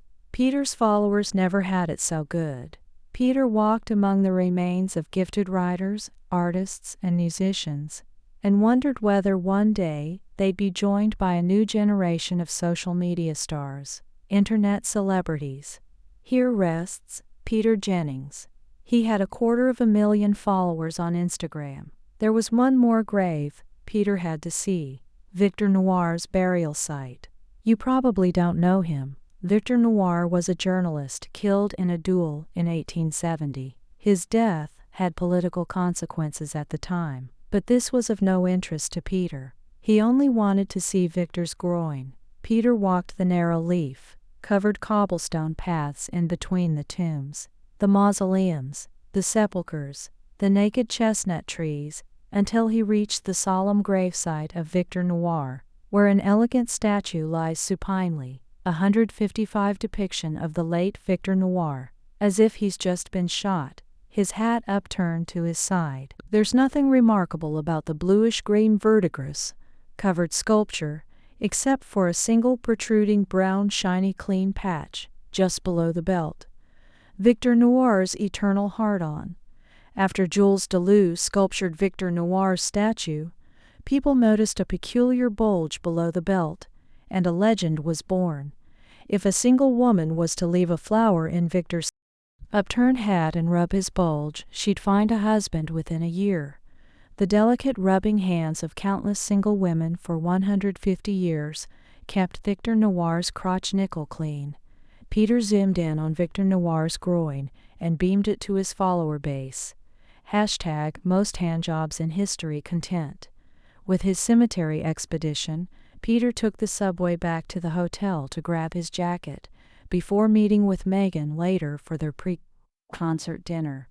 Squeezed in at the back of the train, looking at the black and gray clothes and the long faces and empty gazes, Peter wondered if he had ever actually left the cemetery. For a city famous for love, the people were strikingly glum. In his absence, a change of guard had taken place at the hotel. The mustached man had metamorphosed into a handsome, elegant young black man with bleach-white teeth. The African prince was all smiles when Peter approached him to ask for his room key. The friendly face was a welcome change. There was a small problem, though. The man didn't speak a word of English. Peter managed to gesture 34 with his hands, but when he inquired about a gluten-free 156 breakfast option for the morning, he was met with a blank stare. Peter has a curious case of morning-only sensitivity to gluten. He looked up gluten sensitivity in French on his phone and showed it to the guy. It didn't make any difference. The man had no clue, but he kept smiling nonetheless. Peter rolled his eyes and sardined to his room. He grabbed his jacket and headed to Le Marais. He figured that if he was going to score tonight, it had to be at Megan's place. His chicken coop wouldn't do. He slid a condom into his wallet just in case. Peter arrived early at the hut and was seated by the window of the enclosed patio. The place had a feel of cheap Chinese to it. Peter worried he'd end up with some bland and boring vegan food. Megan arrived a few minutes later. She looked gorgeous, dressed in a rose blush dress. Pressed for time, they started studying the menu as soon as she sat down. He ordered a soy chicken brochette, and she the vegan pasta. The food wasn't half bad. Between sips of wine, he asked her how she got into the art business. "I've always found art sexy. There is something about conjuring up beautiful things out of nothing that's like magic to me," she said as she nursed her wine. "Do you do any art yourself?" Peter asked. "I dabble in watercolors, but I don't think it's any good. Why don't you let me be the judge of that? If the work's good, I'll share it. Who knows, maybe I'll make you a star." 157. She giggled and buried herself in her Pinot Noir glass. "How did you get into the Instagram thing? I mean, did you just wake up one day and decide to make money on Instagram?" "No, it wasn't like that. I love music, and when Instagram came out, I started going to all these concerts and snapping pictures and sharing them. And before I knew it, I had thousands of followers. Then one day, a band came to me and offered me $500 to post their pics on my feed, and it exploded from there. God, I wish I could do that. You know, travel the world, take pics of artwork and get paid for it," she said, as if alluding to an impossible dream. "You already spend a lot of time with art and artists, don't you? Start snapping pictures of those people and their work and just keep posting them. Who knows, maybe you'll grow a really big following and you'll be able to quit your job." Her eyes sparkled. "I might actually give that a try." And they toasted to living off the cloud. The clock ticked and the bill came. Peter paid, despite Megan's insistence to the contrary, and they took off on foot to the concert venue about half a mile away. The evening air was fresh and crisp. It was almost a shame they had to spend the night in a stuffy concert hall.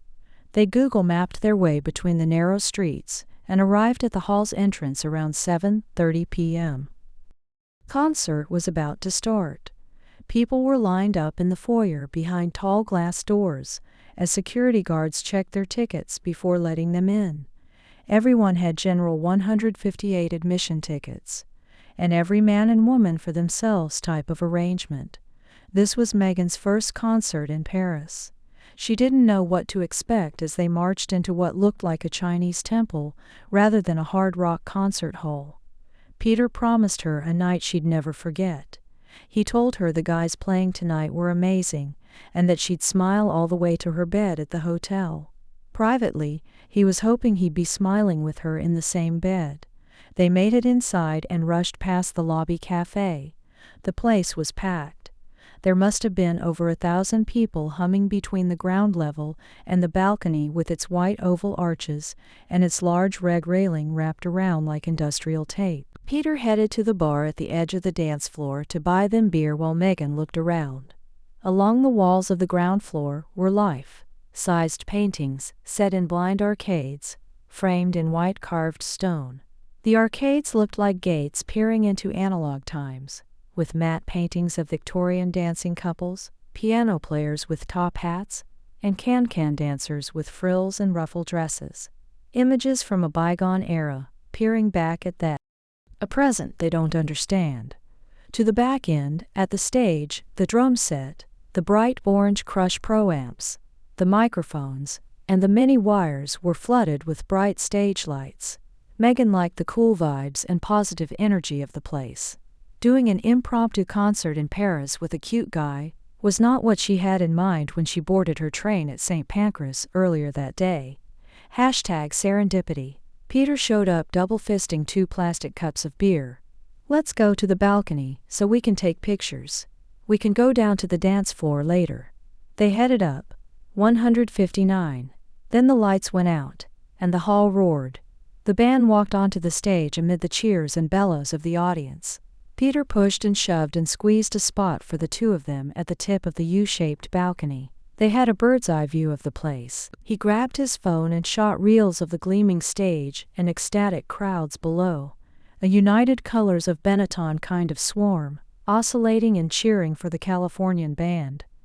Megan in turn reached into her purse, pulled out her phone and typed a status update for her friends and family back home. "At my first Eagles of Death Metal concert at the Bataclan in Paris. Everyone's having a blast." 16022, 3 onyx black Ford Club vans revved and raced through the streets, each van carrying 8 ninjas, 6 in the back and 1 in front, plus the driver. Each one of us has at his right knee a red jerry can filled with apricot juice. On each lap, a rifle. Mine was a Mini 14, loaded with 100 bullets, dual-drum high-capacity magazine, custom, made in South Korea. The others had AR-15s, with surefire high-capacity, 100-round magazines.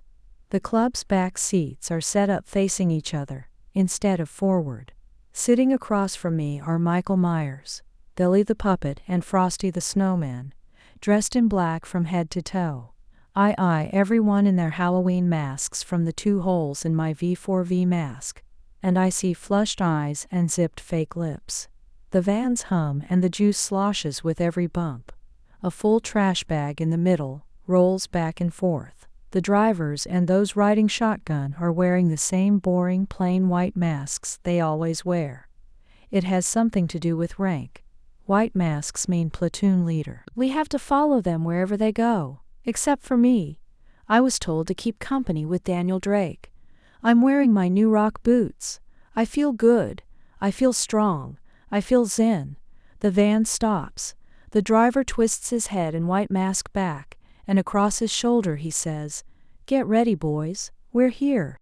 The back doors open and we jump out of the van, jerry can in one hand and rifle in the other.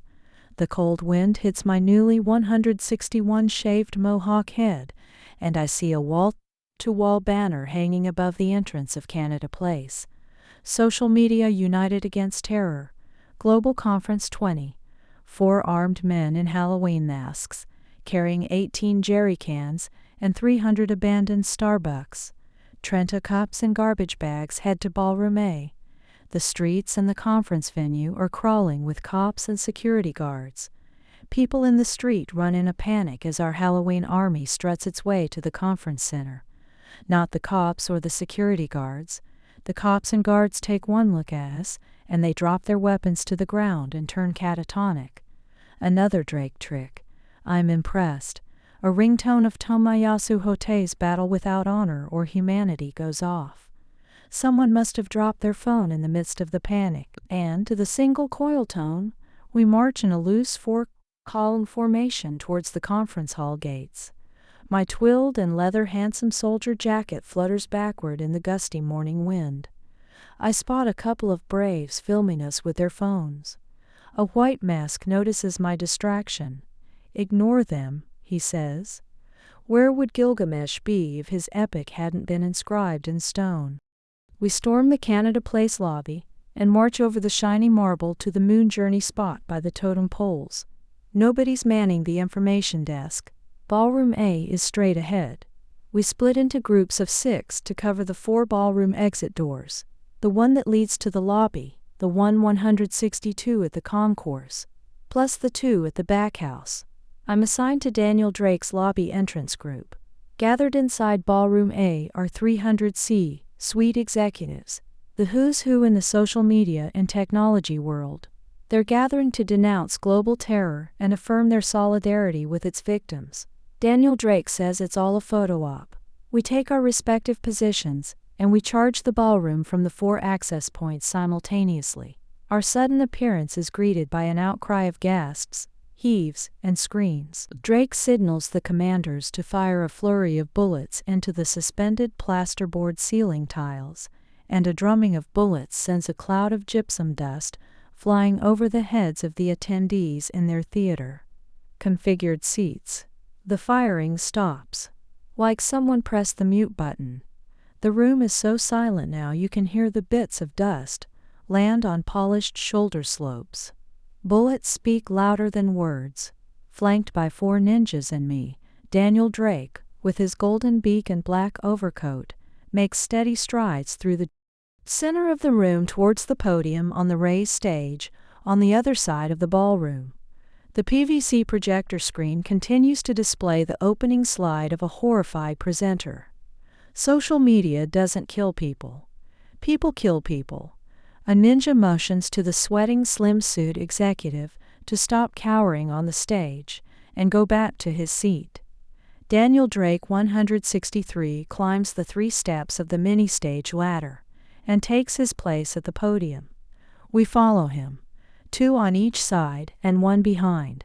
Daniel taps the microphone a couple of times, and the sounds bounce and echo off the softly lit khaki walls. Ladies and gentlemen, I apologize for our unexpected appearance. I'll do my best to keep this brief. Daniel Drake proceeds with opening remarks on the nature of terror and how technologies misshaped the world. Half a dozen ninjas go around the ballroom handing out Trenta cups.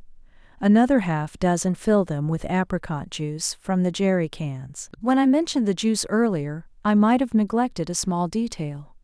The juice is laced with magnesium citrate. Cherry flavor. In passing, Drake says, anyone who doesn't drink their allotted apricot juice will be taken to the wall and shot. Bottoms up.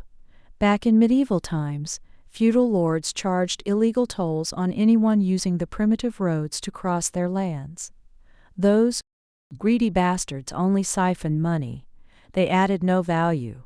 The Germans called them Robritter, meaning robber knights. Those were the original Robarins. Drake has a tendency to preface his point with a story. He looks around as if to check that everyone's drunk their juice and continues. You, ladies and gentlemen, are their grandchildren. You're the Robarins of our time, hiding under your slim-fit suits, hoodies and sneakers, and reeking of greed all the same. 164 Daniel Drake's bitter words spin and twirl under a canopy of LED troffers dropping bright white light over weary faces and sweat-smothered glistening foreheads. Apricot orange, Stained lips murmur and stutter, and blotches of sweat draw under plush cashmere and merino armpits. Think horror flick in 4D. Think The Purge, Silicon Valley edition. Come to think of it, robber baron is too reputable a title for your kind. What you are is a bunch of parasites feeding on people's souls, thrusting yourself in between mothers and fathers, husbands and wives, sisters and brothers, friends and lovers. You have turned our birthdays and weddings and graduations into a fucking check and click business. Day and night, your algorithms track and dissect and probe our every move. Forever open, pit mining our souls. You fly here in your private jets and Hermes jackets on jeans, and your crocodile tears. And you know damn well that your social media dreams are giving evil men the means to tear our lives apart at the seams. He pounds the top of the lectern with the knotted butts of his two fists and yells, "No more! This is where we make our stand. This is where we push back." Drake's words dissolve into my bloodstream like an iodine shot. Blood simmers in my veins, and I'm fired up and pumped and ready to die for the cause. I want gun smoke in my lungs. I want to taste blood on my tongue. I want to lodge bullets into their eardrums. Daniel Drake, smite them with all you can. Daniel Drake, show us the path. Daniel Drake, save us all. 165. This sick world you've carved out of our lives will crumple under your feet. This panopticon you're building one line of code at a time will wrap like pythons around your necks. We will reclaim the world and send you and your flickering lights and your click and check crap to the guillotines of flash mobs. He pauses, and with eyes sizzling behind his Medico della Peste mask, humanity will not surrender to your Silicon Valley city-state without a fight. Silicon Valley city-state is the cue for the ninjas to take their firing positions. In a flash, 20-plus armed and masked, and adrenaline-soaked men jump to their designated positions in the four corners of the room, fingers on triggers and barrels pointing at 300 shuddering social media executives ready to shit their pants. Dead silence drizzled in gasps. Daniel Drake raises his arm up in the air. He's readying to give the go-ahead. And just before Drake gives the sign, a man in the front row drops to his knees and says, "Please don't kill us. Please don't. Please don't. I have a family. Please don't." Dead silence, but for this man's pleading weeps. The Halloween ninja to my left in his Chucky mask climbs down the stage and walks up to the pleading man. "Don't you worry. You won't be permanently erased. Just temporarily disabled. Kind of like deactivating your social media account." The man clenches Chucky's pants and pleads, "Please don't kill me." And the ninja raises his rifle and slams the man's 166 head with the butt of his AR-15, knocking him unconscious and sprawling out on the low-cut inlaid carpet threads. Chucky climbs back up the stage to regain his previous position. Drake drops his arm. Delete.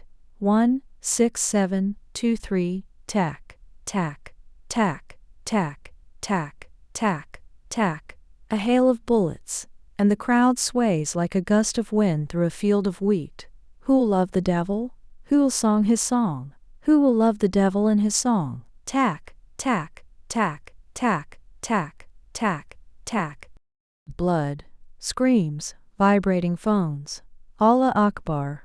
Spotlights, dark screams, firecrackers, terror, chaos, spilled beer, ducking, stampede, bullets, dropping on the floor, gunpowder, blood, Kalashnikov's emergency exit, badly hurt, slippery, flashes, trauma, reloading, tack, tack, tack, tack, tack, tack, tack.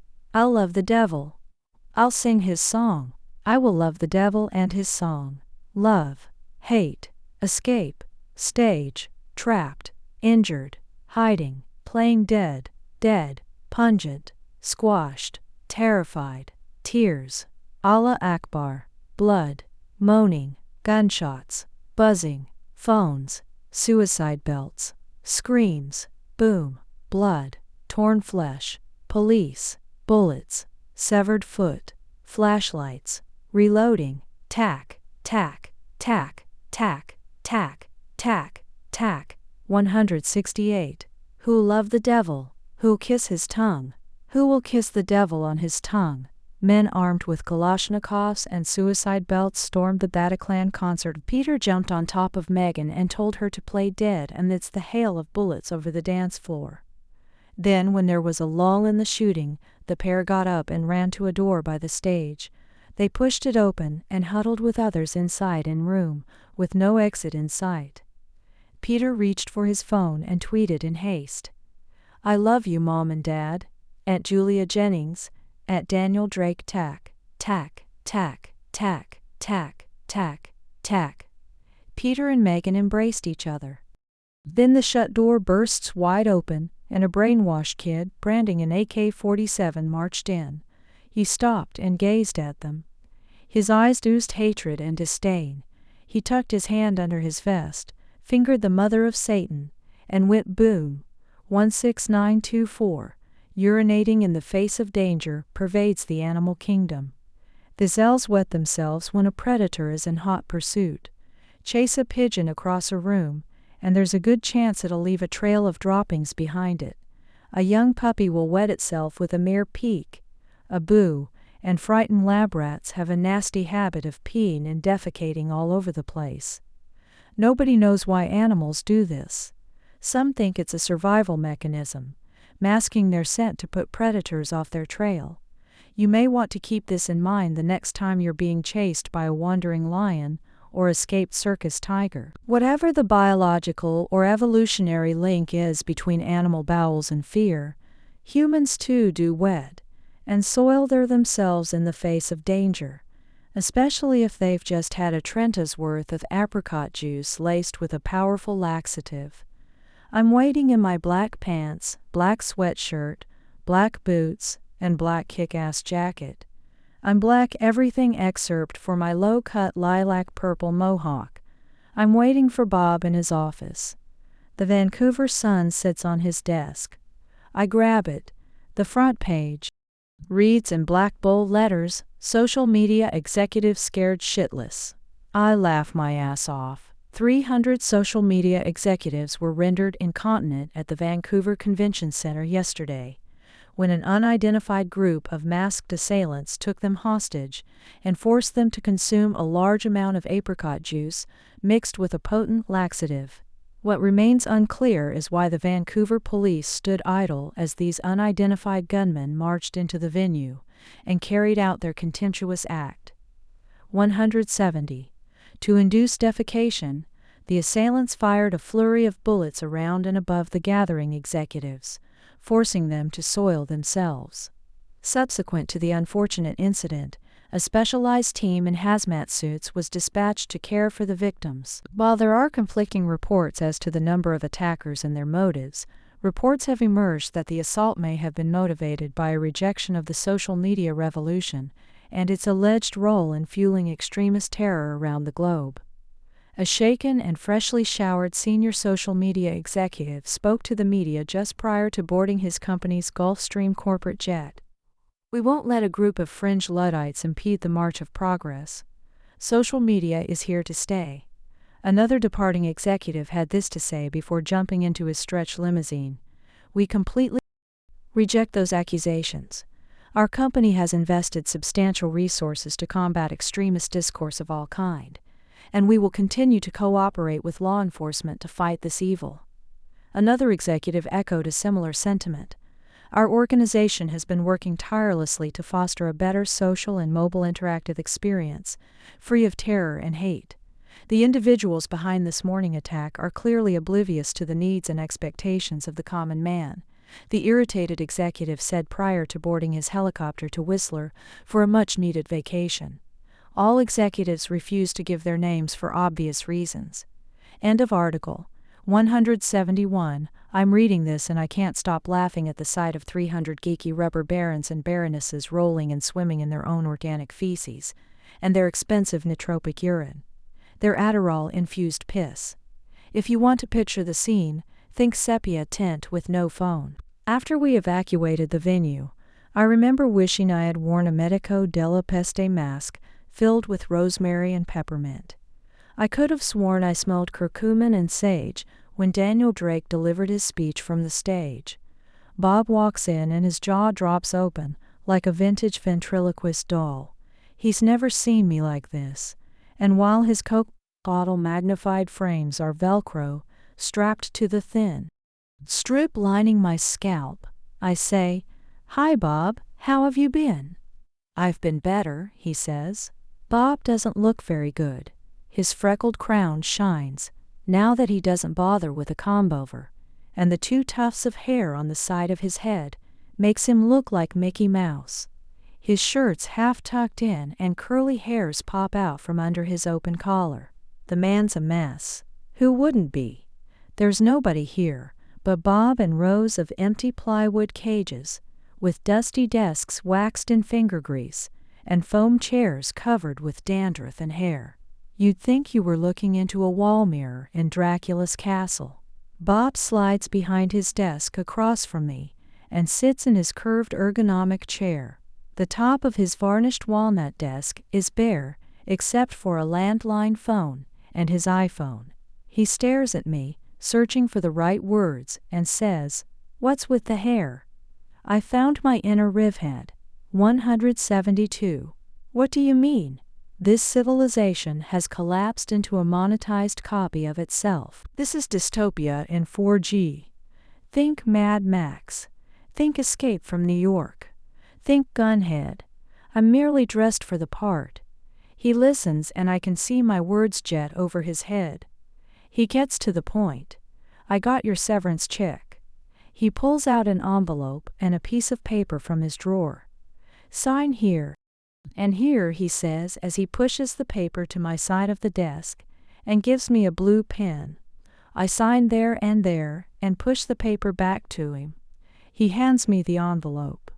At this point, I'm no longer an employee of TravelGo, a Bermuda, Ireland, Netherlands incorporated company. Like every hip tech company, TravelGo doesn't pay corporate taxes. TravelGo uses what's called a double Irish with a Dutch sandwich. Think happy hour special at Duffy's Irish Pub. This tax evasion scheme involves 4 companies: 2 Irish companies, a Dutch company, and a Bermuda company. One of the Irish companies charges royalties to TravelGo's North American operations.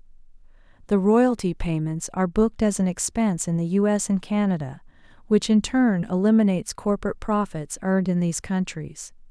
Ireland taxes the royalties at a very low rate, and using a loophole in the Irish tax code, TravelGo can transfer its profit to its offshoot in Bermuda tax-free. The other Irish company pockets income from TravelGo's European operations, and this income is then diverted to the Netherlands before it's moved back to the first Irish company, and in turn sent to Bermuda. Think of the 2 Irish companies as bread, and the Dutch company as the filing. Bermuda is the rum cake dessert. No tax paid anywhere. 173. None of these companies have any employees, just honest-to-God tax-evading shelf companies. How's that for happy hour? I'm holding the sealed banker envelope in my hand face up. My name and employee number typed neatly in Times New Roman. 5,000 years ago, the Babylonians wrote their messages on clay tablets. They'd bake them, cover them in clay, and then bake them again. The message inside could only be read by breaking the outer layer of the baked clay. The world's first envelope. Freebie party fact. I look at Bob. How about you, Bob? Are you just going to man this place until the world is fixed again? They asked me to clear my desk yesterday. I'll be handing myself a severance check at the end of the week. His cell vibrates. Notification. He looks at it and picks it up. It's my daughter's birthday. I need to post something on her wall. He starts typing. Why don't you just call her? With his eyes glued to the screen, he says, "A few days back, my phone suggested I host a party for her birthday. Thing is, though, she lives with her mom in Toronto, so that was a non-starter. Soon your phone's going to tell you when to change your underwear and when to jerk off. I hear smartphone dildos apps already do that." I say to him, and he nods and smiles and continues typing on his phone. Why not get your daughter one of those? I say, and he nods and smiles and types some more, like a schmuck on crack. 174. I pick up the newspaper again, and flip through the pages, and come across an article about a fridge with 3 cameras inside. It comes with an app. Each camera takes a picture every time you open the fridge, and stores it in the cloud. This means no matter where you are, you can rest knowing you're just a click away from looking inside your fridge. The manufacturer's marketing executive is quoted as saying, "This technology will change your relationship with your appliances." This gets me thinking, how is my relationship with my appliances? When was the last time I had a heart-to-heart with my Maytag double oven? Come to think of it, my Sub-Zero deep freezer's been acting up lately. I think we're growing apart. I think it might be time I pick a newer model. I'm emojis. Are you fucking kidding me face? My mind isn't like it used to be, Bob says as he puts his phone away. I look at him. Why the hell am I still here? Is there anything else you need? Bob asks. For some reason, as if I care, I say, what you going to do after you close shop? He sighs. I don't know. I've been doing customer service for 15 years. You could make a living doing this stuff back. Then, not anymore. Now they hire Raj and Rajesh for next to nothing in Jaipur and call them Robert and Ray. Bob sits there wretched and ready to weep. He sits there with his Coke bottle glasses, his middle age spread, and his 175 Disney ears. The office reeks of despair. I say, you were an inspiration, Bob. You were an example to all of us. Thank you for everything you've done for us. I'm being as sincere as I can pretend. His face lights up. He takes off his thick plastic horn rims and wipes off under his eyes and says, Thank you, Tom, that means a lot to me. I simper and get the hell out of there. 17625. The glow of red and orange flames outline the profile of their faces against the night. The moon's perfect and round and pastel white. A frisbee suspended on a star string in the blackness of space. Smoke plumes and slithers and dissipates in the quiet of the night. Ravenous flares crackle on the carcasses of melting phones. Bonfire. This is the Rebel Council's version of a company picnic. This is the first time I've seen the rebels' faces, the first time they see mine. And what I see is real people. I see men and women, old and young, white and black, fat and slim. The kind of people you don't look twice at on the street or on a bus or wherever. Nobody's 10 feet tall. No one's made of steel. Just a bunch of ordinary people doing extraordinary things. The crackling and sizzling of burning phones sounds like when I'm chewing on chicken bones at KFC. I sit there, my ears chewing on cell phone bones, and I'm clasping a skewer stick. Flames burst and ebb with every gust of wind. I feel great, the kind of inner peace I used to tweet about. My soul dipped in real life. Everything is just right, except for that occasional drill I sense in my head. It must be that head pounding I got at the hazing ritual at that Stasi bunker. Authentic Stasi experience, enhanced interrogation technique style. I know all about Stasi. Back in college, in Fascism 101, they taught us about the German Democratic Republic and their Stasi spy machine. Surveillance was big business back then. A growth industry. They'd make the NSA proud. By the time Stasi went kaput, 177, had files on 6 million East Germans out of a population of 16 million. 90,000 full-time staff and 170,000 part-time snitches, tracking your every move. No stone left unturned. People you know, places you go, music you like, political views you hold, gods you worship, people you see, schools you go to, people you work for, teams you bet on, news you read. Everything tracked. Indexed and filed in floor, to selling filing cabinets at Stasi's headquarters in Berlin. 48,000 filing cabinets. Sounds like a lot until I tell you that Travelgo's data center in Montreal could fill 8.4 billion filing cabinets by itself. Daniel Drake told me the Stasi operation had one key problem. It was too expensive to scale. Drake said Stacey missed the boat by a hair. If they'd stuck around for another 15 years, every East German citizen would have been offered a free account at Audiobook. Ad-free, a social network for every East German citizen.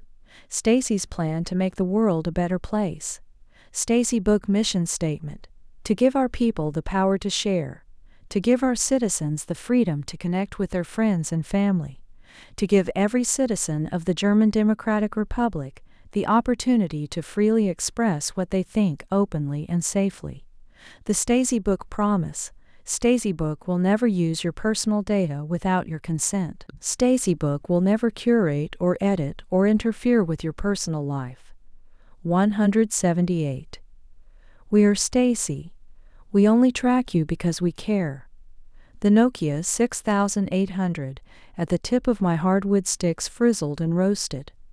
Marshmallow style. These flip keyboard models worked best for our little barbecue. You just flip them open and stick your roaster between the flaps. The phone will dangle long enough for the tiny screen to swell, melt and crumble, and fall over into a hell of sizzling plastic. Divine, therapeutic. The average cell phone lives for only 18 months before it's thrown out. That's the lifespan of a house mouse. The lifespan of a marriage in the not-too-distant future. Millions and millions and millions of phones end up in landfills every year, and when the local landfills overflow with the latest and greatest last year's models, they load them up on big ships and dump them in some poor country's backyard. Hashtag e-waste, hashtag NIMBY, hashtag gift. Third world slums. This is where young kids smash old smartphones with mallets and clubs to get the silver threads and copper wiring, plus their daily recommended dose of cadmium and mercury. Shanty towns. This is where old women spend their days bent over bubbling hot baths of lead, cooking circuit boards for scraps of gold. The local rebel council figured we'd give the good people of Kitsilano Beach and their oceanside villas a bit of that fresh e-waste smoke they so generously gift to the slumps of Bangladesh. This was the whole idea behind the bonfire. 179. The bonding experience was a side effect. Yesterday at dawn 8 masked ninjas and 2 smoke-red F-150s raided the Vancouver landfill in Delta. The target wasn't the landfill itself. The real target was the RDO, the residential drop-off area, where Van's green citizens discard their pitiful 4.7-inch phones after swapping them with new, snazzy 5.5-inch models. The RDO's where these hefty 143 grams models end up, now that you can pack a Featherlight 138 grams model instead. Where those dim 500 CD Prime 2 brightness models get dumped, now that you can bask in the crisp glory of 625 CD per meters. Some of these phones are so old they don't even have fingerprint-resistant oleophobic coating. Hashtag medievals. It's not only phones and iMacs you find at the RDO, though. You've also got lead-acid batteries, smoke alarms, thermostats, DVDs, digital cameras, ultra-thick flat-screen TVs, fax machines, and second-hand smart dildos. Think of the RDO as a technology consumerism toilet bowl. The security guards didn't put up much of a fight. A bunch of last year's gadget turds weren't worth taking a bullet for. We've tied them up and locked them in a room with Big Bang Theory Poison, a small third-world country. 180. After we unloaded the last batch of trashed phones from the truck, I told the white-masked platoon leader, "This city sure loves to recycle. The flames dance and curve upright and crackle like stomping flamenco dancers in orange and red ruffled dresses. The bunny, the girl handing out assignments back in the massed underground rally, she's sitting on a log next to me, toasting a Nokia 7270. No bunny mask, no long dress, just floating in a puffy North Face jacket and knee-cut jeans.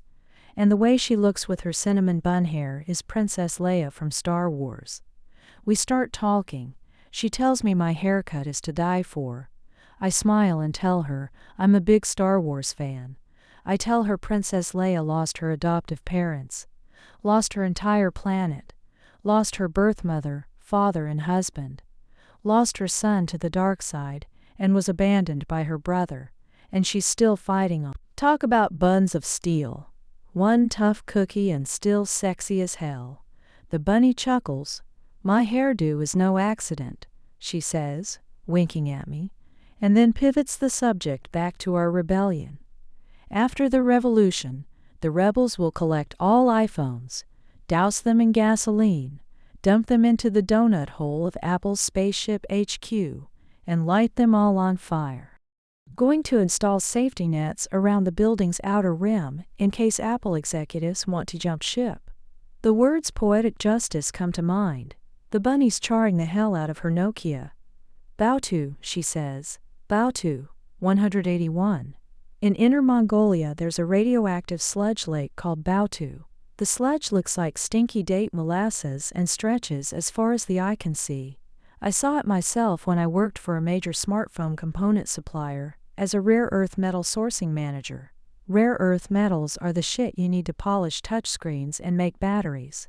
Cerium, neodymium, thorium, dysprosium, the kind of words you'd see if your phone had a nutritional label. To extract the stuff, local refineries use what they call acid baths.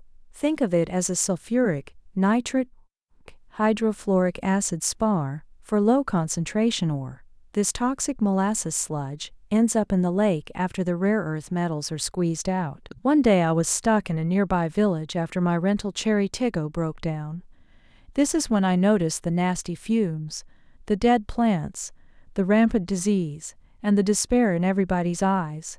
Locals told me about the time before that radioactive sludge lake existed, how there used to be green fields and farms, brimming with watermelons, aubergines, tomatoes, and wandering pigs, cows and chickens. It's all dead now. The handful of people still living in mud houses told me the only farming they do now is on Farmville, she says, and then her voice jumps up.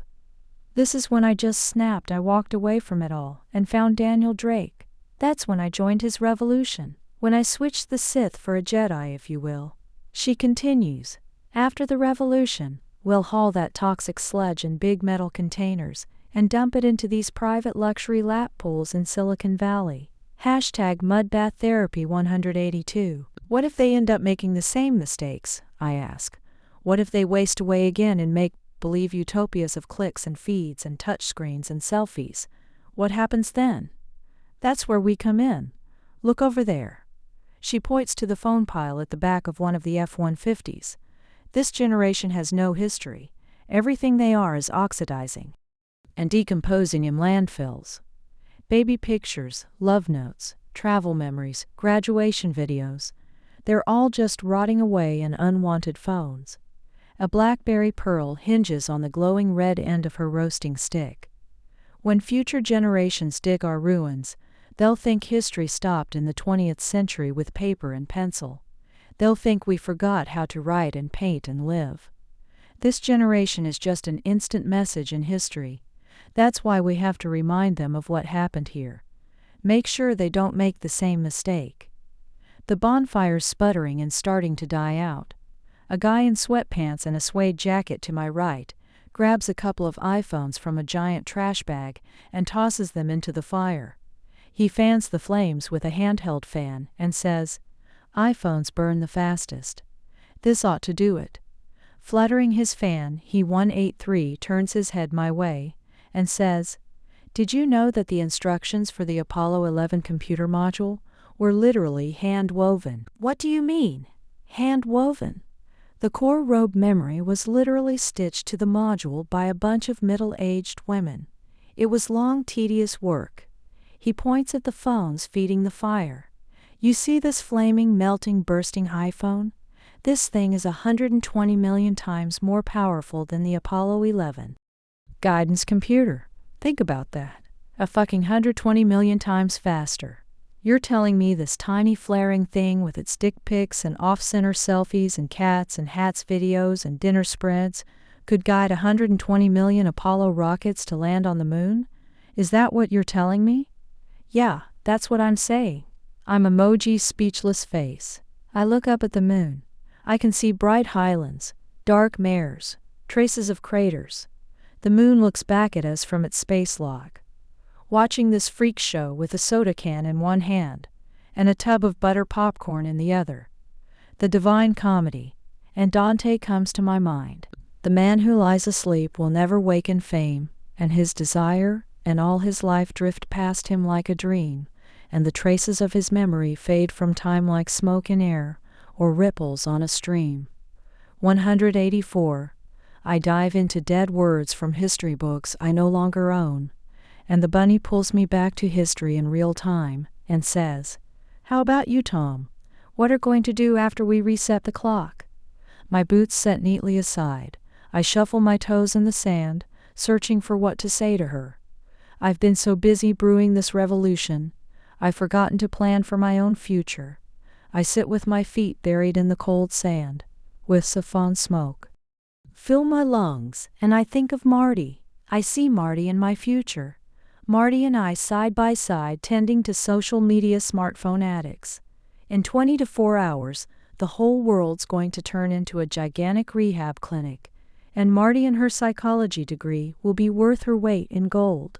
And we're not exactly talking stick figure Barbie doll weight here.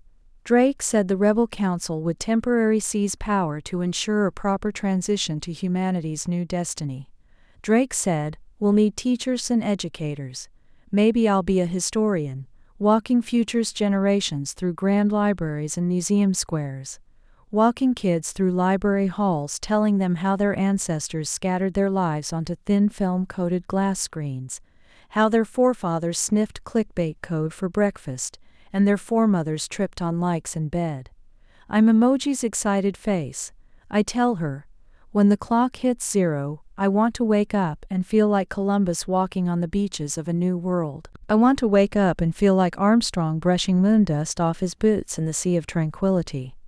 I tell her, when you stop looking down at your phone and look up at the world, you have nothing but possibilities. 185. And she says, "I know now why Drake likes you so much. You're both dreamers.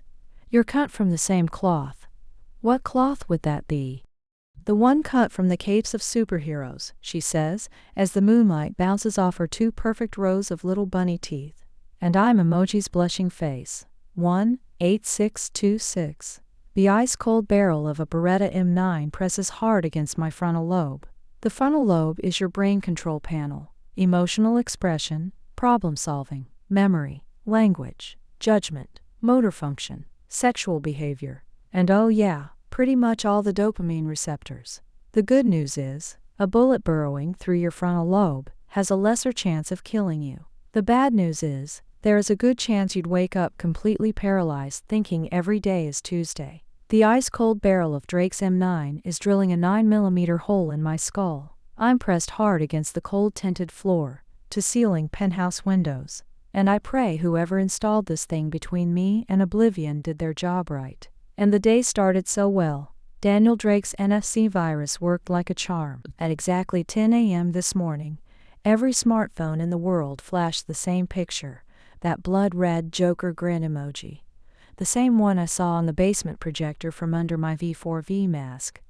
The bunny told me Drake wanted this to be the last thing people saw on their phones before they threw them away. Drake wanted this frightening evil face ingrained in their collective memory for generations. He wanted everyone to be scared shitless whenever they remembered these plastic cells. They locked themselves inside. That Joker face emoji was the trigger for Operation Clock Zero. 187. When that emoji flashed on phone screens, every man, woman, and child in every town, village, and farm dropped what they were doing, grabbed anything that could pass for a weapon, and went looking for a cell tower, telephone exchange, satellite relay station, server farm, or phone company building to set fire to and destroy. The urge to act was so strong, people walked out of showers, naked, and dripping wet with a showerhead and bar of soap for weapons. Veterans on crutches put on their boots and went hunting for dark fiber. Pregnant mothers climbed up radio masts with their bare hands.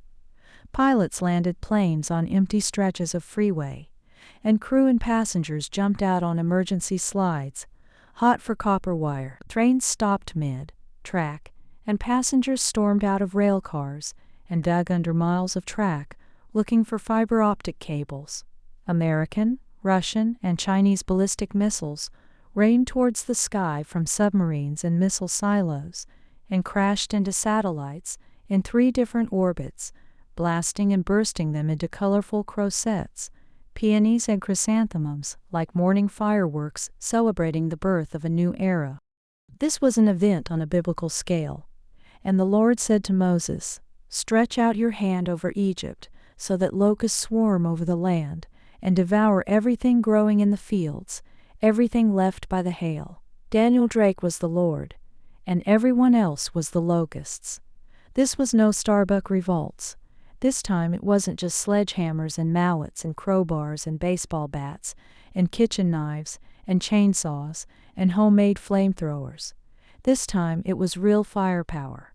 It was guns, 188 handguns, shotguns, rifles, and semi-automatic and fully automatic assault weapons. This time it was tractors, trucks, cars, buses, haulers, loaders, excavators, Humvees and tanks. Anything hard enough and fast enough to destroy, level or topple was repurposed and enlisted for the cause. Not everyone knows how to build, but everyone sure as hell knows how to destroy. Anything that resembled a telecommunication facility was shot, wrecked, hacked, chopped, burned, and bulldozed to the ground. Soldiers in their tanks roved the city, ramming into smartphone stores and flattening street-level cell towers to the ground like puny flower stems. Telecom company skyscrapers burned and sparkled like colossal Christmas trees. Satellite dishes were yanked from poles and tripods and piled up like flapjack stacks. Frantic crowds climbed up and reached for cell towers, World War Z style. Data center staff turned their farms into pools of fuming acid. City work crews gutted sidewalks and asphalt, looking for fiber optic cables thread. By lunchtime, Van looked like a scene from a Godzilla vs. Gamera movie. This was no ordinary Halloween. No one wore masks. This time around, they burned them. They rose up and burned up all their social media masks, their fake profiles, their curated feeds, their make-believe personas. This was the great unmasking, the big reveal. This was the cult of me committing its final act, a mass suicide. By the time the sun went down, Van broiled and blistered with fires as far as the eye could see. Not a single cloud ventured under the smoke cloud cover. Vancouverites chewed on copper wires with their teeth. Steel masts 189 teetered and dangled from rooftops, and fiber cables curled like loose threads in a knitting boutique. And I watched it all. I watched it all from the 61st floor of the Shangri-La Sky Castle. Marty and Daniel Drake and I watched it all with a perfect highball, crystal tumbler in hand. First row seats for the smartphone apocalypse. Backstage tickets to social media Armageddon. The city burned before our eyes like Sim City in a fire disaster. A city reborn. A city cleansed, purified, sterilized. Even a reluctant Marty was impressed. The Rebel Council ninjas buzzed about like worker bees, securing police stations, city halls, parliament buildings, key military installations, the naval radio station at Aldergrove, the Armed Forces camp at Chilcotin, the Seaforth Armory at Burrard Street, and all the Army bases in Comox, Chilliwack, and Esquimalt. Drake planned this to perfection, and not just Vancouver. This happened everywhere. Toronto, New York, London, Paris, Beijing, Rio de Janeiro, Washington, Johannesburg, Tokyo, Sydney, Moscow, Baghdad, Mexico City, Dallas, Calgary, Seoul, Cairo, you name it. When the clock hits midnight, it will read 0 everywhere. History will reset. We will walk free, liberated, unchained, reconnected with each other, and Daniel Drake presses the cold barrel hard against my language center, against my motor functions. In his ash-gray eyes, now turned silver, I see the flames flicker on the tops of buildings, like the way birthday candles glow, with the lights 190 turned off. Daniel drills hard into my emotional expression tissue and says, "If you'd have done your job right, he'd be alive." With the back of my head flattened against the icy glass, I say, "I don't know what the hell you're talking about." Drake and Marty and I kept vigil over Van from Drake's castle, straddling the sky with chilled highballs in our hands, the clock rounding up to 0 in front of our 3 pair of eyes. It was so beautiful I nearly cried. Everything was going so well, and then the barrel of an M9 stuck between my eyes. Everything happened so fast. Halloween marks the day when the boundary of this world and the world of the dead disappears. This is the day when the spirits of the dead come undead. 7 billion of them. This is the day when 7 billion awakened souls struck back. Drake and Marty and I watched history being redrawn, and Daniel Drake pulls out an M9 and slams Marty in the face, thrusting her whiskey and ice into the air and sending her flying across the room. She lies unconscious on the floor. I see what's happening from the corner of my eye, and before I can blink, Daniel Drake presses his gun between my dopamine receptors and my sexual drive and says, "I'm going to make you pay for what you did." Everything happened so fast. I've almost lost all feeling in my forehead, and my heart roars louder than the incensed crowds outside. My lungs melt and swell, ambu bag style, and all I can see is Daniel Drake's glittering silver eyes drilling a hole in my head. His knuckles 191 curling around the black checkered grip of an M9, lodged between my eyes, and I say, "Daniel, what's wrong? If you'd have done your job, my son would have been on a plane to his mother in Seattle. If you'd have done your fucking job, my son would be alive." I'm drawing a blank. I have no fucking clue what Daniel Drake is talking about. "What are you talking about? What have I got to do with your son?" The shine of searing radio mass steel bounces off Daniel Drake's menacing eyes, turning them into 2 crucibles of molten silver. "My son wanted to fly out of London but couldn't. You gave him the runaround and he ended up dead in Paris, blown up to pieces in a concert hall." I'm starting to put 2 and 2 together. My now numb problem-solving centers figured it out, and my judgment neurons have issued an accelerated summary judgment. Verdict: I'm fucked. A cubic inch of bone can in principle bear a load of 19,000 pounds. Daniel Drake's pressing his gun into me so hard, I feel like my skull's going to buckle. The wrinkles in my brain tissue feel like they're starting to supercrease. Any second now, Daniel Drake's going to pull the trigger, and my smoke-gray neural tissue is going to spatter and spin and fly out the window into the dead of night. I try to stall for time. "Are you saying your son was a Travel-Go customer? Are you saying I messed up his travel reservation?" 192. He scoffs. "You're a smart one, aren't you?" His fake smile vanishes and he says, "Do you know how hard it is to look at your son's killer and pretend it's fine? Do you know how hard it was for me to hear your voice and act with restraint? I couldn't risk taking you down and jeopardizing this operation." He tilts the gun on my numb forehead left and right like a windshield wiper. "You think it's funny messing with people's lives? The searing steel skeletons of radio masts burn like wire wool. The crumbling skeletons of cell towers teeter and melt and twist and lean at a 45-degree angle, peeking timidly from the edge at the crowds underneath, like rookie acrobats on flagpoles. They snap. Guy wires go loose, and Silicon Valley's drug dealers slump, decouple, fly and drop into the wind, sizzling and twirling like fire dancers on a wire, dropping and vanishing like scorched twigs into Lego-sized crowds. It's almost midnight, and Daniel Drake gun sweeping my forehead, and I say, "Daniel, how do you know it was me? Everything is logged and indexed. Your little whore over there thinks she's erasing evidence. The zeros and ones in this world can't be nullified. I've hacked your systems. I've listened to everything. Harry Harvard's last words before his execution were, "Shoot straight, you bastards, and don't make a mess of it." I think of that, and I chuckle. And it hits me. My bench plaque should read, Tom Perkins, 1988 to 2016. Sit straight, you bastards, and don't make a mess of it.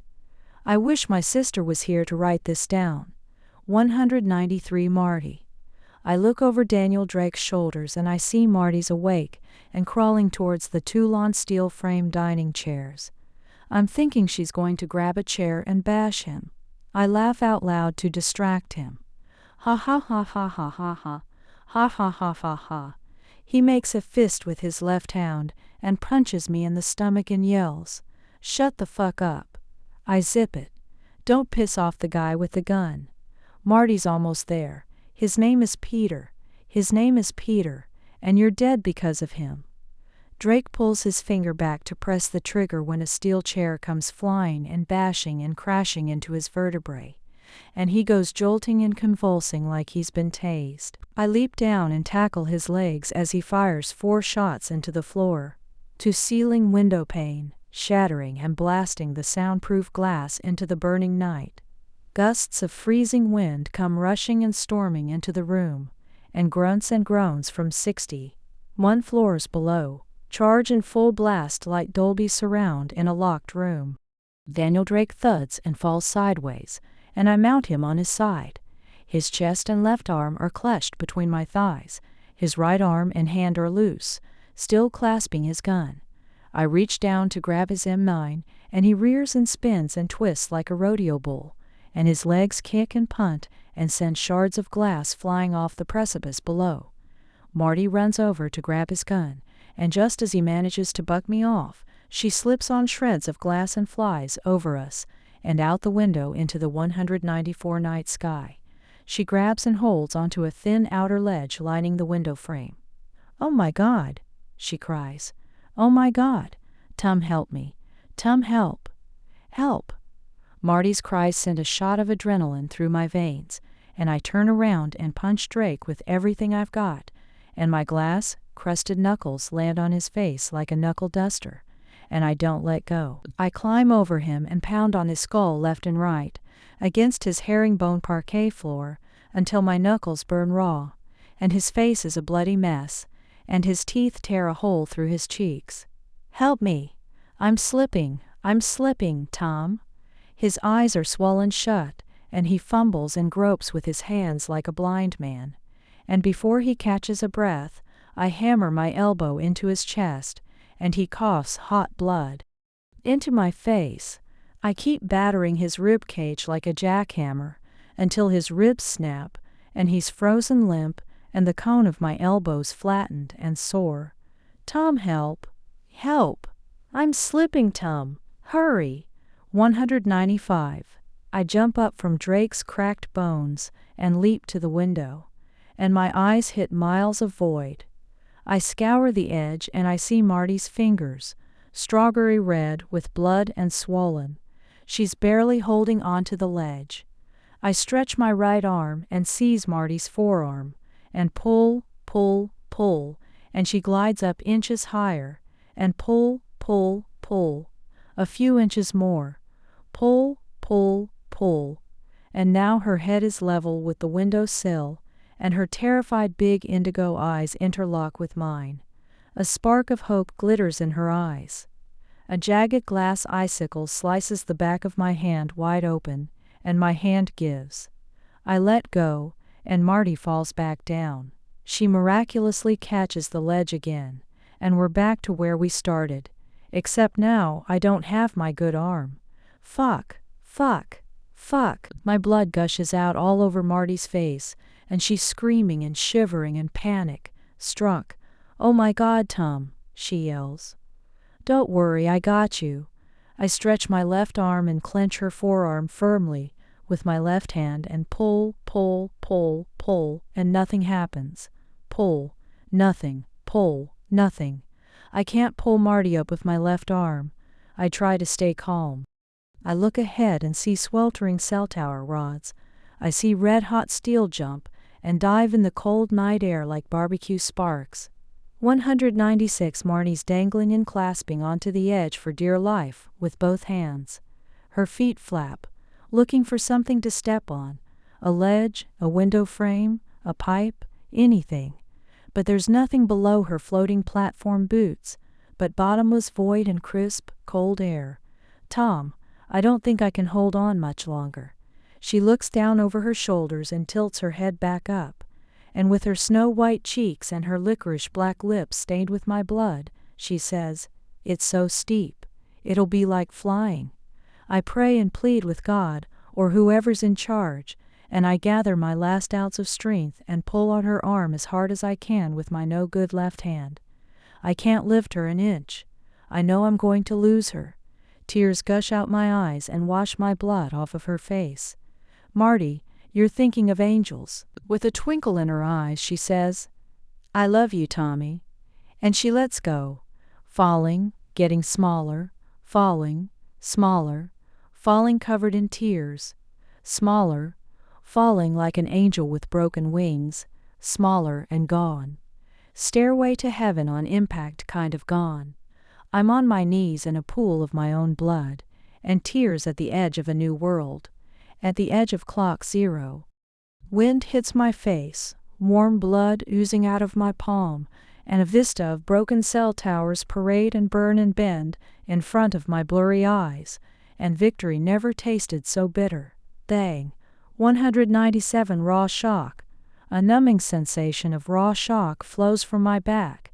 My whole body is thrust forward, and I leer downward over the windowsill. Shearing cliff. I snap back from the edge and feel a burst of pain that rolls in waves. Blood pumps out from my chest and spatters like a broken bottle of wine. Hot. I've been shot in the back. I'm going to die. My ears hiss. I retch and gag, and I want to puke. I look over my shoulder and I see him, a bloodied, battered Drake leaning on his side and clenching his smoking gun.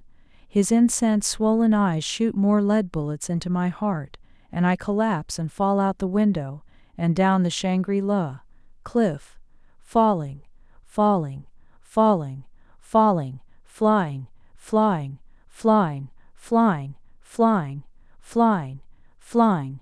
I twist and turn with my back to the ground, and I see stars. I see Capricornus, Pricus, Kronos. My life plays out like a social feed. I see birthday cakes, lips, smiles, eyes, tears, words, snaps, grams, flickering red lights. I see a baby in an orb floating in space. I see black, pitch, blackness. Am I dead? 1, 9, 8, 2, 7. I open my eyes. I can't feel anything. I see white walls, no windows, white bed sheets, white case goods, folded linen. My reflection in a big blank flat screen at the edge of the bed stares at me. There's wires popping out of my head, and my hair's gone. Pinhead. I see drool looping and glistening down my chin from the cracked corners of my mouth. Drills whir in the distance. I see flickering lights on machines on steel racks. There's recessed fluorescent lights in between the yellow-green stars dotting the drop-down ceiling tiles. I hear a beep. There it is again. Beep. I must be in some kind of hospital room or medical lab. This must be where I am. I can't move a finger or a toe. I'm completely frozen except for my eyes. My eyes race left and right like a plastic baby doll. Beep. The door opens. A woman and a man come in both, dressed in white. I've seen her before. Red hair. She comes close to me and tinkers with the infusion pump machine hooked up to my front arm, an inch above a red plastic wristband with a white label that reads C23 scribbled in blue pen. She's wearing a name tag. Megan Cody, CML, she says. Hand me the morphine, will you? She sounds British. 199. The man walks up to her and hands her a small vial from a metal tray in his hand. He's wearing a name tag, too. Peter Jennings. Beep, time me, she says. He pulls out a black chrono stopwatch from his pocket. I can't see exactly what she's doing. She's too far left. Something pops. Now I see a full syringe in her hand. She reaches for the tinted IV bag dangling from a nearby pole. She injects a clear solution into it. "Done," she says. "No more beeping. Impressive.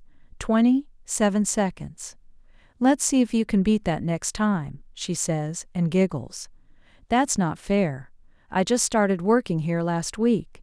"You've got years of practice," Peter says, as he walks to the other side of the bed, all the way to the bedside table where he put his tray. I can see dressing scissors, a thermometer, a tourniquet, gauzes, a medical mask, latex gloves, cotton balls, a blood pressure monitor, an array of vials and creams and pills and tubes and amber bottles. Peter reaches over me and 200 starts fumbling with the wires coming out of my head. I can see his reflection in the screen. A blustering charge of pain cuts through my head. I blink. He plays with the wires some more, and excruciating pain erupts in every part of my brain. I want to scream from the top of my lungs and shove him away, but all I can do is blink. Blink, blink, blink. "Be careful," Megan says. "Drake is touring the board of directors today. Don't break him." Peter grins and says, "You mean don't break him more? Well, it isn't my fault. They gave him lists. I just fish them out. I don't work on them." Blink, blink, blink, blink. "Where do you find these guys anyways?" "Tinder." "No kidding. I'm serious. I hook up with them on Tinder, cancel last minute, and hand them to Drake to do his business." Blink, blink, blink, blink. Needles pierce my eyes and knives cut through my frontal lobe, and I blink, blink. What the hell is this? Where am I? 201. Peter picks up a cotton ball, dips it in something, and goes back to working on my head. How does Drake get them in here? He gives them his clickbait generation speech, spikes their drink, and before they know it, they're signing disclaimers at West Pender. "Do they all end up like this?" Peter says as he lets go of the wires in my head. "Don't sweat it. Drake calls it collateral damage." Megan shrugs. Peter points up and says, "What's the deal with these glow-in-the-dark stars all over the ceiling?" "Oh, that. They had a kid in this room a while ago. He was scared of the dark and Drake asked us to do something about it. The crying and whining at night was disrupting the sleep pattern of the other subjects. If they don't sleep right, it messes up their brain secretions." Megan takes out a small, white towel and wipes the drool off my chin. The door swings open, and Daniel Drake walks in with a Hugo Boss suit, outer space black 4-button detail at the cuffs. Dogging his heels is Nordstrom's designer suit section. Armani, Versace, Lanvin, Zegna, and they all gather across from my bin. Megan and Peter step back, and Daniel Drake says, "Gentlemen, you stand today at the cutting edge of science. What you see today is going to put 3 commas in your bank accounts." He pauses just long enough for them to ponder that and grin. He resumes, "In collaboration with our 202 largest client, we've successfully tested the first direct brain-to-social feed technology. From now on, clients won't need to type or click. They just wear a little gadget in their ears, and it'll project what they're thinking into their social feed while beaming back targeted ads right into their cerebral cortex." Armani says, "Is it as addictive as what we have now?" "How are the dopamine and oxytocin readings?" Daniel Drake replies. "Off the charts. This thing'll get you hooked stronger than heroin and coke combined. We've hit the mother lode with this one, and it's all legal." "This subject looks catatonic. Isn't this a problem?" says Versace, as he points at me. "Locked-in syndrome, to be precise. This was a minor technical glitch. Nobody's attempted something like this before. We had to see if the technology worked and how far we could push it. We pushed a bit too far." "Is it safe now?" says Lanvin. "This is as safe as we can make it.